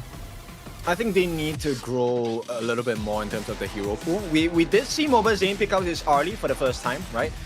It was a decent performance for a new player, and I think the sky's the limit for them at this point, BTK, right? And this one I think is a grudge match because during my conversations with them during Media Day, they definitely felt the loss of against LM. And this one is an important series for them. They want to make sure they are the better of the two representatives. Yeah, they really want to win here, right? They want to get the win here. They are very thirsty for that win against this team, and they're not gonna let them up for this series. So I'm also pretty excited on how they're gonna do this, on how they're also gonna be drafting this game. I think it's very important to give maybe best player a tank jungle. I think the running comments, you know, we have read is that he performs better on a tank jungler. Now I think that seems to be the case. Now on this side, LM, they're going to be on the blue side, so prior pick for them. This opens up doors where you get a very big first pick. It could be the Dharma, it could be the RLE, it could also be the Ogren or depends, right? I want to see what does LM put in the tank against BTK. Yeah, I am expecting a Meister Nui being open. I remember during the OG match, they picked up the Heino on the side of LM, so that could also be an option, even the Gan and Mo. So at least seeing that from their side, I'm very I have a lot of expectations because they have those picks in their pockets. I think the winning strategy coming out from LM, let's not talk about the hero picks first. I think if you want to win BTK, you take their most stable player, which is Fried Chicken. Destroy the Clash lane, I think you win BTK. yeah, Fried Chicken has been performing pretty well, especially when he holds on to those clash laners that could actually carry like a Charlotte. Charlotte, he is very good at that, especially understanding that if they won't win the fight, let's just find something around the map that we can utilize, and that's split pushing with that Charlotte. I think this is one of the weaknesses on the side of BTK, right? Which, if they fix, I think it will be great, which is map rotations. They haven't been playing the split push game too well, and I think LM has been capitalizing on it. So for now, we get the stock standard first few meta bans: no Mai, no Liang, no Pei, and no Arlie. Oh yeah, that is the standard. We're not going to be seeing Mai here. Hoon is not going to be able to pick that up, but Dharma is open, and LM is going to be taking that. Okay, so does this put... do you instantly counter if you're BTK? In terms of clash lane, looks like they won't. They will pick up the Lung first. Oh yeah. Gonna go with the Long. Are they gonna be picking up the Dolia for safety? But Yu-Huan is way better. This is usually the opening, right? On the red side, you usually see a Long and a Yu-Huan getting picked. I think single target burst damage, that's great in the form of the Lung. You also have the save and the AoE distance set up from the Yu-Huan. I think it's a great idea to start with. Now LM, they're gonna respond with a tank. And this is coming in the form of the Zhang Fei, which means you can either go for Direnjie, Ho Yi. These are the two possible farm laners to go up against the side of BTK, but they place more confidence in Hero Pool. They're gonna pick up the Nuwa first. Oh, very early on that Nuwa. And I was kind of expecting that they secured the jungler this time around, but BTK still has the option to go for that Doya, but the Oghren after this. This is stock standard, right? The Yu-Huan, Long, and Oghren on that third pick. We have seen this on one match today. Yes, and we definitely know it works. So this one gives, I think it takes a little bit more stress away from the mind of best player. It is really just then, can I get the heals, and how much of a limit can I push against the side of LM? Oh yeah, and we can see it. They need to take a look at what clash laners could be open here for Level Max Club, because they know that some of the picks here, like a Charlotte, is one of the strong picks here of Fried Chicken. So they could focus on that, ban that out, so there's no option of that for BTK. You know what? LM, a Musashi works wonders. The fact that Luna has been banned out for the side of BTK, this is great. LM, if they pick up Musashi here, I think it could really spoil the game for the side of BTK. Oh yeah, true. They're threatening on that Dolia. Fatih and Charlotte could be the only picks that I'm looking at here for Fried Chicken. That's right. Byron, I don't think this is the game to pull out the Byron. Yeah. Maybe a Guan Yu if you know, Fried Chicken's up to it, maybe. Is he ready? Is he ready for the Guan Yu? I do think it's just one of those, what I said though, could be the only options that we're going to see here. But the Guan Yu could have been good here, right? Yeah. With this comp, I think a Guan Yu is perfect for BTK. Yes, you need to match up pacing because LM has actually pretty insane rotation speeds. The Numa is going to be able to help you split push lanes, also put pressure on either one of your lanes with the emergence, but it feels like they want to make sure that Shark does not give maximum value to BTK. Take out the Diadea, take out the Dolia, no infinite vastness refresh for you, and no heals. They're actually forcing Shark to use this Yu-Huan. But Fatih, as we said, is going to be the secure that they're going to do that here for the side of BTK. So LM needs to answer in kind. Good answer. One of the strengths of Fatih is if he's able to survive your initial burst, then you know you're going to get smacked in the face. He is going to come and slice you to bits. Yeah, and that's the scary part about this though. Especially with this concert here is something that we see as a counter for Long, but usually struggles. Wow! Fade! Okay, wait! I like this. Yeah. Yes, this combination is so good. Yeah. Oh, never mind. Spoiled, they lose. Nah, I'm just kidding.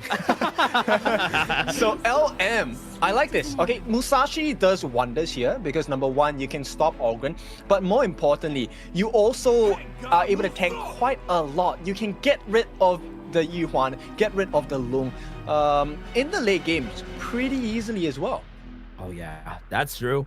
The only problem that I have there is they do have a lot of damage on that Nuhua, but the Yixing, perfect. This is perfect already. Have the Yu-Huan go for the roam. Perfect composition for BTK.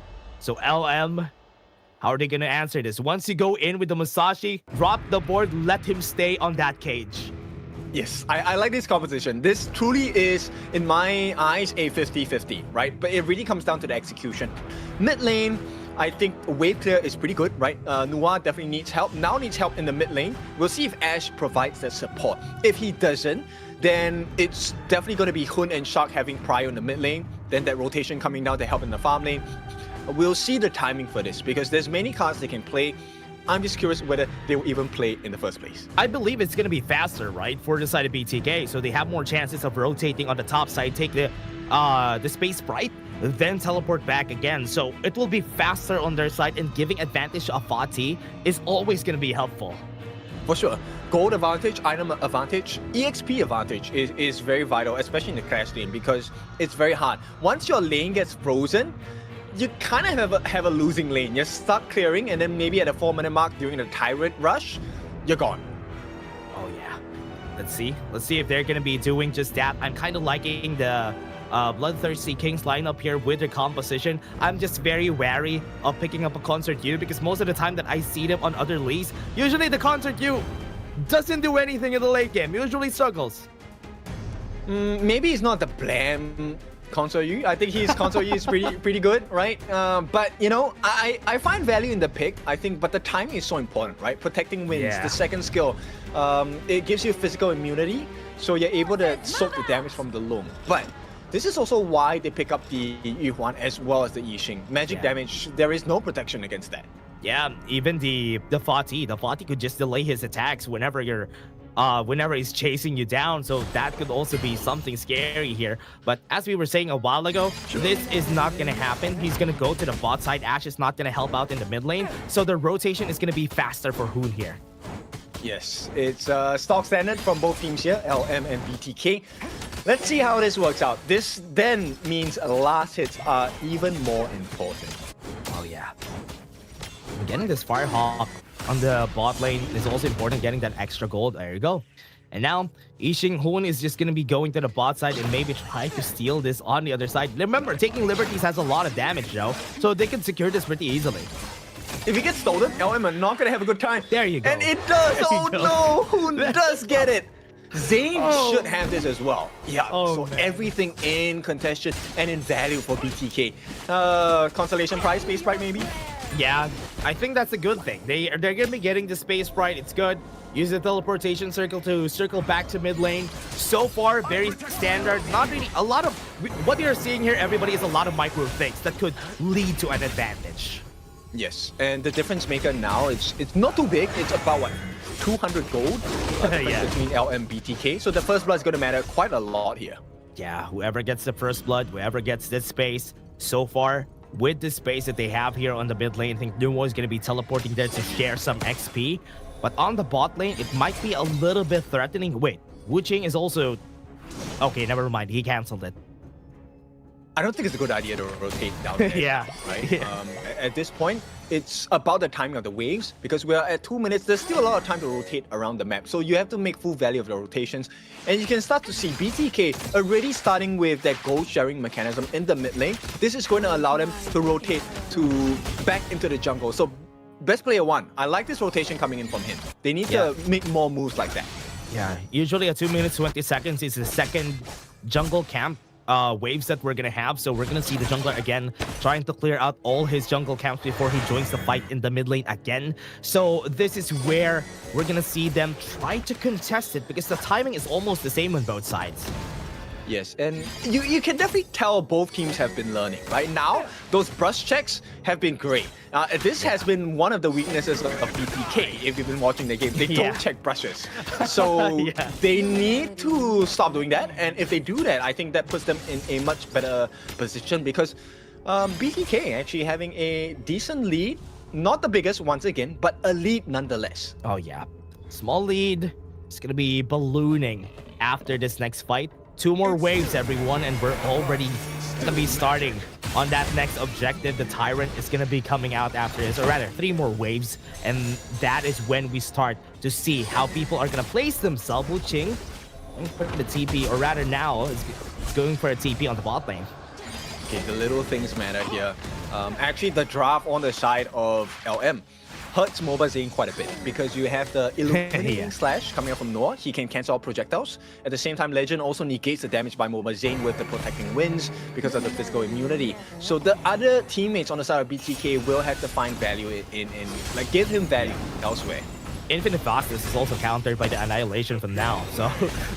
Damn. it's just so hard, man. It's just so hard to be Mobazane right now just because of the counters. But right now, Tyrant is available. Wave has been cleared in the mid lane. Now hasn't cleared it just yet, so he might be a bit late on this one. Newell to look for it. Ford is gonna be there, gonna try to clear it. What a steal from Newell! Won't be able to get it by best player one if they don't even get a kill from it. Exactly, and actually BTK committed quite a lot. Hoon dropped his ultimate as well, and this is not ideal. Hang on. Oh yeah, Mortal Tempo is gonna get used. Might be able to get the stun on Ash, but no, nothing just yet. They got some damage on the side of LM, so wait, Hoon? This is pretty scary for the other side though. Emergence onto the back. This is a very aggressive play. No flash from now. He's gonna be moving forward. Was able to get the extra move speed just from those matrices, but he survives. Yeah, no, just a little shy coming up from now. The idea was there, right? But now does not have flash, and another couple of flaming palms coming in from the side of Mobile Zane. A lot of prio being put into the farm lane because they know they need Mobile Zane in a winning matchup. Yeah, they need to get the win there. I know he's not going to be getting those kills against Legend, but against the other members of the team could be one thing that they could look for. Definitely. And still, BTK, I mean, after all of that, they're still having the goal lead, so they're having decent control of the map so far. Yeah, Newell just looking for something here on the bot side of the map, though. He's going to be getting some presence on the bot side, but look at this. Heavy on the bot lane. We're seeing members of BTK trying to set up something on the bot side. They have to, right? Because LM keeps trying to set up at the bottom side of the map. They want to get that knockdown onto Mobile Zane, because if this Long is not able to do his job, which is to be that burst potential, then they instantly lose all their team fights. Yeah, bro, they're building a tent on the bot lane because that is where most of the pressure are coming. And I'm surprised that these two haven't killed each other yet. Fried Chicken and Wu Ching on the top side, because right now Newell now setting it up while I'm saying it. They can go for a dive here. Doesn't have a lot of HP. Sacred Tree Blessing is available, so if ever they try to dive in with a Truth Mantra, it's going to be coming in. That's going to be the ultimate. The board coming into their side. Flash away from Wu Ching, but at what cost? He's going to be dead. That's going to be a trade here for the top lane. 1 for 1, and I think this one still works in favor on the side of BTK, but for now the bot lane is suffering. A lot of shots being landed by the side of Legend as well. This should be decent pressure, Mobile Zane. Oh no, man, the poke is just enough. Taking liberties, it's going to be hitting. Legend has the flash though, has the bolting shot, might be able to get away, but never mind, he's going to be dying. That's good. At least they are really farming up those kills for the side of BTK. Not going to continue, that's one. But that's a great outplay. So now BTK, they have a slight lead. And this is just neck and neck so far, right? LM are they're making plays. But BTK has been responding so far. And here's what's happening. The best player, he actually gets his hands on the Blood Rage already. This guy is at 5,500. What? Yeah, has the Blood Rage, has the Blazing Cape. So this is already good items, and the tower in the bot lane is in danger. Nobody rotated, so that's a free one for BTK.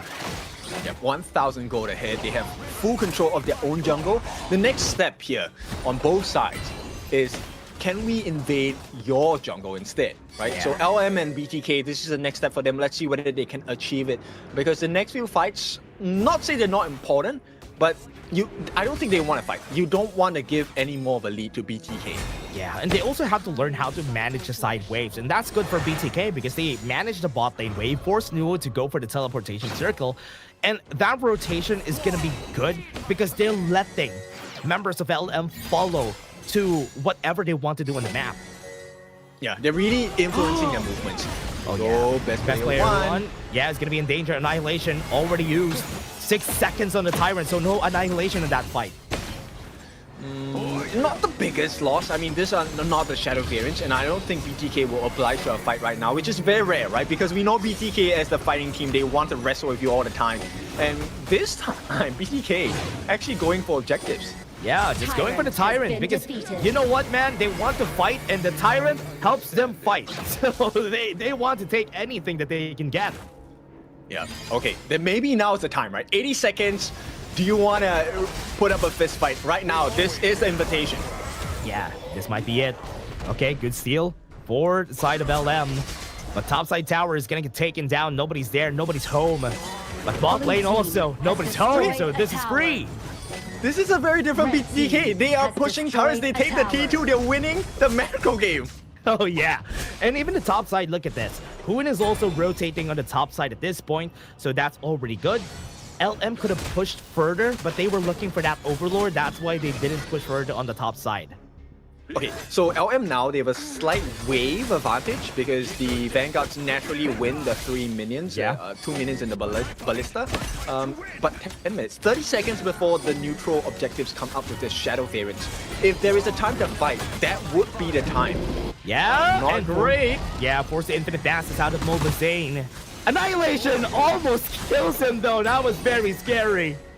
Yep, this is not a great position for BTK. In fact, LM, this is exactly what they want, right? Right before that 10-minute mark, you don't have the infinite vastness, you don't have your unending sorrow. Yeah, let's see. Right now for LM, currently looking for any space they can take. Shadow variants already here. Both of them posturing for that Tyrant. And everybody's trying to seal a path in order for them to take it. Yeah, patience is very key here. You don't want to overcommit. And best player, he's going to try and just push them away, right? Timing is very important because the buffs are going to be coming up on both sides as well. Yeah, they were waiting for that stump though. Maybe they could get the damage now. Reset on this Tyrant. It's so far away. So for sure, they're going to be reset. And this could actually go for a second win here for BTK. Yeah, both teams, this is great growth, right? Knowing that, hey, this might not be the time they go in though. Duel to the death has been used already, but Unbridled Outburst, the board is going to catch 2. Right there onto the backline, they want to go for the Legend because he's going to be dead for sure. What a great clapback from BTK. And now the Tyrant is going to be in their eyes. That's taking liberties, was able to get the knock up, and Nuwa is going to fall down. And this Tyrant is going to go to their side, and BTK just won that fight. And they have improved. This is the BTK we're looking for. The dive comes in on the back, but it's not going to work. He's actually going to be getting the kill there. That's surprising. Noon able to get the knock up, and Fried Chicken is going to get the cleanup in the end. Yeah, it doesn't matter. You can give the life a Shark. Shark is a roam. Roam lives do matter, by the way, but like, it's Shark. Yeah. Right? So, as a Yuhuan, you give the kills. Why? Because now you have instant access. Crimson buff in the hands of Mobazane. You have the Azure Golem for best player. You're able to walk the map and now escort the minions in the mid lane into that T2. And there's very little that LM want to do about that now. That's a lot of damage from now. And it's very scary. Right now, bot lane is pushing. Look at that, though. That is free damage on the tower. It is. And now, T3, they have the force of response. LM Wuxing is going to try and make a defense. This means BTK, they stop their potential take on that Overlord as well. Yeah, they were looking for the Overlord a while ago, but because of that push, that's good. Investments right here on the side lane is going to be important for Shark. We target here for Nuwa. Remember, he has an ending sorrow, so not really the best target.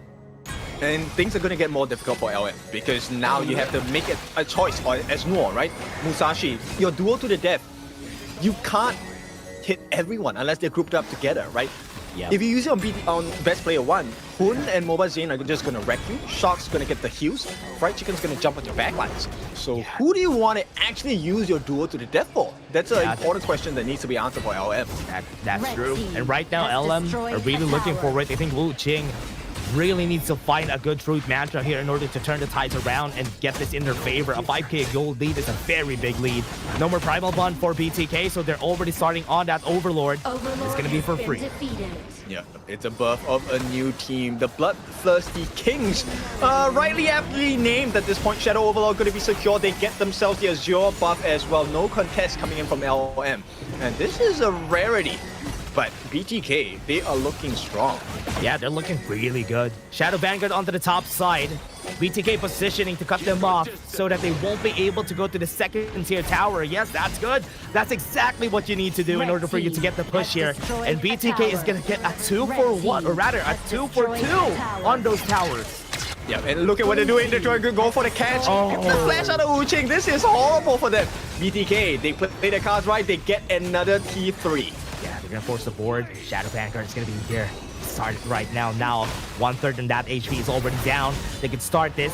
Shadow Vanguard onto the top side, and Vital Outburst could be used anytime by Ash. The knockup is gonna be coming in. Gotta push him back. Right there, far forward. Best player 1 is gonna get cut up in the back, and he's gonna be dead. They're trying to space out for the side of BTK. What a great annihilation. Was able to hit 3 people. Fried Chicken in the far forward with the Sacred Tree blessing, but not enough to survive. It's a 2-for-1, and BTK has to fall back.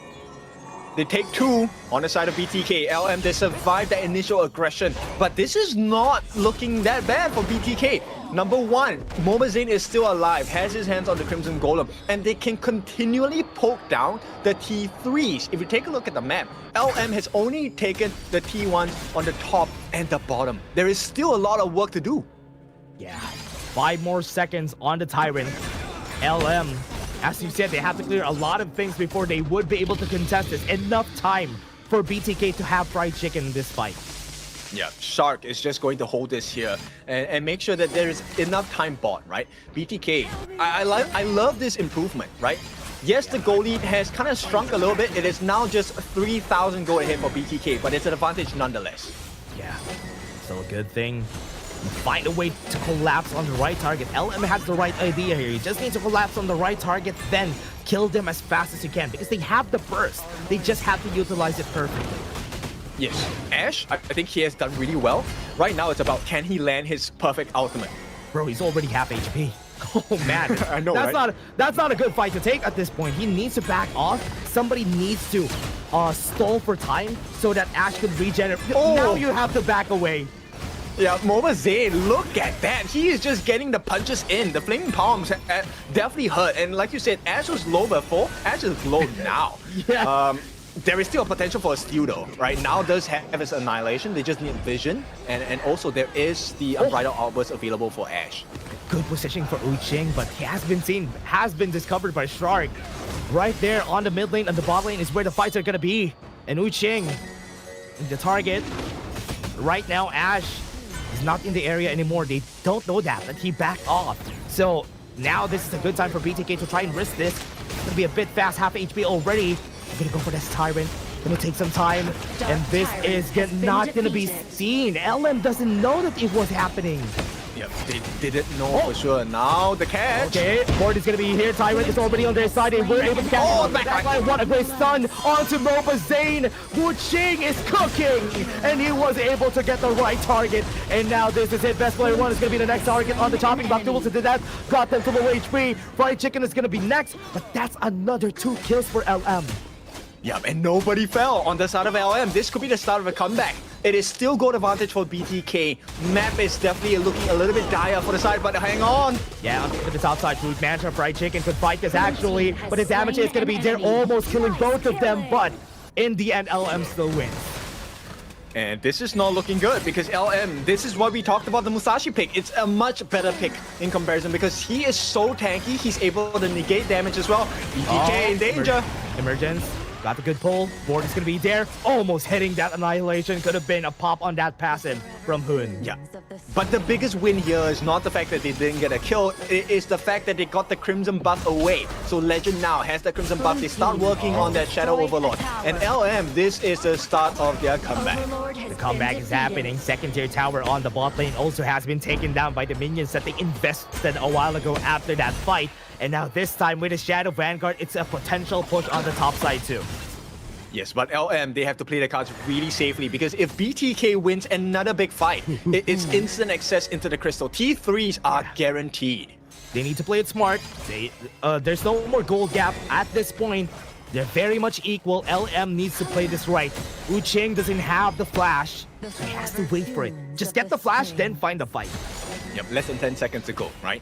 That one will be a big game changer. Gets the Starbreaker as well. He will be able to melt someone down. And his target, Momazane. Yeah, Unending Sorrow has been popped already pretty early. The sizable cooldown is down for Shark. Oh, I love this map play. LM now, knowing that the advantage they have is so spectacular. They're trying to push BTK back even more. Get the backdoor protection. Yeah, hang on! Backline duel to death was able to hit 2 people on the back line. Even with enough souls, he's not going to survive that for so long. A lot of damage onto Uching. He's going to be surviving. The flash has happened, but Fried Chicken is not dealing enough damage in order for them to get the kill. Infinite Fastness is already used. They have to back off.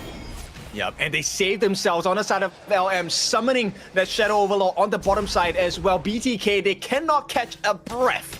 Ooh, this is a very hard game. Now it has turned. The tables have turned. It's looking like LM is looking to finish this game. That was very scary. Mobazane almost died there. Now Fried Chicken needs to defend this himself. No ult just yet. Sacred Tree Blessing has been used right now, but he dies. The third tier tower is now down and the bot lane is in danger. It's not going to be a nice sight to see for BTK fans. LM now have done that significant damage. T3 on the top taken. T3 in the bot. One more hit. They get it as well. Yeah, under the tower. Shadow Banker still there. Mid lane is pushing. LM looking to get this push onto the mid lane too. Now all third tier towers are down and the Tempest Dragon is coming in a bit. Oh, I was thinking, you know what, LM was going to be greedy. They could end the game at that point. I like the restraint coming out from LM. There is much to fight for. Tempest Dragon, 20 seconds away. This is crazy, man. This is crazy because it's looking like it's the comeback that we're looking for LM. Just a second win that they were looking for. One mistake, and that was it. And this time, one mistake, and this game could end on the side of BTK. They need more vision control. So take a look at Shock. 64 points of vision control, 55 for Ash as the corresponding roam. They just need to find out where Wu Qing is on the side of BTK. But for the side of LM, it's about where is Mobazane, where is Fried Chicken. You get rid of these two, you win the fight instantly. Yeah, that's true. Remember, once they go in, Wu Qing is the most important key to this fight. Once he gets in and one annihilation, Mobazane is dead. So that's the combo that they're looking for here. It's on the back lines. There is vision there, so he won't be able to get there pretty easily. So LM is just trying to bait them out. Yeah, and they don't really have to fight, right? Right now it's about, okay, let's drag the fight. We will naturally have the waves in our favor anyway. And then BTK, one wrong choice.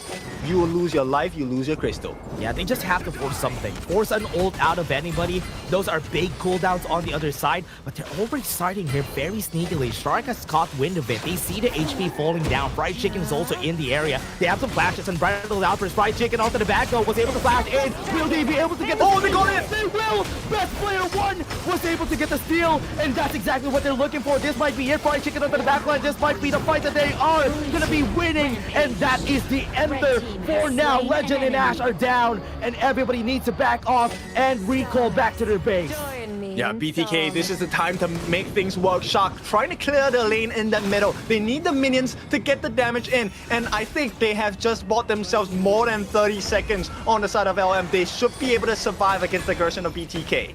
Well, we're gonna see a second Tempest here if LM will be able to survive this push on the mid lane. Look at the bot lane though. Bot lane is pushing, but it's a good thing there's some vanguards there. Yeah, they're safe for now, but they can't take a team fight. LM, if they take a team fight now and lose, it is game set for the side of BTK. This Vanguard needs to be protected.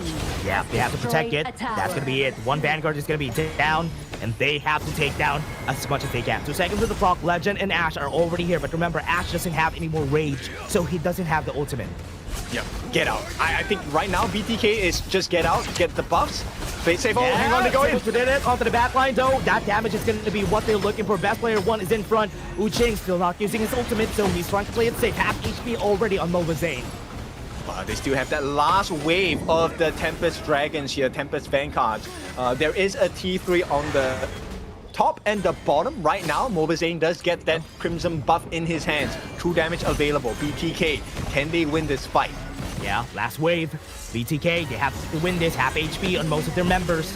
It's not going to be good if ever they fight this. They have to back away though. Best player one doesn't have any HP anymore onto the back line though. Look at it. Nuo was able to force infinite fastness out of Mobazane. The push is happening. Bot lane tower is going to fall down. It doesn't matter because if this fight it doesn't end, best player one just stuck on their souls in front and nobody is going to die on both sides. It doesn't matter. It all works out for BTK, right? The T3 on the top taken down by the Tempest Vanguard. So this is a great situation for BTK. They have come back into this game amidst all of the advantage that LM have gotten for themselves. But the job is not done yet because LM does have majority advantage. They still have their T3 in the mid. It is one lane they cannot ignore on the side of BTK. 40 seconds on the clock. They have to wait for the waves. Wave on the top side is a little bit bigger on the side of LM, so that could be an advantage that they could look for before they fight on that 30-second Tempest.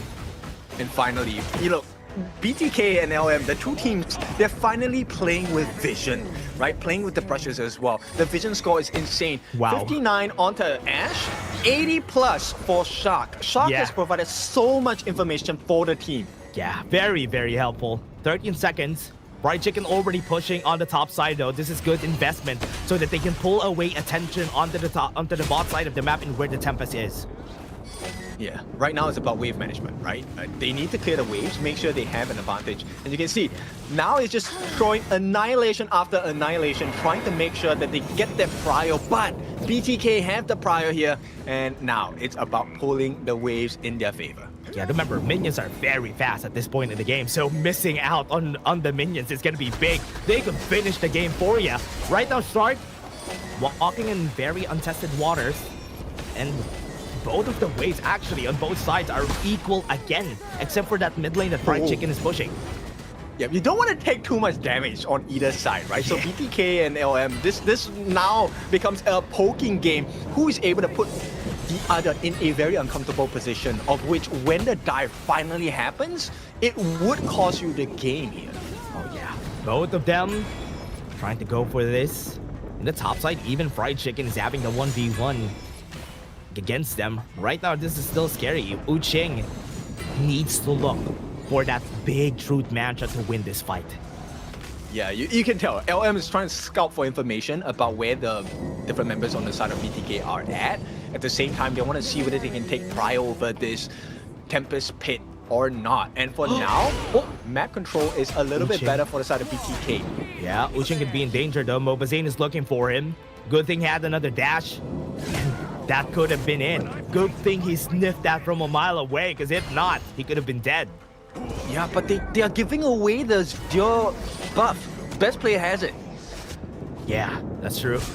It's not good though, because right now LM has been putting a lot more people on the bot side of the map. The top side is where it should be at, because that is where it's so far away from the Tempest and where you can pull attention. And Fried Chicken has been doing a good job. Uching is going to be late in this fight. And wait, it's a Baron base for LM as well. Yeah, so this this is the most... Yeah, this is the most 50-50 you will ever get. Baron bases on both ends. We are at the point where gold doesn't really matter. It's about item switching at this point. And here we go, one-on-one. Fried Chicken against Uching. Yeah, not even popping the ultimate though. They still have a lot of damage, so it's still okay. Half HP on Shark. Still has it! The duel to the death onto the back line though. Sacred Tree Blessing was overused by Fried Chicken, but he's back in onto now. Good thing they have the Splendor there. They're gonna get the kill. Sacred Sanctuary is already up. So this is still good. That Destiny, that buy was perfect. Right there in front. Best player one, but the truth matchup from Uching as we were looking for. Best player one is now down, and Hoon is being chased down. Emergence is gonna be there. He's gonna be dead, but he took some time, so it's still okay. Nuro in front. Shark getting chased. Doesn't have the ult anymore. If it falls here, it could be over. Unending sorrow is still there. Oh, 30 seconds. 30 long seconds for the side of BTK. This is more than enough time for the side of LM to go and rush for the Tempest Dragon. Yes, they have the Sage's Sanctuary available on to Noor as well. So he's willing to give his life. But Shark, he wants to give information. Can they get the surprise snipe? Mobazane does not have his ultimate. He can dive in, I guess. Yeah, does have the Sage's Sanctuary. Sage's Sanctuary has been popped already, right? Duo. Right now, Board is going to be there. Legend is fighting this. They have the Tempest Dragon. Emergence was there. But the stun is enough to stop now. Oh, he had to buy the Destiny. That was pretty scary. Yep, item switching. This one is very important. Best player one finally gets the upgrade for his Blood Rage. He is going to have his hands on the Phantom. That is the second item you see on the right-hand side of his screen after the Smite. And Hun also gets his hands onto the Tome of Wisdom. This is the most damaging item in the Mage's kit. And let's see if this is going to be a difference maker. Pretty scary. This is a pretty scary. Look at Ash. Look at Ash with the shield. That's his amount of HP is just so massive at this point. Yes, it's so scary, right? And look at what Now is doing. It might seem a little funny, right? Now just throwing annihilations left and right, but at this stage of the game, the cooldown timers are not that long, and the damage that he offers is pretty much insane. Yeah. Need to be careful though. Some of them don't have any access to Sage's Sanctuary anymore, so they have to be careful in this last fight. The Tempest buff is still ticking, and the damage is just so much. This is going to be one last fight. This 1 or 2 more waves of the Tempest Dragon is going to be the chances of LM to finish this game. This is the last wave, I believe. If they survive this, they survive. But right now, it's a bit tough. Boris gonna be there onto the top side though. Nuo is fighting his own fight, but in front, Legend is left alone in the middle. But again, another big one coming in from Wu Ching. Onto the backline he goes. But at the backline, Legend has been killed. Robazane still staying alive. All of the members are still alive on the side of BTK. Nothing is done just yet. How? How are they doing it? They're surviving. So they kind of push the Tempest Vegas away. Nice snipe, but it's just the first life. On the side of Best Player 1, it matters not. Right now, it's about damage control. They gave it a try, but Legend took a fall. And this is why the Kings still stand. Yeah, let's wait. Waiting for the timing. LM, oh man. They can't end the game. BTK still has a chance to come back. 55 seconds. And another Tempest is gonna come in. Right, if you need to go to the washroom, take it now. This is going to be a 40-minute game.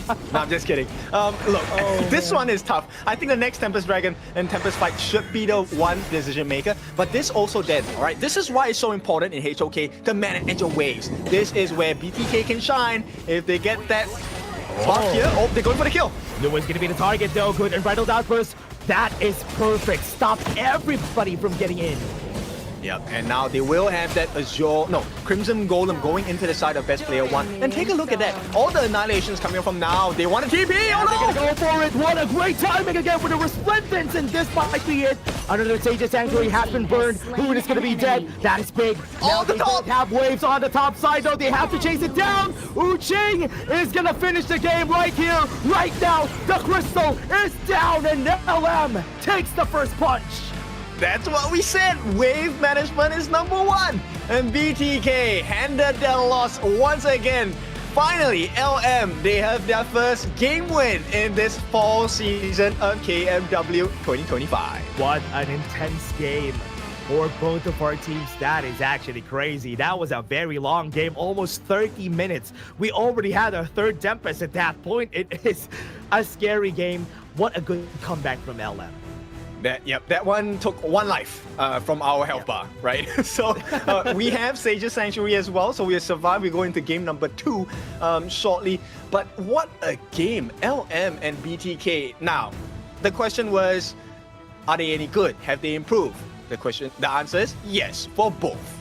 Yeah, and both of them have improved. You can see it in how they play the macro. You can see it in how they play the team fights. It's all been good. The only thing that happened there was that the game took so long that everything has been thrown down the window. And in the end, it all came down to who managed the wave better. And it was LM. Yes, and the stops, the slows coming in, it was all good from the side of LM. But the major decision to be able to try and catch out the members, that one last critical moment, which you called out, that unbridled outburst, they saved the game. Ash saved the game for LM. Yeah, that's true. If he didn't catch the unbridled outburst, that was 4 people. 4 people stopped on their tracks because of that unbridled outburst, and the board could have caught Nuo during that time. That was why I thought that could have been it. But it was a nice try. I love this show of skill from both of our teams. Yep, the learning journey has been great. It's been a painful one, let's be honest, for both LM as well as BTK. It's been painful, but it has shown a lot of growth. And, lessons learned in pain are rarely forgotten. So BTK, once again, another nail, a stake to the heart. Is it going to be the killing blow for LM in the second game of the series, or is it going to be a BTK comeback? That remains to be seen. We have to run through the stats first, but since we have a bit of time, MVP, who is your MVP for LM? Oh man, for LM, if it could be, I think I'm gonna be going with Ash. Ash saved the game, to be honest. So I'll be going with him for this one. But what do you think? I like Uqing. Okay. His Dharma was understandable. Yeah, understandable. He had a lot of great ults, right? So that's why I also think it could be him.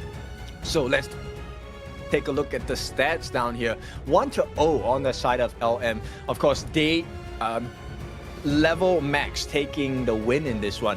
And this really came down to the wire. It really was about the Sage's Sanctuary usage as well as the Destiny usage. Oh yeah, that's true. And you can see it, right? Because the Destiny buy, the Sage's Sanctuary, and man, that was a very good end also for Uqing. And you can see it right here. Everybody from BTK was doing a good job of getting damage on everyone. It's almost too close on that damage there. Very close, right? And the difference maker was now in Legend. Take a look at the two of them. Over 270,000 for now, 245,000 for Legend. These are hero damage calculations. They were the brunt force of the damage. But it was Uqing that actually set it up for the team in conjunction with Noor on that Musashi duel to the death, as well as Ash's unbridled outbursts. A lot of synergies and compositions working in great synergy for LM. Oh wow, you can see how everything right here just was like a very sweet, honestly, because it was very, very close. The game happened very, very long, but it was a lot of gold gaps. But at the end, we don't really think about the gold gaps anymore at that point because it doesn't matter. It all came down to how they play it. Yeah, the moment it passes, I think, 60,000 worth of gold, then it really is not about the gold anymore. It's about, number one, your positioning, number two, the item switching, right? And of course, how many Sage's Sanctuary charges have you burnt out? Right? Yeah. You only get 2 in a game. Yeah. Once you're done with 2, it's over. Yeah, you can get it MVP. Oh, there you go. There you go.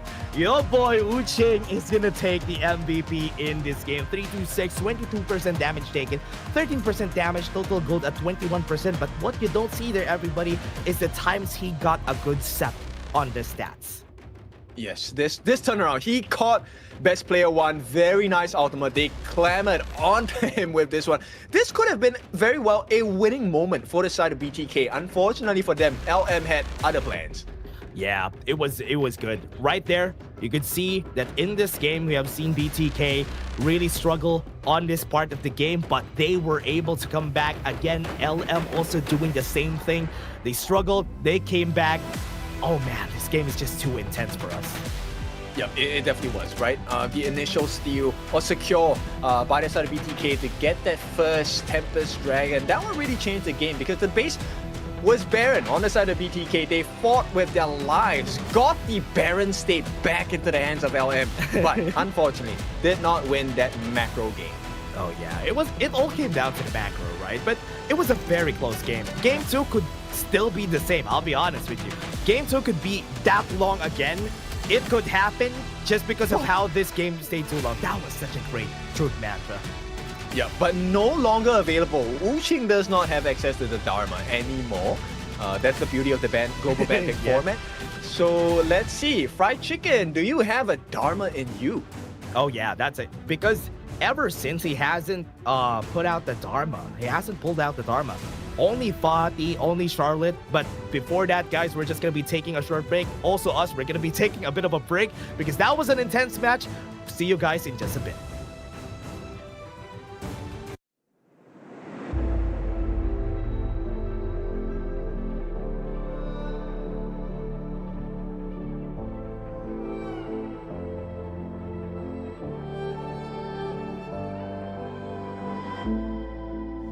Stranger to the fallout, it's what got us here.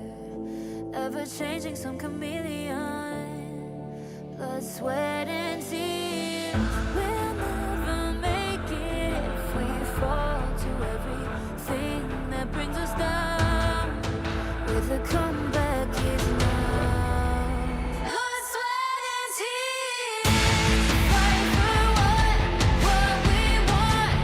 Doesn't matter the cost. Every day, put in work.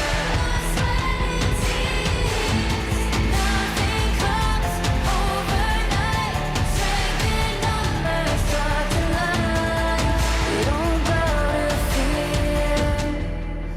blood, sweat, and tears.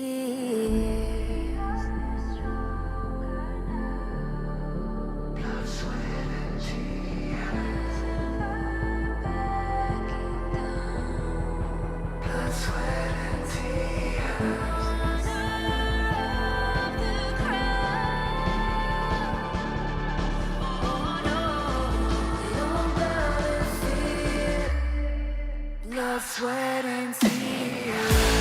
Fight for what we want. Doesn't matter the cost. Every day, put in work. Nothing comes overnight. Strength in numbers, stars align. We don't bow to fear. Blood, sweat, and tears.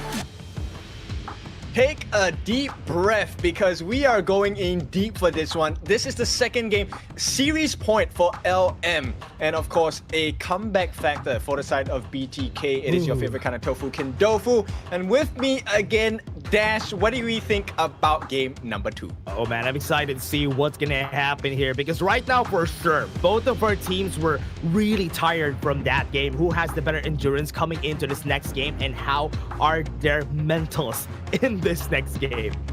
I would say Tempest game again. yeah. I think so. I think that's a possibility though. For one thing is the game took too long because both of them had a hard time finishing it or finding a way to finish the game. For sure. You can't blame them. I think the defense by LM was pretty sick, right? And the turnaround allowing them to make the BTK base Baron as well. Both teams played well to stop their opponents from achieving that ideal win condition. They made it really difficult. Oh yeah, that's true. And let's take a look at this. Both of our teams, look at their faces. They're getting their game faces on for this next game because they have to definitely win this. LM match point. BTK needs to come back with this. Yes, eyes on Fried Chicken. I think he is going to be the win formula for the side of BTK. They already gave Best Player 1 his tank jungle, right? Did pretty well. Now, they are going to be on the blue side. Prio pick. BTK wants something really bad. Yeah, they want something different here. Maybe they can find it here in this game, but for now, we have seen it.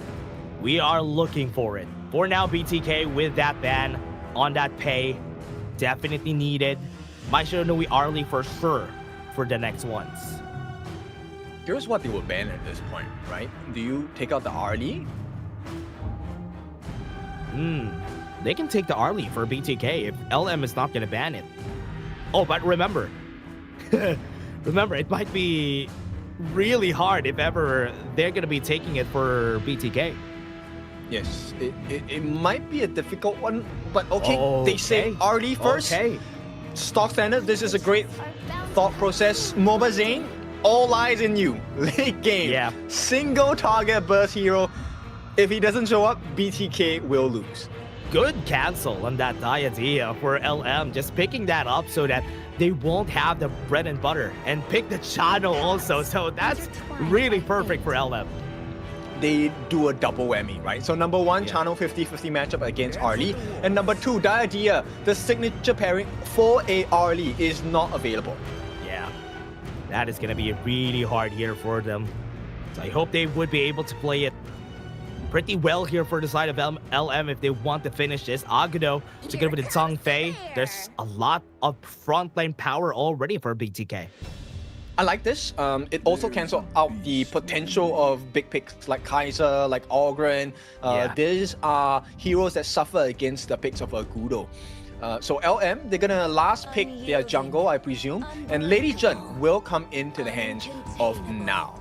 Yeah, for now, this is gonna be the timing with the Lady Zhen. I like this, especially against the Zhang Fei and Agudo. So what he will do will be able to just drop the Destructive Deluge so that this two cannot move forward.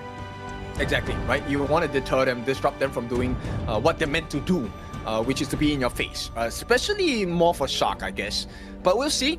LM, they take away the burst potential in the form of the Gun and More. I like that because Chano and Lady Zhen and Dadia, the three of them, just instantly deleted. BTK take out the Flowborn tank from the side of LM. That is very smart. At least they know what could counter them at this point in the game. If ever, are they gonna be picking? Oh yeah, BTK still has a lot of bans in their side. I think an I Ching ban here for BTK, or rather, I Ching has already been picked.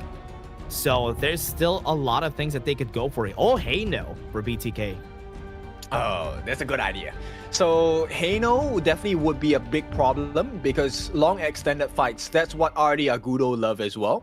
And that's what Heino loves as well. Able to repair towers. And I think they understand that BTK, they've now finally learned about their macro game. They don't want to allow that strength. Okay, picking up the food support. Just in case they need to put the Arlie down. So they are going to be using Flash here for sure. Flash, go to the Arlie. Arlie's dead. That's true. I think it's a good strategy. At the same time, Foods is also a late game beast.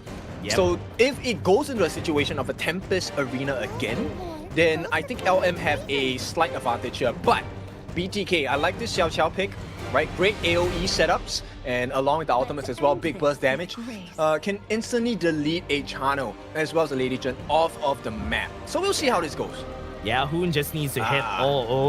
Goes for the Lamb there. Bread and butter counter against Agudo.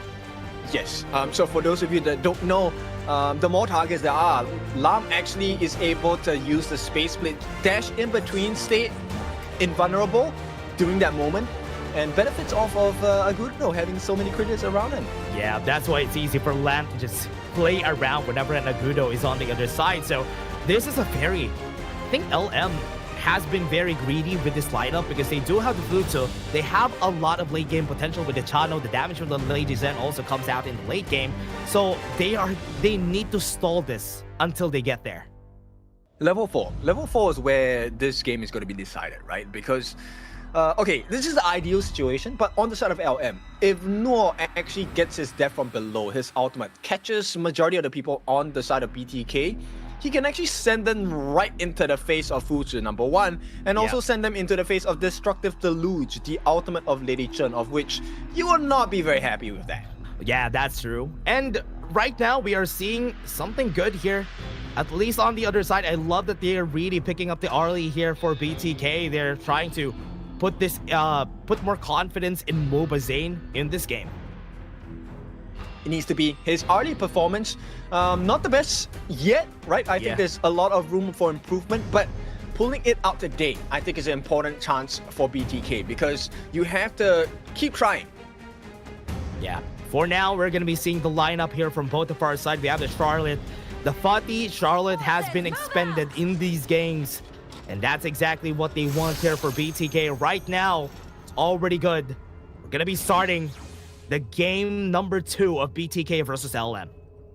That's right, series point for the side of LM. If they win this, they net their first series win, and also they get to have another whammy onto BTK. Now BTK, let's take a look at the best player one, right? He needs to make his release very fast. He needs to get that smite as well. Yeah. Right now, both of our teams gonna be wave clearing on both sides. I like that they are moving this. I like that BTK is trying to go with this strategy. Put the mid lane, put the Arlie on the mid lane, then rotate to the top lane, then use the teleportation circle in order for you to get more resources. you need to funnel farm into Mobazane, right? That's the whole point of the RD as well. And for now, the jungling pace is a little fast. Actually, it's the same. Noah is actually keeping pace. Yeah, surprised that he's keeping up though. And now they got the space right. They leave the mid lane. Boone is now in danger, but it's a good thing I was able to flash away. Okay, so everything rides on the life of Mobazane at this point, but once again, very concerning positions coming up from LM. Yeah, and even looking for LM though, what they're doing here is just very aggressive. They want to go forward. What a good pullback. Had to force the flash out of Fried Chicken, but First Blood already has commenced on the bot lane. Okay, a little bit of greed coming up from now gets punished, and First Blood actually goes in the hands of Hun. Hun is also another member which you don't want to allow the snowball. Xiao Qiao with a level and gold advantage it just spells insta-kill. Oh yeah, it's just gonna be hard. And the Honey Sweet Breeze is also very easy to hit, and we can take a look at the replay here. Okay, so this was attempted dive. How did he get the It's because of the hits that he landed onto Hun that then retargeted the turret shots. That's so unfortunate, man. That's so unfortunate. He died just because of that, but now we can definitely see at least a bit of an advantage from BTK. Very small, not really that big. That 500 or 600 gold lead that they have now could balloon later on. It's a bit unfortunate, right? But it was now or never, and never was the case for him at this point. Mobazane getting quite a few licks in onto Noor. Aggressive on that play though. Ash close on that, getting that level 4 for that Destiny encounter, but the movements of BTK have been better so far because we haven't seen Nuo find a way in to get a good ultimate. Yeah, truly is just positional advantage so far, and I think that's a good sign for the side of BTK fans, but LM, their drop is actually not bad, hang on. Okay, going for Shark, he has the ultimate though, and Battle Outburst is available. He won't be able to jump away, and that's a lot of stuns coming in from their side. That's a Ghost Mobilization, able to go for their side though. Meteor Storm has the flash off. Is it gonna be a dead nice save. What a great save coming in from now. That was sick coming in, and once again they get free damage. LM just edging it out. BTK for now, they have a very slight goal lead. Maybe this is a solo maybe kill. A kill. Great knockup though. Wu Ching needs to back up, has his passive up, but it is still a Fried Chicken kill. Fried Chicken has been tearing it apart. Like his growth has been quite good. So he would probably be the turning point for the side of BTK if anything. LM now looking for a different way to get the victory. Look at Hoon at the bottom side. It's 3 members pushing it down. Yeah, and Hoon is just taking it all on him. He doesn't even mind just getting a lot of people on his lane. But remember, as you said, wave has been pushed already, so there's more positioning advantage for LM here. Yep. Now cannot ignore that mid lane. This will put a little bit more prio for the side of BTK. Now it looks like LM will not contest this. The smite has been used by Noor, so this is a free one for the side of BTK. Yeah, because they already saw the Fried Chicken teleported onto the mid lane, so they know that they have man advantage. So what they're gonna do, I like this movement from both teams. Look at them. They're gonna go and try for a push on top and bottom. Yep. Split the attention, right? And right now, this is going to be a concerning one. LM, I think they should be able to secure the T1. Yeah, I think both. I think even Mobazane on the bot lane is just going to be taking it. Yeah, good trades from both sides. They saw the opportunity, they go for it, so that at least it's going to be an equal trade. So I'm so curious about the goal difference now because it's 1,000 ahead for BTK, similar as in previous game number 1. But is that lead to Mobazane? Because he does have a level lead against Legend. Oh yeah, we need to see the item track here later on because if the advantage is very sizable, I think there's more chances for Mobazane to go for that next Tyrant fight. And I think for now, Mobazane has learned quite a bit on the RD. His movements have been a little bit cleaner this game in comparison to his past performances. Let's see. BTK and LM playing in the brush. Not what I expected to say today, but what a good growth. Yeah, BTK waiting. Baiting out members here. Shark has his ultimate, but LM knows that they're baiting them, so they're not going to take the bait. Oh, never mind. Honey Sweet Breeze is going to be there. They're going to go for the chase down. Legend, or rather, leader stance has been used. And they have forced the flash from Hoon. and the wraparound. So BTK looking to aggress onto something here. Nice knockup. Had to use the flash. No, but Mobazane was able to get the damage with a Maple Dance. And Shark positioning himself on the sides so that he would be able to get a good Unbridled Outburst. This mid lane is going to get pushed. BTK is coming back. Mobazane gets the Doomsday as well at this 2,000 goalie going to the side of BTK. They have taken 2 T1s, one in the mid, one in the bottom. So the bottom side of the map, especially for the Azure Golem, always at constant risk against BTK from now on. Yeah, and on the top side of the map though, Mobazane is already going for the push.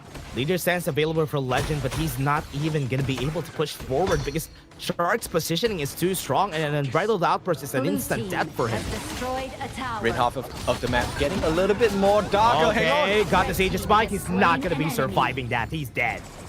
Okay, let's. I want to point you in a direction. Mobazane actually has a 1,000 goal lead against Legend, so this is looking good for Mobazane. Yeah, he's doing a good job though if that's the case, because most of the gold has been infused into him, especially in the early stages of the game, and I like that for this. Yes. The only concerning thing is for LM fans, Hu Ching, he's gonna be the turnaround. Oh, yeah, nice knockout. Great knockout. Ash, Legend, moving forward, gonna go for the chase down. Got the kill on Mobazane, and got a pullback with a death from below, and now with the Unbridled Outburst, the knockup comes in. Double kill for Legend. Look at the chase down, even under the turn. Wu Ching is gonna be dying from there. And that is it. LM is just gonna back off. Yeah, numbers advantage coming in. They do get rid of that mid T1 pressure, but T2 on the bottom, on the top, sorry, has been taken by Noor. Now they need to find something else, and that seems to be the Azure Golem, but straight away the defense comes in. He tried, but he's not going to be able to get it. This time, LM is just going to be taking it. Legend, at least, bridge the gold gap just from those 2 kills that he had there. Not ideal for the side of BTK. Immediately attempt by Noor. He needs this Azure Golem. Yeah, he doesn't have any mana at this point, so he's not gonna take it. Everybody's playing bodyguard there. Okay, there you go. Okay, 9 seconds before the Crimson buff comes up for the side of LM. Let's see how they want to play this. For now, I think Now has been doing so well on this Lady Chun, right? Just giving that turnaround potential against BTK. And BTK hasn't found an answer just yet. Yeah. Spark Forge the Pure Sky on Wu Ching. Still not very tanky at this point. He's just going to be using the Sage's Might most of the time. But what's good about this is that his split push power is going to be scarier. Yes. Oh, I mean, he does have the Protector Cuirass, right? The half item. So I think he does have quite a bit of physical defense. Maybe not against Hun, but he's going to be very potent against Mobazane as well as Best Player 1 and Fried Chicken. Yeah, love the play. Went in for that push on the bot lane because they saw them taking the Overlord. And LM, a bit too late on the movement, 2k gold lead at this point. More towers down on the side of LM. Yeah, the biggest difference maker now is the fact that Mobazane is 1 level ahead of... Oh no, good knockup though. He's not going to be moving anytime soon. Wu Ching with the Sage's Might is going to be risking his Unbridled Outburst, was able to pull him back. Legend is now in danger. What a great Unbridled Outburst, but on the back line though, he's going to be dead too. Nobody's dying on the other side. It's a 3-for-1. And that's 2 more alive for the side of LM. The outplay. This one was Best Player 1 outplay. Like, look, he dealt so much damage on to the front lines, specifically Wu Ching as well as Noor. He saved the day for the team. Meanwhile, BTK, this could be game here. They're looking for more. Yeah, 5 seconds onto Legend. Are they going to end this? No, they don't have the time because Legend is going to be alive. 3rd-tier tower at least is down, so that's good. Natural push power on the mid lane. Okay, but they have broken the base on the side of LM. Once again, it's a middle lane T3. Not the biggest deficit because you can clear the waves in quick succession because it's right beside each other. But this 10-minute Tyrant, this one will decide the game. Yeah, Tyrant is up. Right now, Wu Ching is already in position here. Whoever goes in gets the Sage's Might, gets the Rod, gets the Quarterstaff. And LM is already starting onto the back. Best Player 1 might be able to go for the steal here. He's going to go throw it, and that's going to be it. Still going to go for the side of LM. Best Player 1 also falls down because of that Destructive Deluge. The chase comes in, the pull comes back, and that is a very dead Hoon. And Wu Ching is just a menace in the front line. The two most important members that were supposed to change the fight have been taken down really quickly, and it's a double kill for Legend. This channel is on fire. The Wolves will be marching in a pack. T2 now under pressure. Leader stance just so strong. Right there on the top side, Uching is pushing, and nobody's looking on the mid lane because of this. Good distraction. Bot lane gonna get pushed. Mid lane gonna get pushed. LM is back. Yes, definitely back here. T2 at the bottom as well, a 3v. As BTK looking to find some value across the map, but LM just shut them down at every instance. Oh yeah. LM. Man, these guys always have the second win at the 11-minute mark, and they're crazy for that because they're always doing this. They always find a way in the mid game that they're gonna find some mistake from BTK, and they're gonna utilize it to push through and gain an advantage. Yes, and you can see the defensive measures. So I like the fact that Noah doesn't go too greedy. Him and Uching as well. Both of them have gotten that brown colored item that is the ominous premonition. Yes. So it slows down your attack speed and movement speed as well. And this is costing BTK. It's not a comfortable position to be in. Yeah, right now, they're even pressuring. Oh, they still got the steal there. Oh, that's unfortunate. Yeah, now mana regeneration aplenty for the side of Noah with that smite as well. And BTK, you need that cooldown reduction. Yeah, got the movement. Best player one, half HP. Uching could be in position, force the Meteor Storm out of the way. So no Meteor Storm, might be able to take this Overlord after this. Maybe. I mean, 77 in terms of kills. The goal difference is null. Nothing to separate the two teams. So it really is about map control and game management. Death from below is underway. Okay, there you go. He's just gonna use it for safety. Fried Chicken fighting the 1v1. Ash hasn't been hit. Meteor Storm again is available for Hoon. Okay, the fan too far away. Too far. Definitely too far. And right now, this is opening. Overlord will be taken now. Go for the steal. Okay, he's not gonna go for it. Right now, Fried Chicken's just gonna go for the chase down. And nothing so far for LM.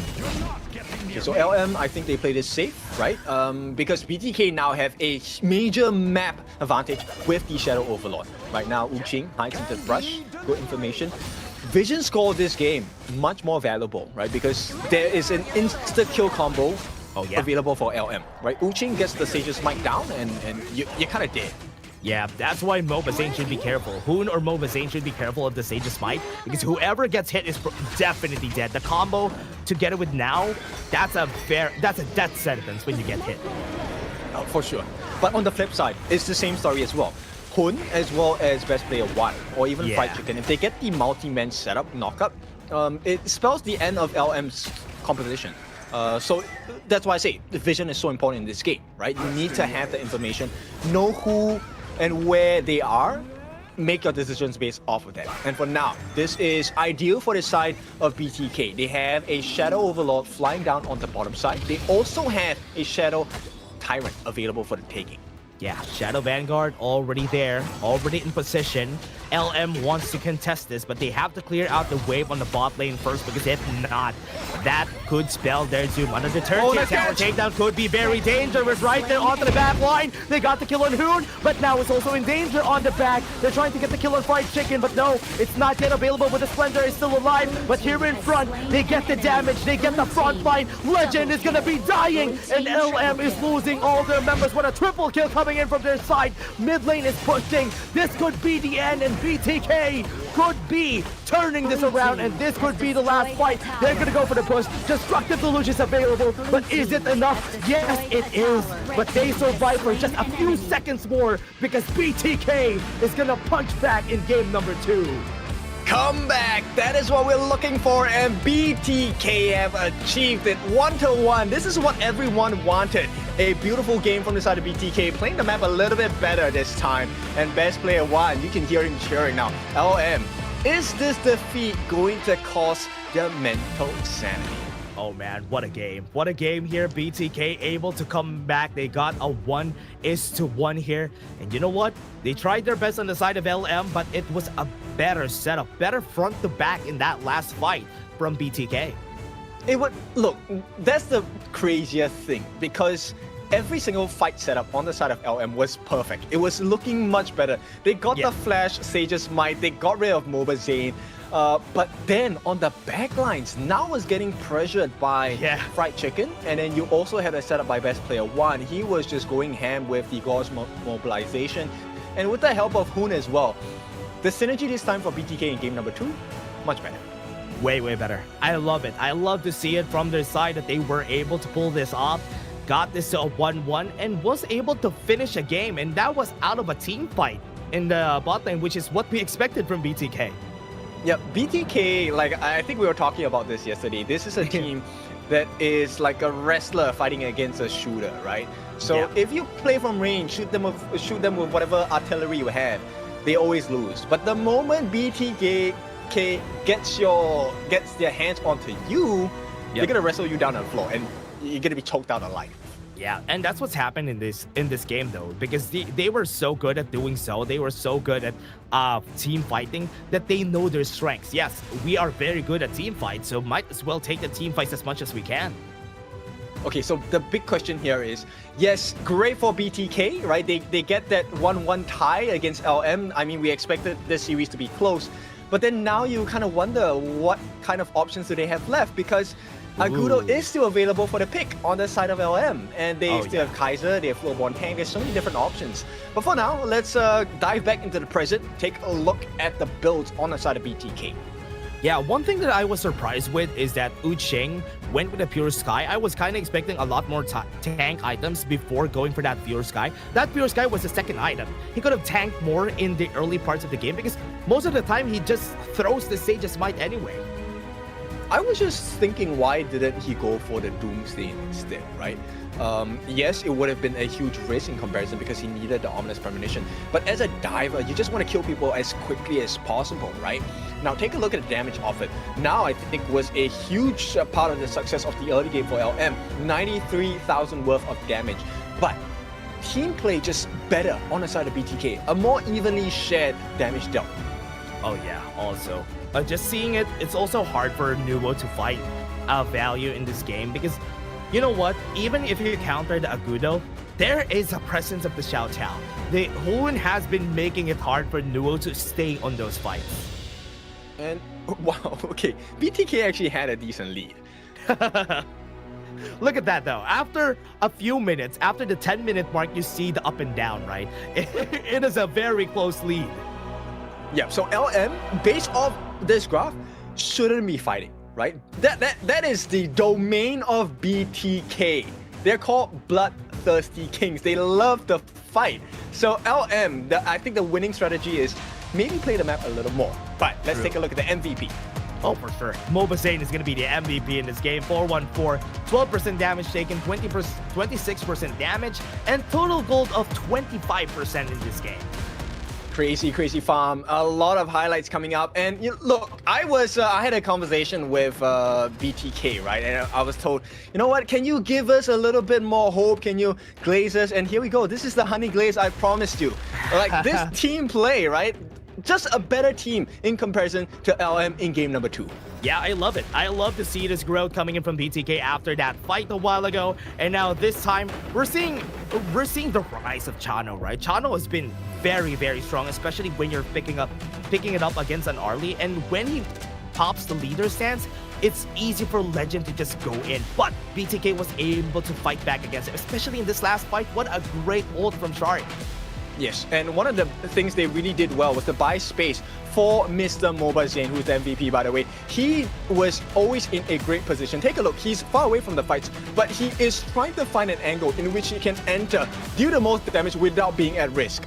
Oh yeah, and even this again, Shark has been doing a good job here, but MOBA Zane here, in this last fight, take a look at where he's positioned. He was... the reposition. Oh yeah, he was repositioning, baited out Nuvo, made him fall out of position, and that was the reason why there was not enough damage in the front. Yeah, 3 hits for days this one. Mobazane really carrying the team on his back for this second game of the series. Beautiful to see. Now BTK, they have started to perform better as a team, but it's not about the wins, it's how consistent you can be. We will head into series point for the next game. Yeah, and remember, it's a global ban and pick, so it's going to be a challenge also for both of our teams with their hero pool. But before that, we're just going to be taking a short break. See you guys in just a bit.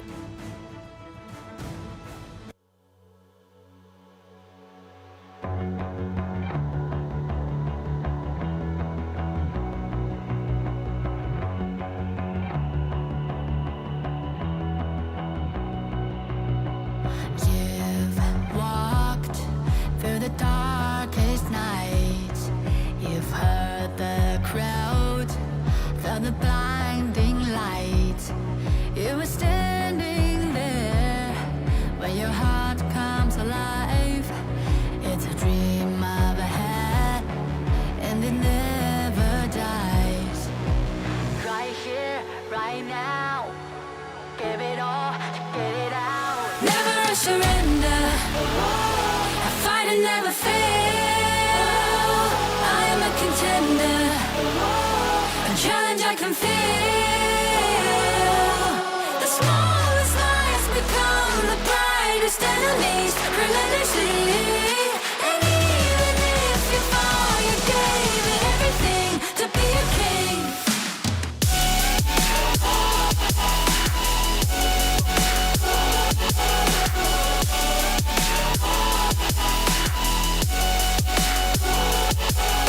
The smallest lies become the brightest enemies, relentlessly.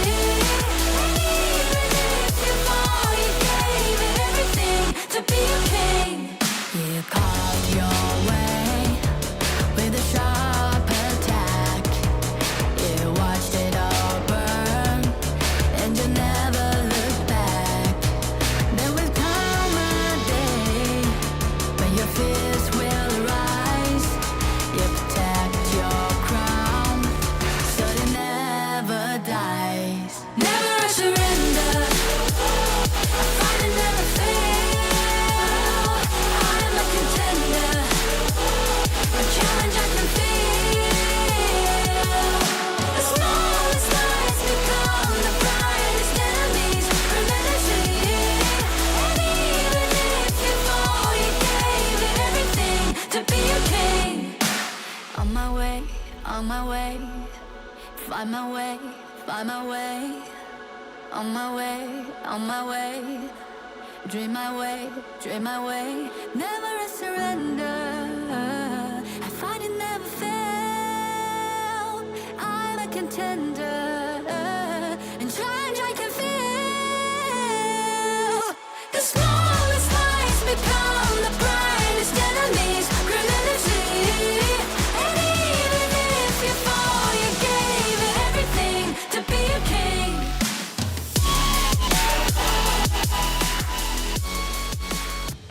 It all comes down to this, a final game of the series. Winner take everything. Both teams want this because they have not won a single series just yet. Yeah, these teams would want to take it, and they're not gonna get it pretty easily. We had a very long game 1. We had a comeback in game 2, and game number 3, it all comes down to whoever really deserves to win this series. But hero pools, that is a big concern. That's the problem. Right? Yeah, because we have seen it. I think Fried Chicken in this whole tournament only has picked up Fatih and Charlotte and a Byron that didn't win. So it could be a problem also for Fried Chicken. So I hope it will be okay this game number 3. So, okay, now, LM, they were the losing side, so they got to choose. And they choose red side again. Interesting.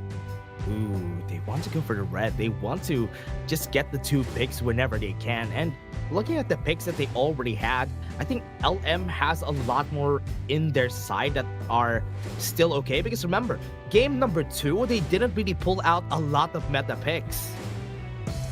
True, but if I'm on the side of LM, right now, my concern is not about my hero pool. My concern is, okay, let me ban out the Byron.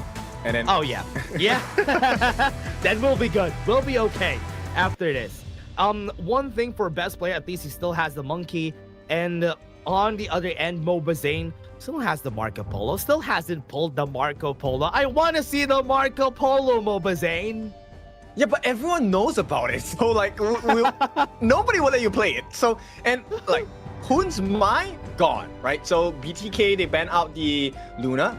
My ban, RD ban probably will come up from BTK, right? LM have not used the RD yet. Okay. Oh? They didn't ban it. So LM is going to be taking that RD for sure. They're not going to ban it. It's not needed. You don't need to ban it at this point. So LM, what are they going to be banning? Ban the Byron, as you said. Oh, No, they banned ban the Dharma. Okay. Well, Dharma is not okay. that hard to play. If I can play it, I think most people can. Yeah, I think so. I think everybody could actually pull it off, especially the fried chicken, but Dolia first pick for BTK. Dolia lane. That's what they're going for. Actually, that's an easier thing to pull off. And Elaine is very easy to work with, but Leon Poe for LM as a first pick. And Arlie, yeah, for sure. Come on, guaranteed, right? And LM now, they have a potential to make this very difficult for the side of BTK. They can even play the Liu Bang. I don't know whether they have that hero in their pool, but a Liempo Liu Bang combination will smash and absolutely destroy BTK in team fights. Yeah, especially if they don't really have a lot of... Oh, there you go. The monkey that I was saying a while ago, best player 1 needs to pull it out this time. And they're going to go for the Chano as a counter. I think, yeah, you're right. It's going to be an Elaine pick here for BTK. I hope LM knows that that's going to happen. Curious if Hoon has a... I don't know. Nua? Or maybe a Garden Mo? Last time I've seen them... No yeah, way. I think they had a Nua. For Hoon. I think he plays that. They played it in the Twisted Minds and AYLO games. Okay, so Garden Mo for LM. This is looking like a very scary draft from the side of LM. BTK, it has to be a Nua, right? But yeah, straight away, LM with the Elaine ban. They know what's cooking on the side of BTK's kitchen. Yeah, they have heard us for sure. But never mind, they already know that that's going to happen. BTK, what are they going to be banning? They need to find a way to stop Wu Ching. We still have the Byron ready. We still have the Ma Yin, the Pati available for... There's still a lot of choices for Wu Ching in the Clash lane. I think you should ban Agudo, you know. Actually, they don't want to get outpaced by the Agudo in the early... LM, do they still have the Ogre? Okay, they banned out the Guan Yu. I like that. Garnet Mo actually very, very vulnerable to repositioning. So that is a good choice. You know what? LM still has the Ogren. Yes. But they're going to go for the Fade. They showed this a while ago. So I hope they actually go for it. This is very scary because BTK backline, this is not looking good for Mobazine. A dive coming in from Nuo will spell instant death for the channel. So of course. Okay, Hoon gonna go on that pick on the side of Nuwa. They need a little bit more. Yeah, more damage maybe.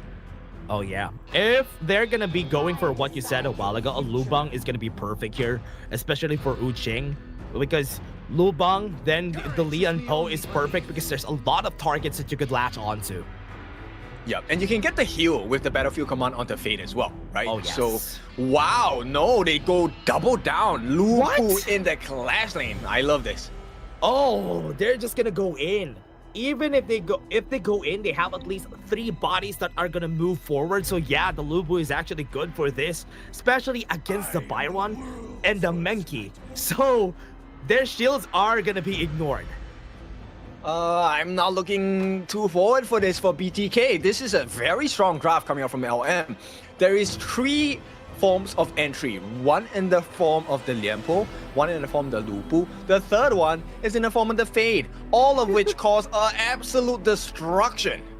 Oh yeah, it's gonna be scary though. BTK, they have to be ready for this. And I hope that Fried Chicken would be able to get those setups, because if he gets those good setups on that Byron, everything's gonna go good for the team. Get to the Ganon mode, get to the Arlie, and maybe you could find the pick off that you want.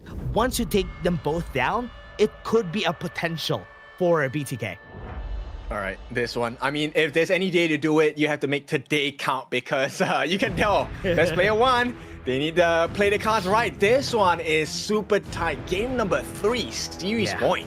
You can see the teams, the players pressured from this game because they know that this could be very scary. This is their time to put a 1 in their score. And this is the last game for it. Okay, let's take a look at it. I mean, early part of the game, we're looking at the lane clearance. I think it definitely goes in form of now, right? The Guard and Mo is actually able to clear the lanes a little bit faster compared to the Nua. So Yeah, will for they actually give support to the Nua in the mid lane? Or will Kun be left to fend for himself? Yeah, that's a good question though. Or would they be putting the Arlie on the mid lane, just rotate to the mid lane and just ignore the channel matchup on the bot side? That could also be a possibility that they could go for here. But everybody, last game of the day. And as I'm saying, yes, they go for mid on that Arlie. Okay, big important markers to achieve. You want the level advantage, you want the gold advantage, you want the kill advantage. And right now, this first 4 minutes will dictate the pace of the game. Yeah, they're going to be ignoring that matchup, the channel matchup. So giving advantage to Legend will just help him get the first fight win against MOBA Zane if ever they face each other after this rotation. So very important for Legend. And they go straight for the Horntail Beast. I love this movement by the side of LM. This is going to secure them a little bit more gold. Legend already working, and they're funneling everything into him. In the meantime, MOBA Zane gets free reign of this Firehawk. Yeah, I like that the Spiketail Beast is getting denied here by LM. There you go, they get it. So now is gonna be not gonna be getting any resources down there at the bottom lane, so MOBA Zane gets advantage from there. But the Space Sprite is already here, so mid lane is gonna be where Legend is gonna go. Yep, and straight away, right? A lot of EXP and gold funnel shared now by Noah and Legend as well. So very good understanding of how the game is meant to be played on the side of LM. They have that gold that they're looking for. Oh yeah. For now, they're just going to be giving this. They're going to be chilling, not going to be taking any fights. Even Uching on the top side is just going to be chilling here. But now, Newell, will he actually take this fight? No, it's still pretty early. You don't need to take this fight. Yeah, I think both teams will not be looking for too many fights at this point, unless it's a guaranteed kill, right? Yeah. Of which the dive needs to come in. Because if you look at one of the things on the side of LM, they don't exactly have a hard lockdown, which is a cause of concern. Yeah, I think that's gonna be their problem because anybody could flash all their stuns here. So that's why it's gonna be very scary. And also now is gonna be left to fend for himself. No stunts to help them land his couple blades. So it's also gonna be an accuracy thing. So they have to be very precise whenever they engage. Which kind of shows you the mental fortitude on the side of LM, right? They're very confident to be able to pick out these very difficult to execute heroes. And for now, it's all okay. No difference between the goal for both teams. Yeah. Right now, it's going to be chilling for both teams. Nuo is looking for any opportunities that he can get, also placing himself on the broad side of the map so that he would be able to see some action. But so far, nobody's been moving. Nobody's been playing the teleportation circle as much. The next jungle camps are going to be reeling in. So once they clear that, maybe the next fight is going to happen there. True. Right now, it's really about farming, right? We want to take a look at the players getting a couple of important items, one of which Legend just got for himself, the Doomsday. So Doomsday deals percentage-based damage. And this is going to be very effective against tanks like Best Player 1 and Fried Chicken. Another point is actually for Uching, because the longer he stays in fights, when he uses his slash, he's able to deal true damage to you. Yeah, and it passes through the shields. Best Player 1 going to be the target. Dream Realm has been forced. Very low cooldown, so it's still okay. He could have it again. Best Player 1 almost dies their Legend. What a risky play, but almost. Why? Getting the kills there. There you go. The Hardened Jade Mark actually kills him. Yeah, no idea why he was still there, but a beautiful first blood for the side of Nuo. This is the signature of the ultimate on the side of the Fade. Lesser than 8% of your health, insta-kill. Bro, he has it again. So that's the reason why it's so good. And also, you can't even steal his bombs. Right now, it's going to be a Hardened Jade Mark again. No one's going to take it. And this is just destructive. They want to get the Crimson buff. Best Player 1 doesn't have a lot of mass on him. So he has to force to use the Dream Roaming. He's going to be chased down. Best Player 1 is going to be next to smash. Gets knocked up. And that is it. He's dead again. Yes. So the cooldown for Noah's ultimate on Fade, it's least the longest cooldown you have is probably about what 10 seconds, 15 seconds. Yep. Late game, it's like 12 seconds. 7 seconds. Yeah. Yeah. That's why it's so scary. Right now, he's just going to be securing all the objectives, which is why I love when teams pick up the Fade, because the objectives cannot be contested because he's going to be getting it for sure. Yes, and it doesn't matter if you get the last hit. The moment he activates his ultimate, the moment it's within range and it is the effects are calculated already, it's a guaranteed for Noah. You do not steal it away. Oh no, he's gonna get knocked off. Another kill. And Noah and Legend are just farming. The members of BTK, they're having a hard time surviving here. He has a level advantage. He can go in. Though. He can go in. Yeah, flash has been used. Emergence is gonna come in. They see where Hoon is, and they are gonna move forward. Nova Zane is gonna be dead. Legend gets another kill. LM leveled up for this one. Definitely much more. 4,000 gold at 5.5 minute marks. LM looking across BTK. Man, it's so hard right now for BTK because they can't even take space and wherever they want to. LM already conquered their own jungle, and right here, they're trying their best to get onto the back, maybe get the best player one, get knocked up on him. And this is going to be a steal in that Crimson buff for sure, so... Oh no, yeah, actually, they got it. For now. Yeah. No, it doesn't matter. It went into the hands of Legend. Oh, yeah. So... Oh no. Oh yeah, I think Wu Ching is gonna be dead topside. They use a lot of things there, but it's okay. At least they're getting some kills. Oh, okay. It went into the hands of now. But nonetheless, it is a Crimson buff that goes into the hands of LM instead of BTK. So Yeah. BTK, right now, this is a very tough situation. They're trailing by about 5,000 gold at this point, close to. And I don't think they can fight the 10-minute mark if they even reach it. Yeah, it's very difficult here for their side. Right now, Staff of Reverberation is already out for Hoon, so it's okay. At least they have a bit of damage on their side, but everybody's in the middle lane. They want to find a way to get onto Now, but he does have Flash, so it's going to be hard. They have about another, 2 minutes before Now gets his hands on the Savant Raft. Once that is completed, there is no way BTK... Yeah, to be fair, Tremor Smash was able to get onto 3, but no follow-ups whatsoever, and that's why he's going to get punished. Okay, Dream Roam is refreshed, so it is a potential counter-attack on the side of BTK. But for now, it is still everything in advantage to LM. They have a serious, 5,000 goal lead at this point. Oh yeah. For now, most members of BTK are just sticking together. Just put some people on the side lane, try to clear it out. They can't even get past their jungle camp, so it's so hard. Fried Chicken gets some damage now. Able to get him to half HP. Legend is just getting the kill on Shark at the back though. And Wu Ching is being a distraction. Dream Roaming is used, but Fried Chicken could have potential, but he has been seen. This is so scary because Legend is just flying all over the place. At the same time, Noah's ultimate, the Hardened Jade Seal, is just making the world hurt for the side of BTK. Oh yeah, Legend is just so fat at this point. That's why he can do all of these things in the game. And even now, I think at this point, he's gonna almost get his Savant Rod, or he already built it at this point. I would believe so. He's already level 10, right, for the side of Now.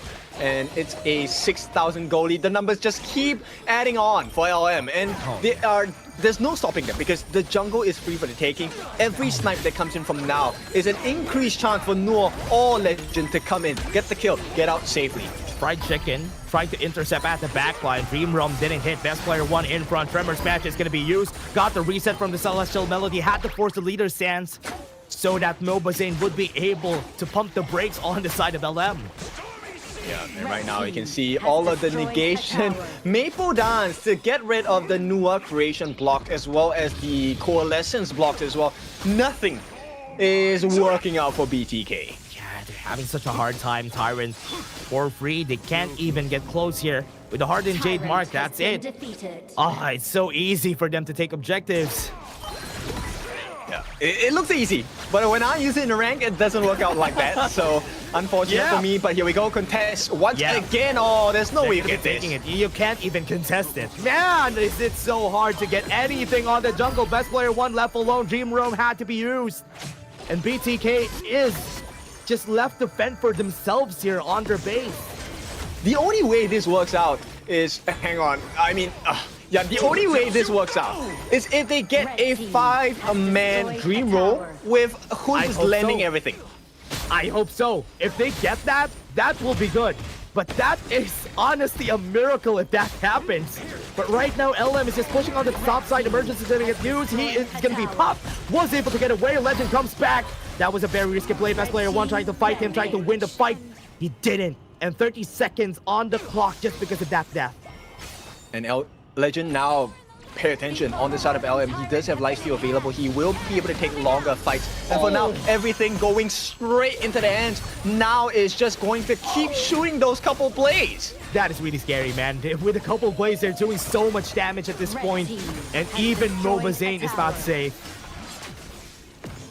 Not an ideal situation. LM, this is the dream, right? But for now, BTK, they're still hanging on. They have a Baron base, I believe. No, T3 still in the mid, not the exact Baron base just yet, but there is no way they can test for any of these objectives. Yeah, Tyrants is going to be taken. No contest, because they can't even get away from their base. BTK is trying their best to get something. But one thing that I can see here, Fried Chicken needs to get a good flank. If you find Nuo, if you find Legend, maybe you would be able to set this up for the team so that you could combo with Best Player 1. Which is so scary, right? Because LM understand that, hey, they want a team fight. So let's pick a good macro game composition. But, you know, at the same time, once we have the level advantage, we can fight for days. And here we go, Best Player 1. Best Player 1's half HP. Has the Dream Room again, could go for the engage. Mid lane could be pushed, smash one. A good ultimate from the back line. They got the kill. Fried Chicken was able to get to the back line, got the kill on both of the carries. Now Legend are down, and that's what I'm saying. They need to get that set up, and this is going to be a 4v3. They got the kill again. They stay alive for a bit more time.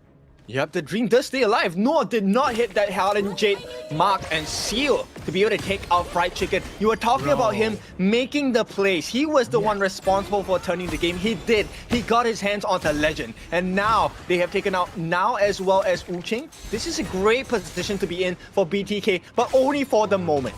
Would be the timing. This could be the same story as what happened in Game 1, Ken. It could be possible that they could do this again. Right now, LM scrambling just a bit. They need to take the Overlord, but everybody's alive in just a bit. Ucheng is back, so they have to find a way to push. If BTK can split the fight, that's how they win. But for now, it's not looking too good. A Dream Roam onto them. Oh, what a good one again with the Annihilation. That's a perfect backline access from Fried Chicken. Right now, Lubu moves forward. Tremble Mortals, and everybody's down. And they have the Harden Jade Mark. Who is going to be surviving? He's the only one alive. And LM punched back just a little bit harder. He is just going to try and delay the inevitable. No Annihilation to speak of, and BTK can only stare as LM march forward. This is going to be the end. LM going to march forward. This is going to be the last try to go for the Annihilation, but he is been cancelled and can't even survive that. LM takes the win still against BTK. Yep, and to add injury to insult to injury, sorry, he actually maple danced that Annihilation from Hoon as well. BTK, they were looking strong in game number 2, but the series is for LM. Yeah, LM was able to take it. What a very decisive play from these guys. They played it pretty well. And again, the macro was there. The early game was so good. They really stopped Best Player 1 from even scaling. Yes, and this really came down to the difference of hero pools. So BTK, they have tomorrow and then next week to learn as fast as possible to try and step up into the upper echelons of the ranking week, survival week, and hopefully at the end of KMW. The best thing that they can do is learn tomorrow. They need to find a way to learn tomorrow, because with that, then have the weekdays off and try to scrim, try to get better against the other teams, because it's going to be important. Because if not, survival week will be a lot tougher. Okay, so maybe not as difficult, but MVP for you this game? Oh, actually, the MVP for me this game, I think I'm going to go with Ash. Wow, okay. Very different. I'm going to go with Noah. I think he was like the game changer, man. Oh, actually, that's the best answer that you could go for. I just like that Ash was able to get a lot of Tremor smashes. Oh, true. The last Tremor smash, oh, that one with the flash with the Radiance as well, Yeah, it really caught so many insane. members on the side of BTK. Oh yeah, that's insane. But stats-wise, I do believe that you're right. I do believe that it's gonna be Nuo. I mean, there was nothing that they could do. He really put the cap and the lid onto BTK. I'm very impressive performance. The Hardened Jade seals a very full, like he got the full value of that skill set, right? Yep. Getting the dragons, getting the buffs, getting the kills, and he was never really at risk because there was a lot of coverage fired by Legend, a lot of coverage fired by the Garnet Moore as well, right? Now was really just poking them down.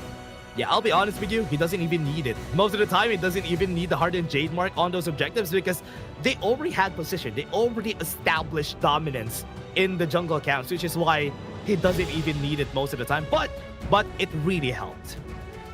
Yeah, let's take a look at the itemization for this guy. He is in White Knot. 11,000 for the side of Noah on this Fade. So he actually went X of Torment with the Master Sword, Pure Sky, everything just damage base. Oh yeah, that's true. Oh man, it's really scary. At this point, Legend already has 4 items. And it's also close for MOBA Zane to get the 4th, but it's still good. We saw a Splendor also being bought here for their side, so it's still good to see.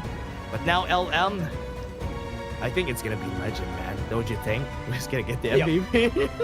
This guy got 107,000 damage. So 107.9 thousand. Yeah, that's for a sure. lot. For sure, it's gonna be for him. And that was a very, very nice game that we've seen here. But so far, revenge hasn't been served just yet.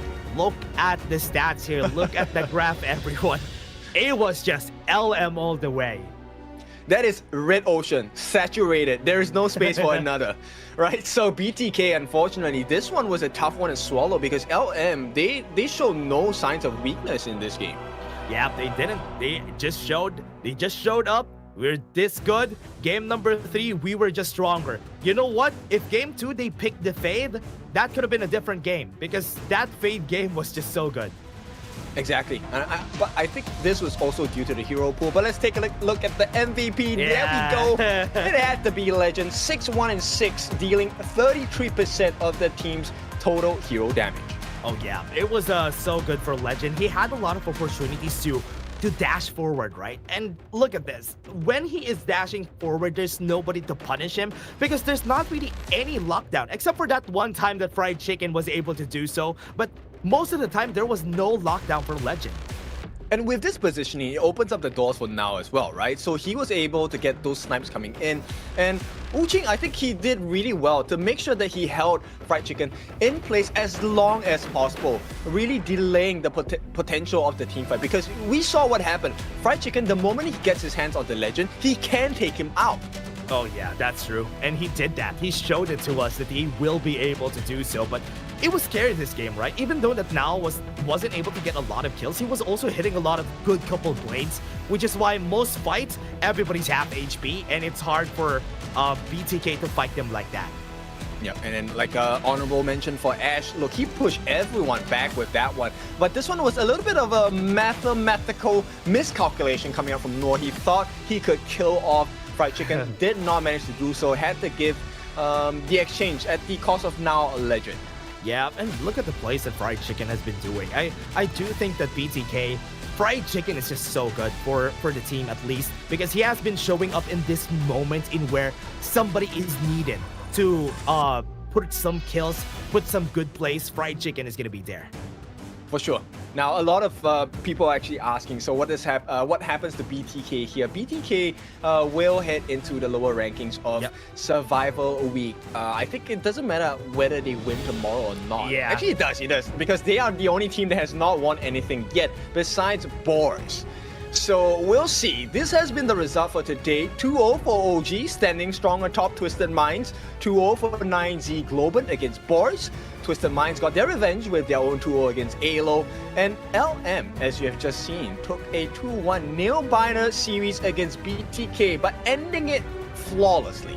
Yeah, and you could also see here Twisted Minds, or rather OG with this, are definitely the kings currently of the groups or the ranking weeks because of how they performed here. 4-0, haven't fought every team, but tomorrow you're gonna see them a lot more.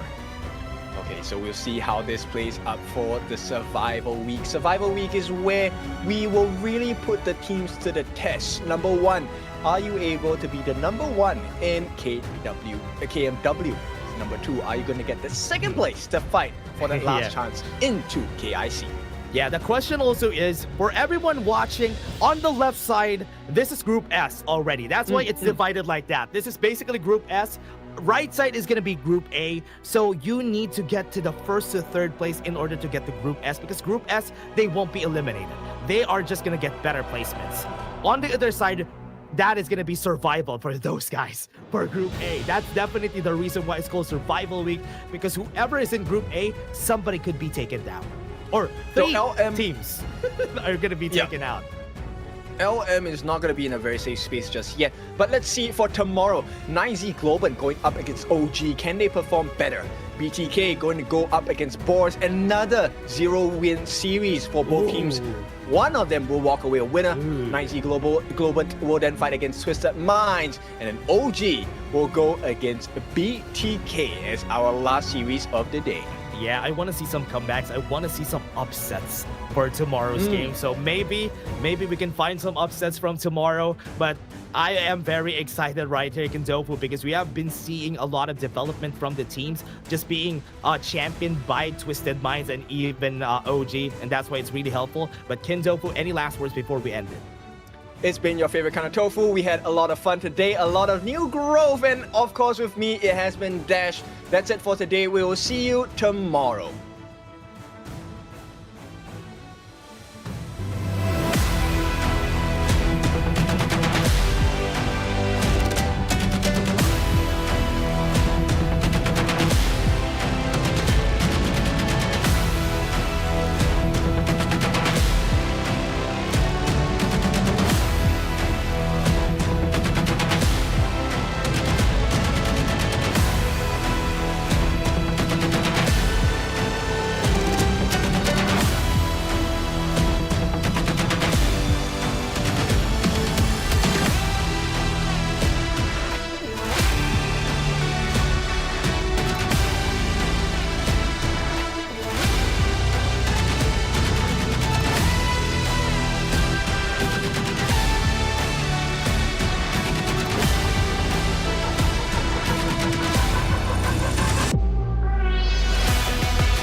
stranger to the fallout. It's what got us here. ever changing, some chameleon. Blood, sweat, and tears. We'll never make it if we fall to everything that brings us down. With a comeback is now. Blood, sweat, and tears. Fight for what we want. Doesn't matter the cost. Every day, put in work. Blood, sweat, and tears. Nothing comes overnight. Strength in numbers start to line. We don't bow to fear. Blood, sweat, and tears.